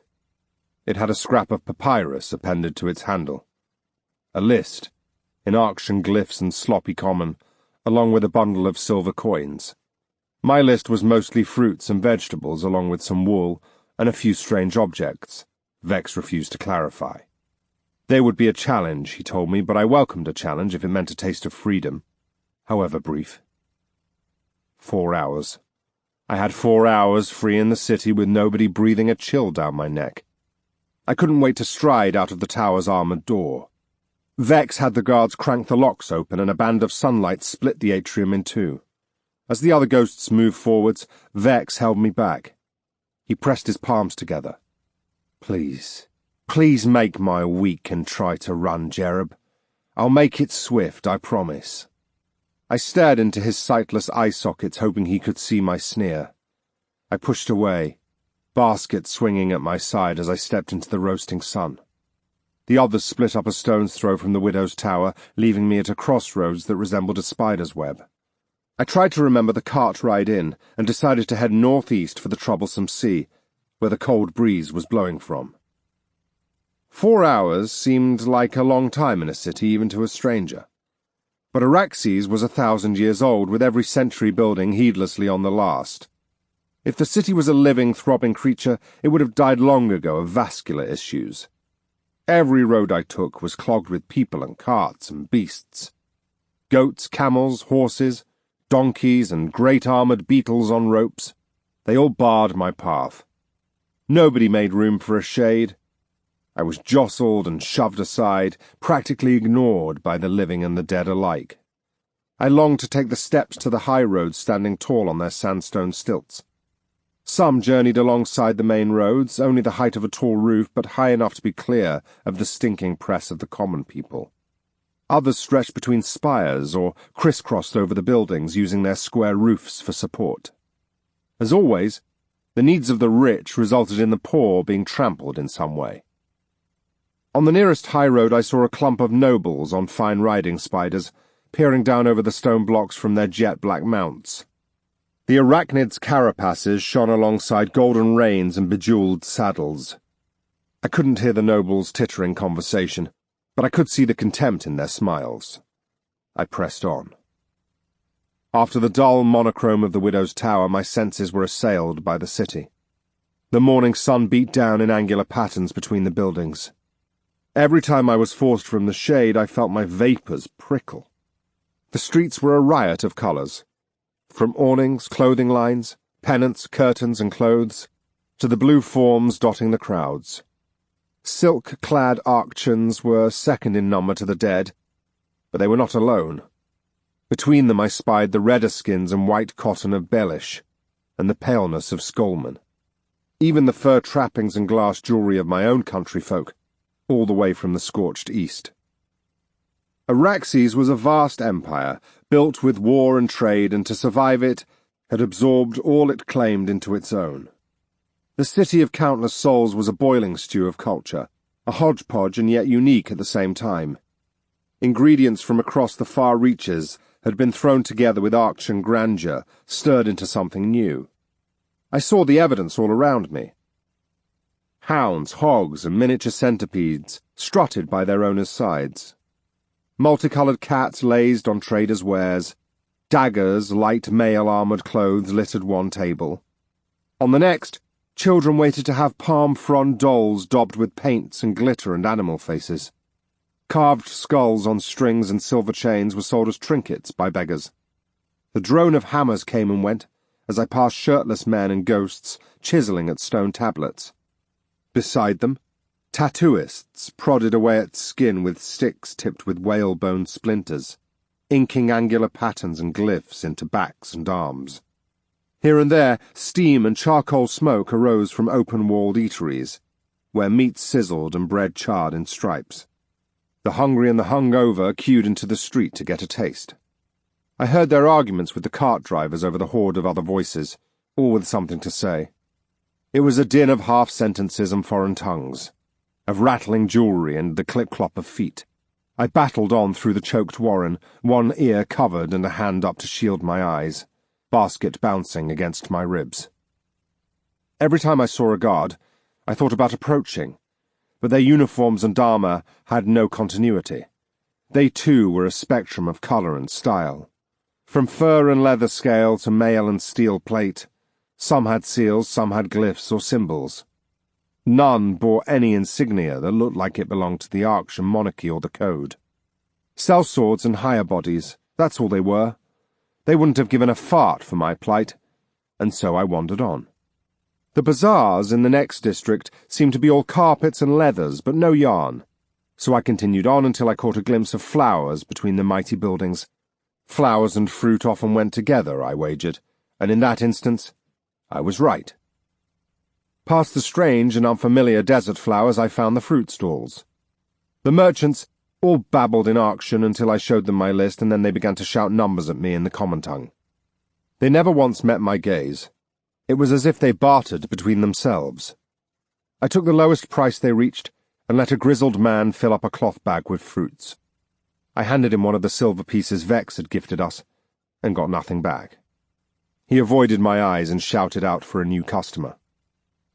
I took my basket, concentrating hard to keep it hooked on my shoulder, and found vegetables on the next row of stalls. There I received the same treatment, if not worse. Only 2 of the merchants bartered over me, and the loser cursed in Arctian as he handed over the bag and my finger grazed his own. Problem? I asked. Touched me. He spat at me, missing my bare foot by an inch. Fade away, half-life, he said in thick common. To make his point, he twiddled a copper knife between finger and thumb. I moved away, not wishing to feel another blade in me. I withdrew to a quiet corner out of the flow of people and ghosts, and reviewed my lists. I had wool, something called a kithara, 2 things I couldn't pronounce, and a weight of clay still to get.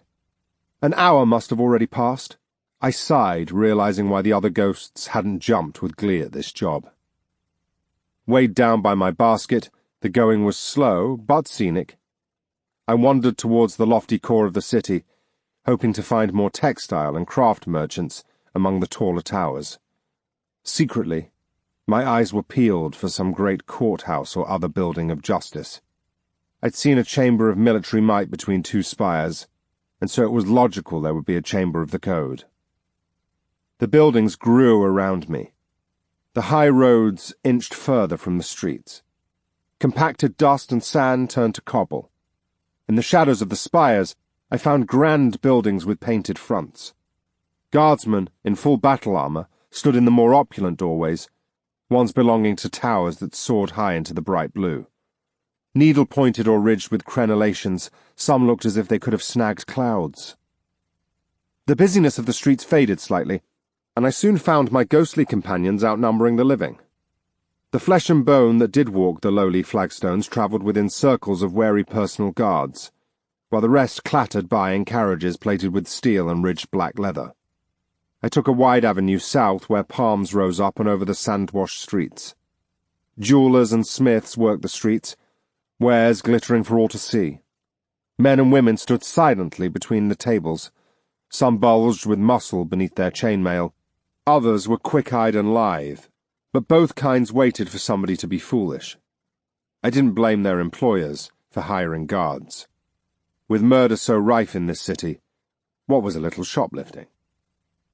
I toured the shining tables looking for a potter or something similar.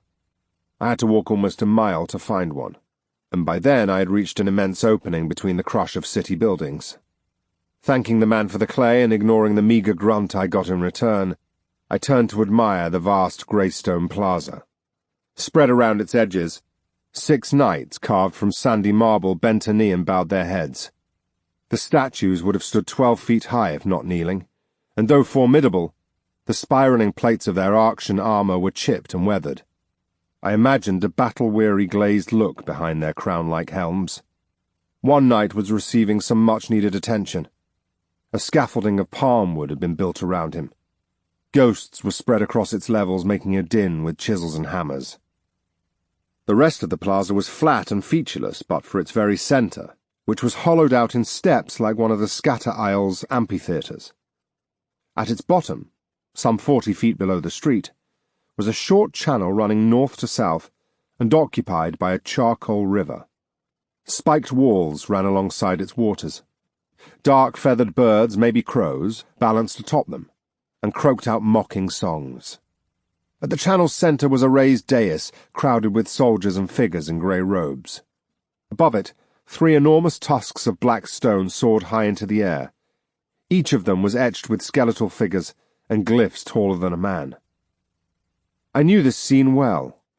Almost every city and major town in the Reaches had one like it, though few could boast something as grand and formidable as this. It was a Nyx well, a spring of the River Nyx, or as we crass call it, the World River. The Arctians would call it the lifeblood of the entire soul trade. The Nyx ran through every corner of the map, springing up in wells and marshes, always lingering just under the surface. Nobody knew where it began or if it even had an end. It was a vital constant across the Reaches, and it was sacred as well as feared, for it was the gate to death and back again. Once upon a time it had ferried the dead to the afterlife. We surrendered our dead to it or buried them in graves near its banks, always with a copper coin in their mouths for the boatmen, and in doing so we had sent them to a better place with joy. 1,000 years ago, that abruptly changed. Something perverted the waters across the Reaches. Not long after, a bunch of sages supposedly received the secrets of binding from the dead gods and decided to snap the coin in half. They say the greatest discoveries always come from the most capricious of circumstances, and lo and behold, binding was conceived. The Nyx became the key to trapping souls in the harsh light of day, and death and life became irreversibly intertwined. The tenets were written by the Nyxites. Then came the Arc's code, which was adopted across the lands. Society was upheaved. Dynasties were built. The gods were declared dead. Murder became fashionable. Here we were, a millennium on. Without Nyx water, a ghost cannot be bound. Those that die before their time and aren't snapped up to be indentured rise from their dead body and are tethered to it for 40 days.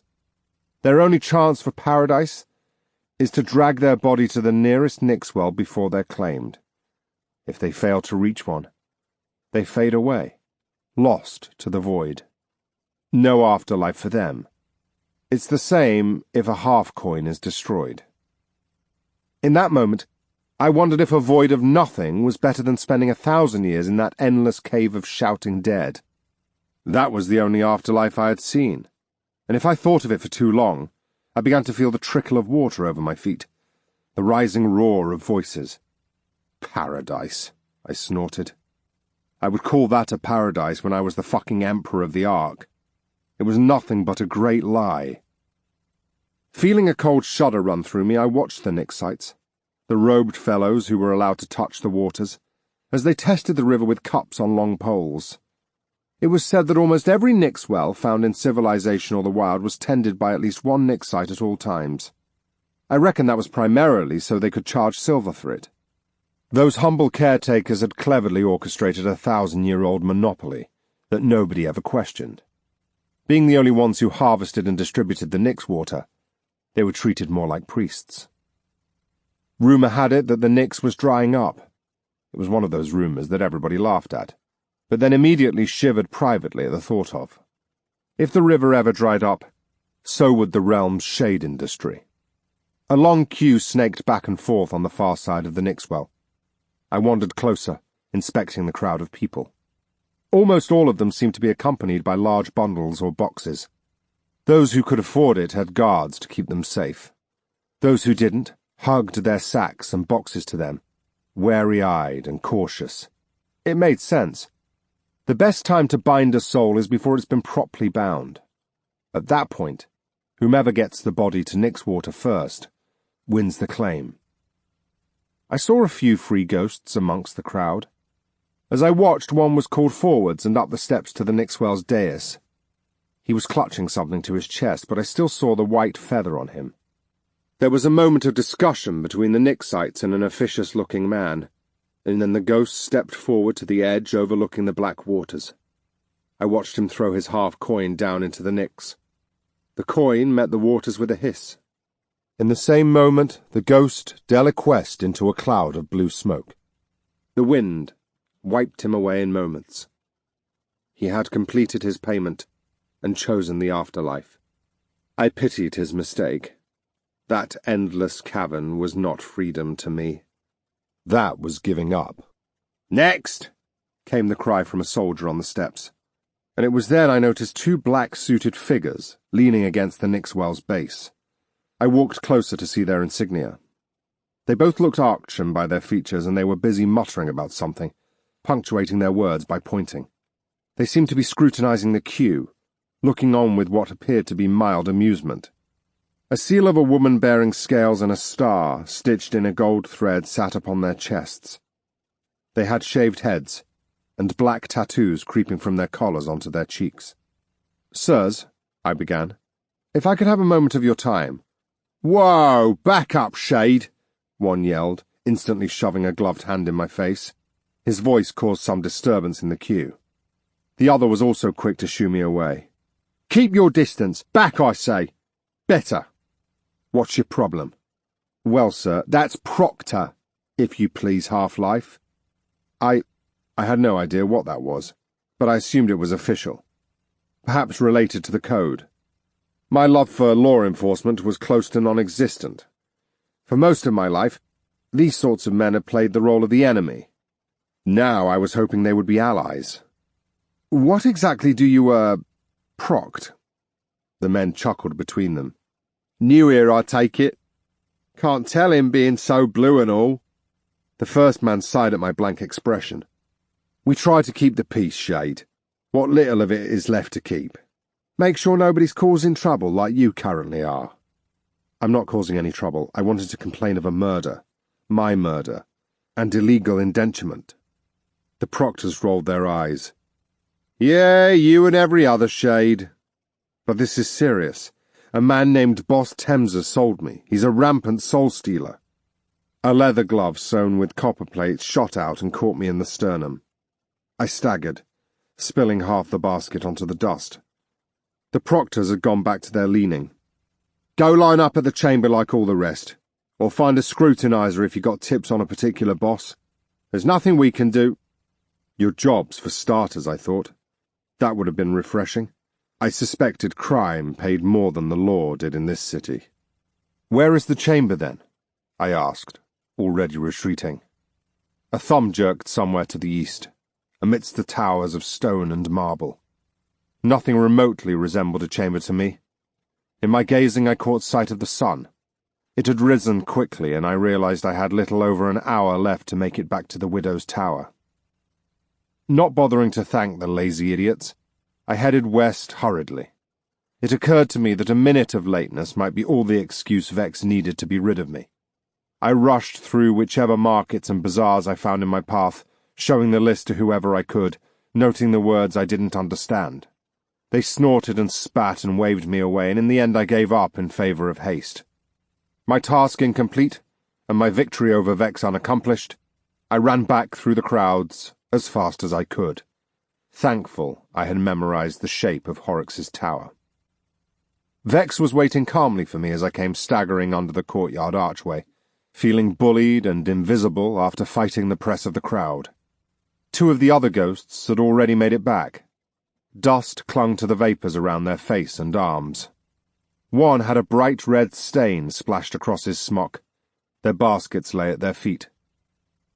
"Let's see how you did, Jerub," Vex called, blue teeth bared in a wide smile. I placed the basket and papyrus-wrapped clay in the dust and stood back to let him examine them. "I didn't get the last few things," I said. He raised an eyebrow. "Oh, no?" He showed me the list, fingers jabbing at the strange words. "You've not come back with the increased respect? Tap. Humility? Tap. Obedience? Tap." I wanted to roll my eyes at his little game. "I suppose I have." "I'm glad to hear it." He stuck out a hand and I placed what few coins I had left in his palm. Not very impressive."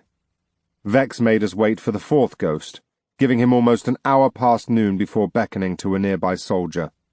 The man came forward with a cloth bag, and out of it came the missing ghost's half-moon of copper.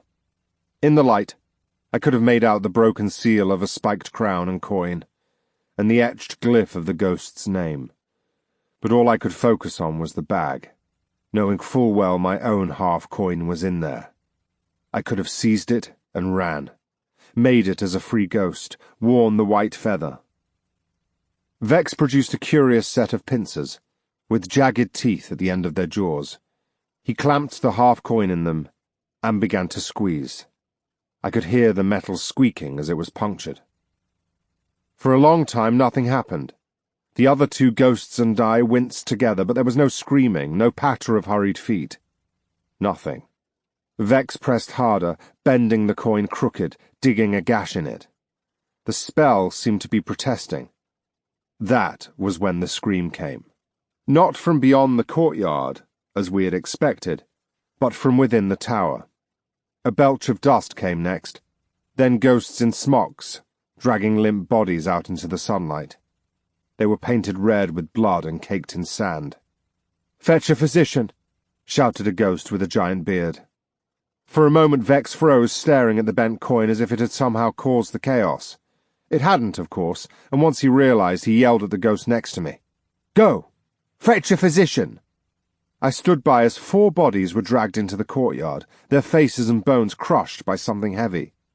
They were house guards, some of Khalid's men, and their chainmail hadn't saved them. I found them morbidly intriguing. To know that was all I lacked. A body. Just a complicated lump of meat. The vacancy in the nearest corpse's eyes was mesmerizing.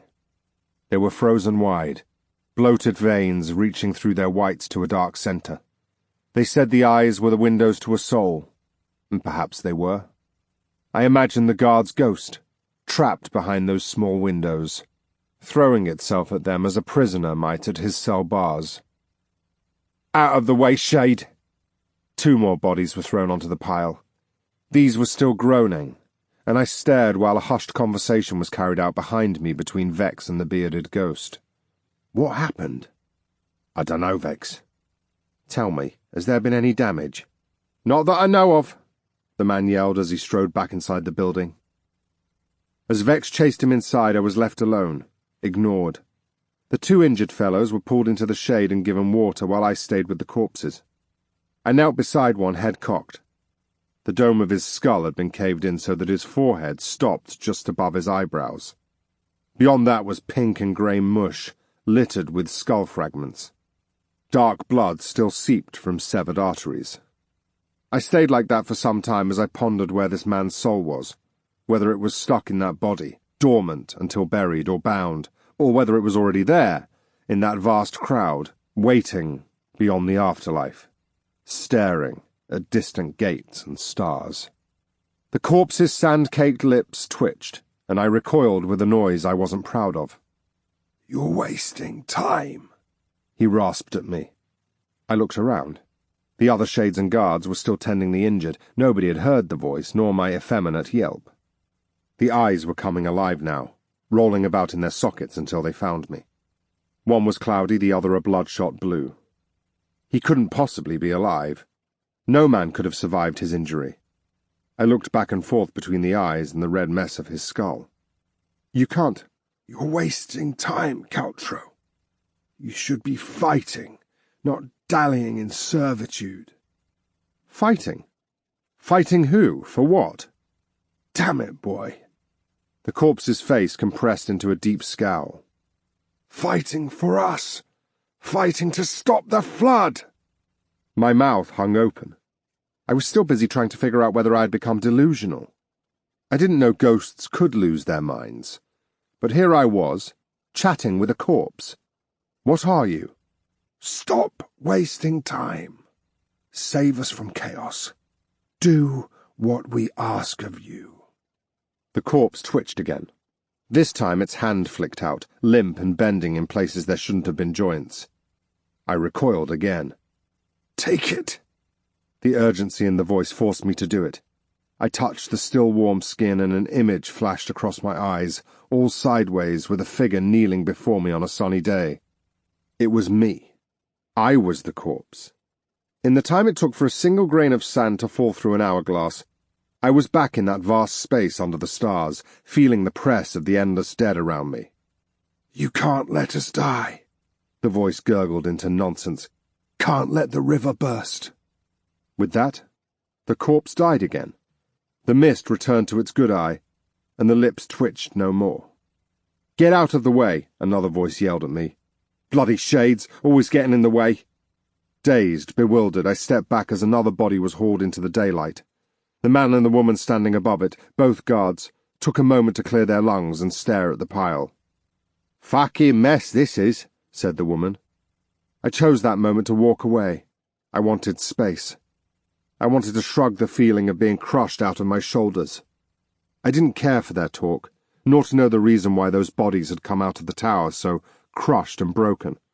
All I cared for was the tingle in my hand where I had touched the dead flesh, and the voice that had demanded I fight a flood. I found shade and let the croaking words play over again and again. "The flood is coming. Save us from it." A peculiar turn of phrase to my ears, and I wondered whether I'd misheard those bloody lips. There I stayed until Vex came to fetch me. He seemed subdued but angry enough to send us packing up the stairs and into our alcoves. Not a soul came to check us or summon us for work. We were left to wander in silence, as instructed, and trade no rumors. The other ghosts had no glares for me that night. I got the feeling whatever dues they felt I owed the household had been paid. There came a wailing in the middle of the night, long and thin and far beneath us.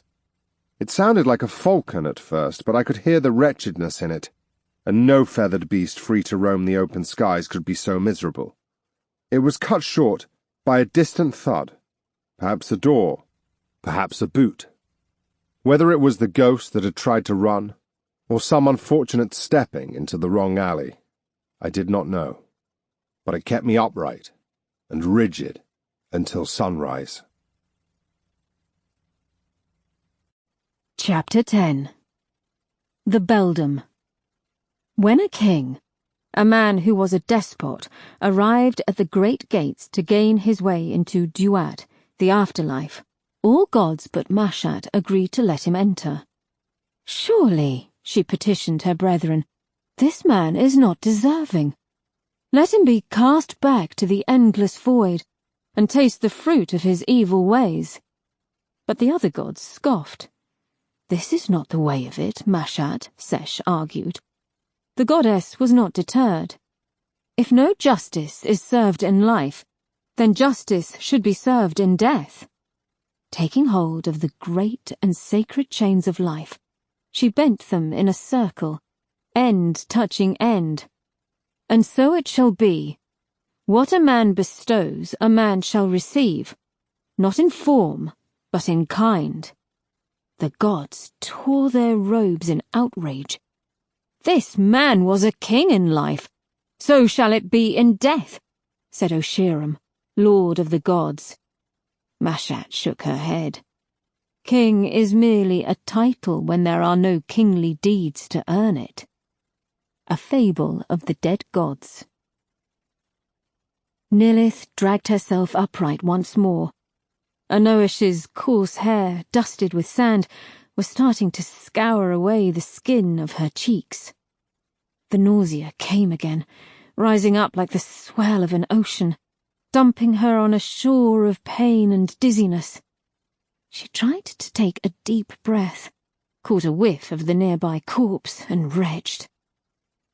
Cracking open her eyes, she saw Pharazar had wandered ahead. It was as if he too could smell it, and was trying to get upwind. Maybe he just didn't like seeing his body dragging in the dust, tied to an even dustier horse.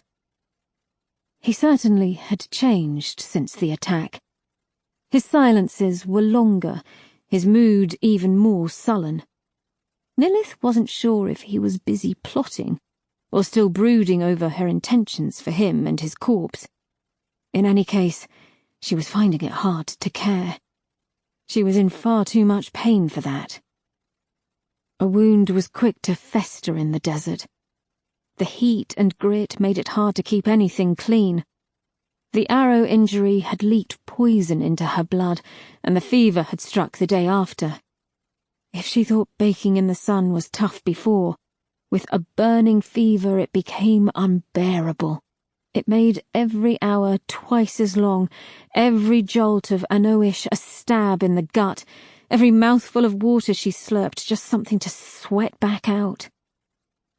The day was almost over, and with the steps of Oshirem now standing in their path, dark against the bruising sky, she had a choice to make.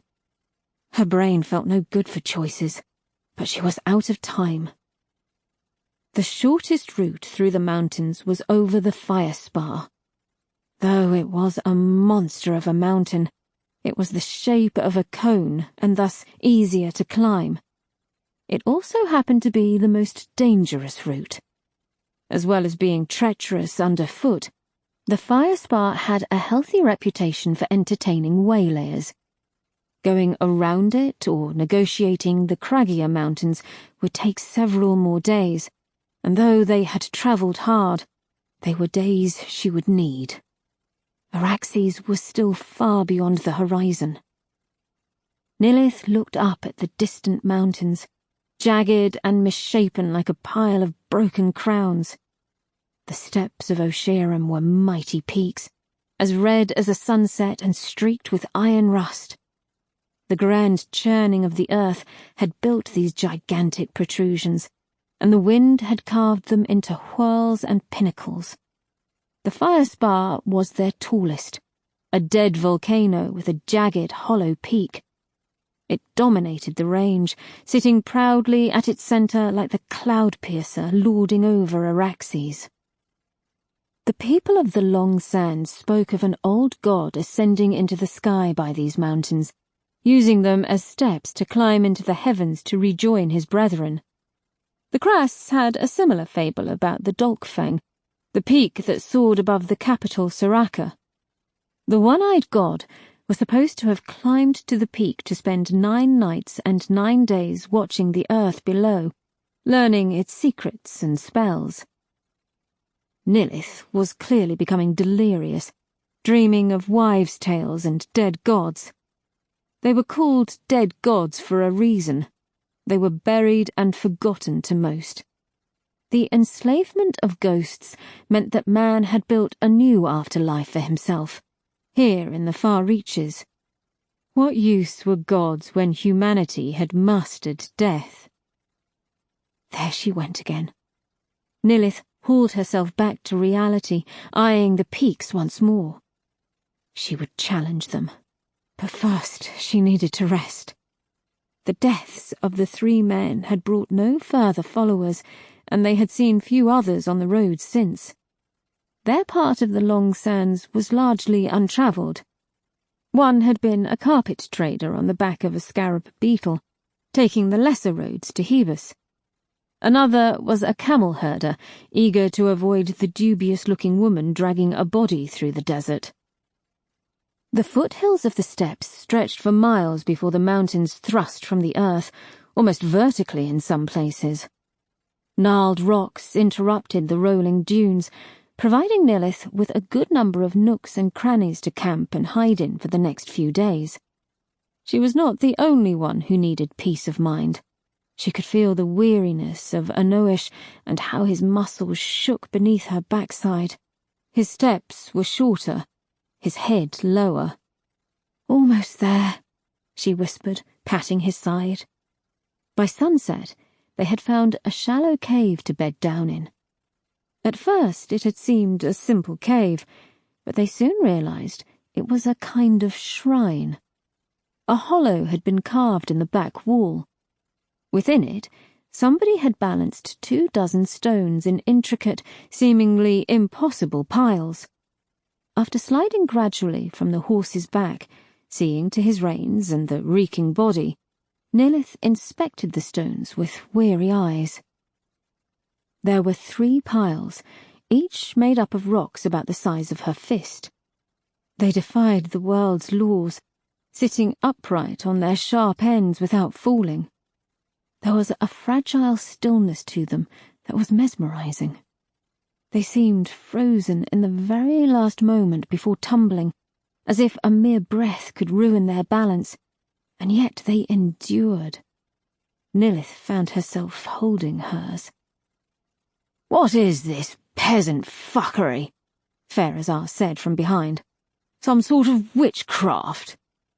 "It's a work of art." She waved him away from getting too close. "And you'll not disturb it," he muttered as he went back to the cave mouth. He crossed his arms and stared at the blazing sun that turned the western sky into liquid fire. "Work of pagans is what it is. Some desert cult that worships rocks." Nilith followed him at her own pace, checking that Anoish had settled down for the evening. The horse watched her with his mahogany eyes. Was there wisdom or ignorance in his gaze? She had a sneaking suspicion it was the former. Sprawling beside the beast, Nilith let the rise and fall of his ribs relax her. She sighed as she watched the ghost. Pharazar was sullen, but he did not mope.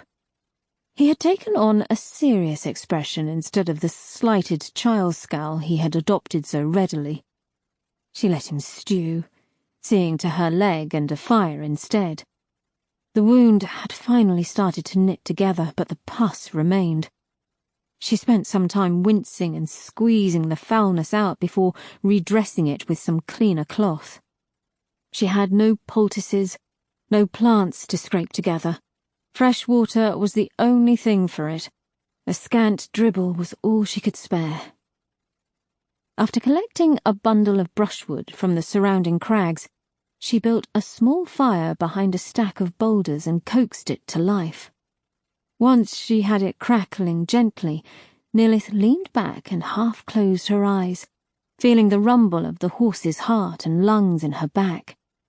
She summoned up the map in her head. Weeks she had spent memorizing the desert paths. The long sands and dune plains shifted constantly, but the nomads, tribes, and traders kept the map-makers updated as best they could. Nilith's routes were based on landmarks that wouldn't change. The mountains, for example. She spent an hour trying to decide which to take. In the end, she left the decision to the morning. All she wanted now was sleep. Although Pharazar hadn't tried any mischief in several days, it didn't mean he wasn't planning some. He spent the nights feigning sleep or wandering his boundaries while she drifted in and out of fitful, feverish slumber. Tonight, she felt the weariness dragging her down into a deep abyss. Inexorably, she fell, hard and fast, into a dreamless sleep. It was short, but blissful. At least, until she was rudely awakened by a fervent tapping on her shoulder. "Someone's coming," came the whisper in her ear. Cold air fanned her face. Her hand flew to the dagger, and in a blink had it pressed to his side. "Just try it," she whispered, voice thick with phlegm. "Someone's coming, you idiot," he hissed again, moving away to be deeper in the cave. "Who?" He did not answer. Anoish whinnied as Nilith pushed herself up, dagger in hand. The fire was still burning, but its light had faded. She could barely make out the figure emerging from the boulders scattered around the cave mouth. "Stay where you are!" "I mean you no harm," replied a woman's voice, curiously deep. At first, Nilith thought it was the glow of the fire, but as the woman came a step closer, she saw the orange colour of her cloth. The woman held up a wrinkled forearm, showing a stump cut just above the wrist. Nilith imagined a flat hand. "I only wish to share some warmth on this cold bitch of a night." "The fire's on its way out, I'm afraid." "No trouble." The woman came forwards again, her hand delving into one of her pockets. Nilith flinched away, letting the woman see the dagger in her hand. "No trouble." Bending down, she gently threw a handful of blue dust into the fire. The flames danced higher, shining a bright green. "Clever trick." Nilith had a better view of her now. The woman's face was a topography of wrinkles and freckles, as withered and as cracked as the desert. Like her eyes, her skin was nut brown, lighter than the usual desert dwellers. Her skin hung in baggy jowls about her cheeks. Thin lips hid teeth like burned fence posts. She had little girth to her. Her robe hung on a bony frame. "Tricksters are 10 a gem, young miss," said the woman, her accent thick and southern. "What you need is a fucking good healer, I think." She gestured to the stained cloth wrapped around Nilith's leg. Already the stain of blood and pus had seeped through. "Know any?" The woman momentarily looked to Pharazar, still hovering in the cave. He folded his arms and pretended not to be involved. She grunted, before gesturing to a spot across from the fire. "Might I?" Nilith gestured with the dagger, and the old crone settled down into a strange crouch, hands outstretched to the heat. "Do you always greet kind strangers so fucking rudely?" she asked. "Apologies. It's a new policy." A slow nod. "The long sands are full of danger. Dune worms, sandstorms, soul-stealers, slavers, bandits. I wager you've seen some of the latter. That an arrow wound. Smells like shite." "Where are you from?" Nilith changed the subject. The woman turned to face her. "South of here." Nilith hummed. "How far south?" A shrug was her reply. "You're pretty. Got all your teeth, at least. You're of the city, I'd wager." "Not originally, but yes, I am from Araxes. We both are." "The city of countless souls? You and your shade?" "We call them ghosts in Crass." The woman laughed like a crow choking.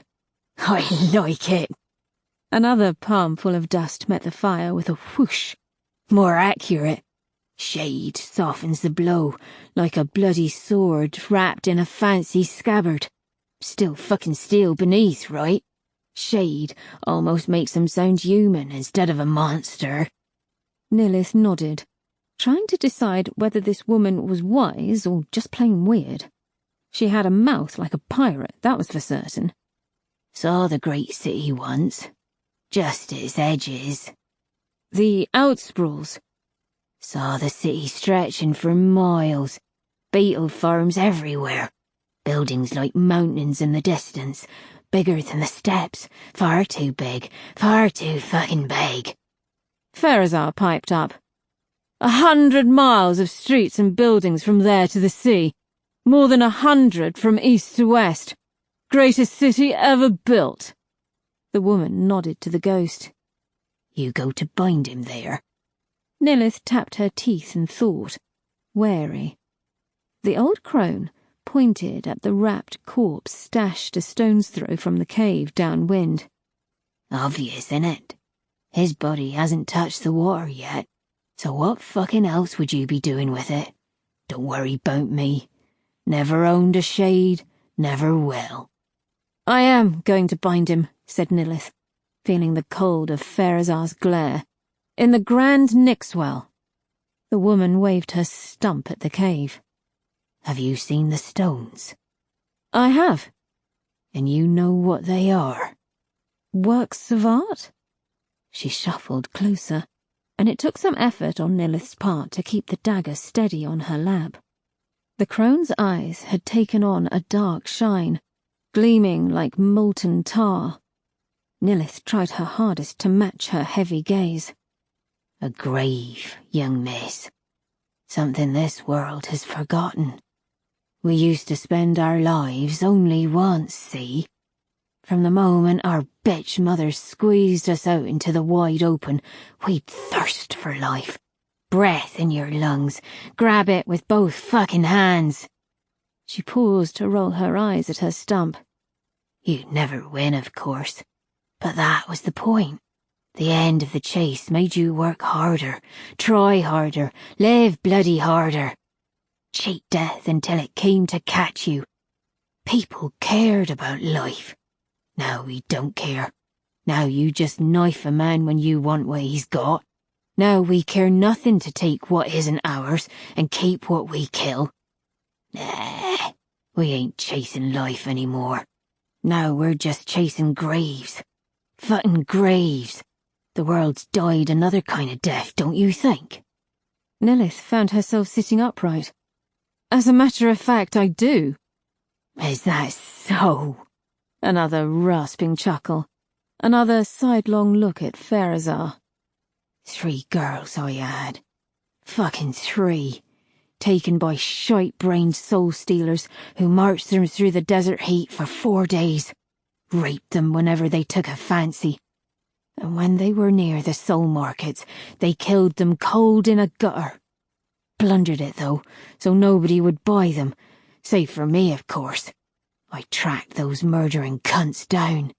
I bought my dead daughters at discount fucking prices, and then I set that slaver's camp on fire and watched them all burn. Nilith wondered if the knife would be enough. I can't understand the pain you must have felt. Their coins are in the necks now. That's all that matters. Well, I'm sorry, Nilith replied, putting more meaning into it than she expected, thinking of other mothers who had recently lost children. She thought of how those children lay under a pile of rocks on a hillside, where their ghosts would eventually rise and be stuck there until they withered away or were bound by passing travellers. Nilith winced. No trouble, no trouble. Desert is a shite place. The sand carves you away, changes you in ways you don't fucking want. The more time you spend here, the more you're worn away. Those gleaming eyes searched Nilith's, although there are a few ways to lighten that load. Stave it off. They sat there in silence for a time, until Nilith bowed her head and began to rummage in a nearby sack. She withdrew a pouch tied with a strip of reed and placed it between them. She could hear Pharazar tutting. He had never been one for charity.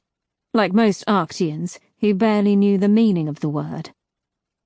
What he didn't understand was that this was more like a payment. Nilith's blade had not taken the lives of her girls, but it had taken the lives of those 3 men. There was ill will that needed to be offset, a balance to be struck. "May the dead gods reward you for your loss," she said, speaking words she had only read in scrolls before now. "You are kind." "And you are kinder." The ceremony abruptly over, the woman took the pouch and then gestured towards Nilith's wounded leg. "As it happens, I do know a healer. A great fucking healer." She raised a finger like a winter tree branch and prodded her own chest. Nilith compressed her lips. Of course. Another pouch hit the dust. The crone shuffled closer, going to work. She sprinkled more dust onto the wound, a burned orange powder this time, the colour of her clothes. The pain made Nilith gasp.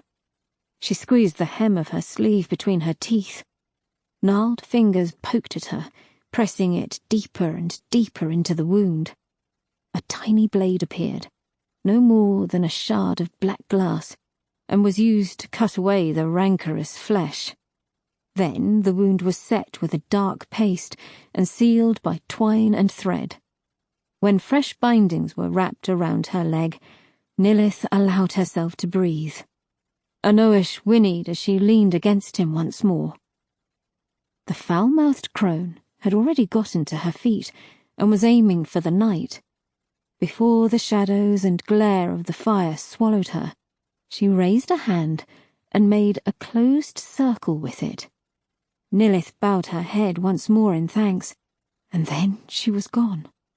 Pharazar made sure they were alone before creeping forward, arms crossed and face a mask of disapproval.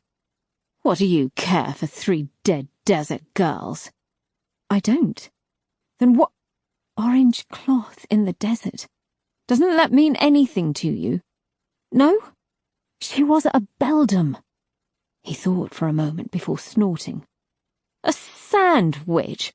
You're even more foolish than I thought. You should have spent less time fucking and drinking and read a scroll every once in a while, Pharazar. You know nothing of your country. Lilith closed her eyes for patience. The pain had begun to dim, at least.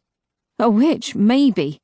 But haven't you ever heard of Mart, as you Arctians call it? Pharazar mouthed the words. Life is round. Life is a wheel in the nomad dialects. The opposite of the idea of Bart, a bound ghost. What goes around comes around. A gift from the goddess Mashat when the Ark was just dust and dreams. You know her at least, right? She's, ironically, the symbol of your precious Chamber of the Code, after all.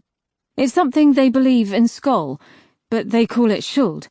It means balance, something Araxes seems to have almost entirely forgotten.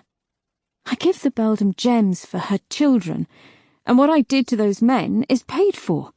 Balanced out. She makes sure of it,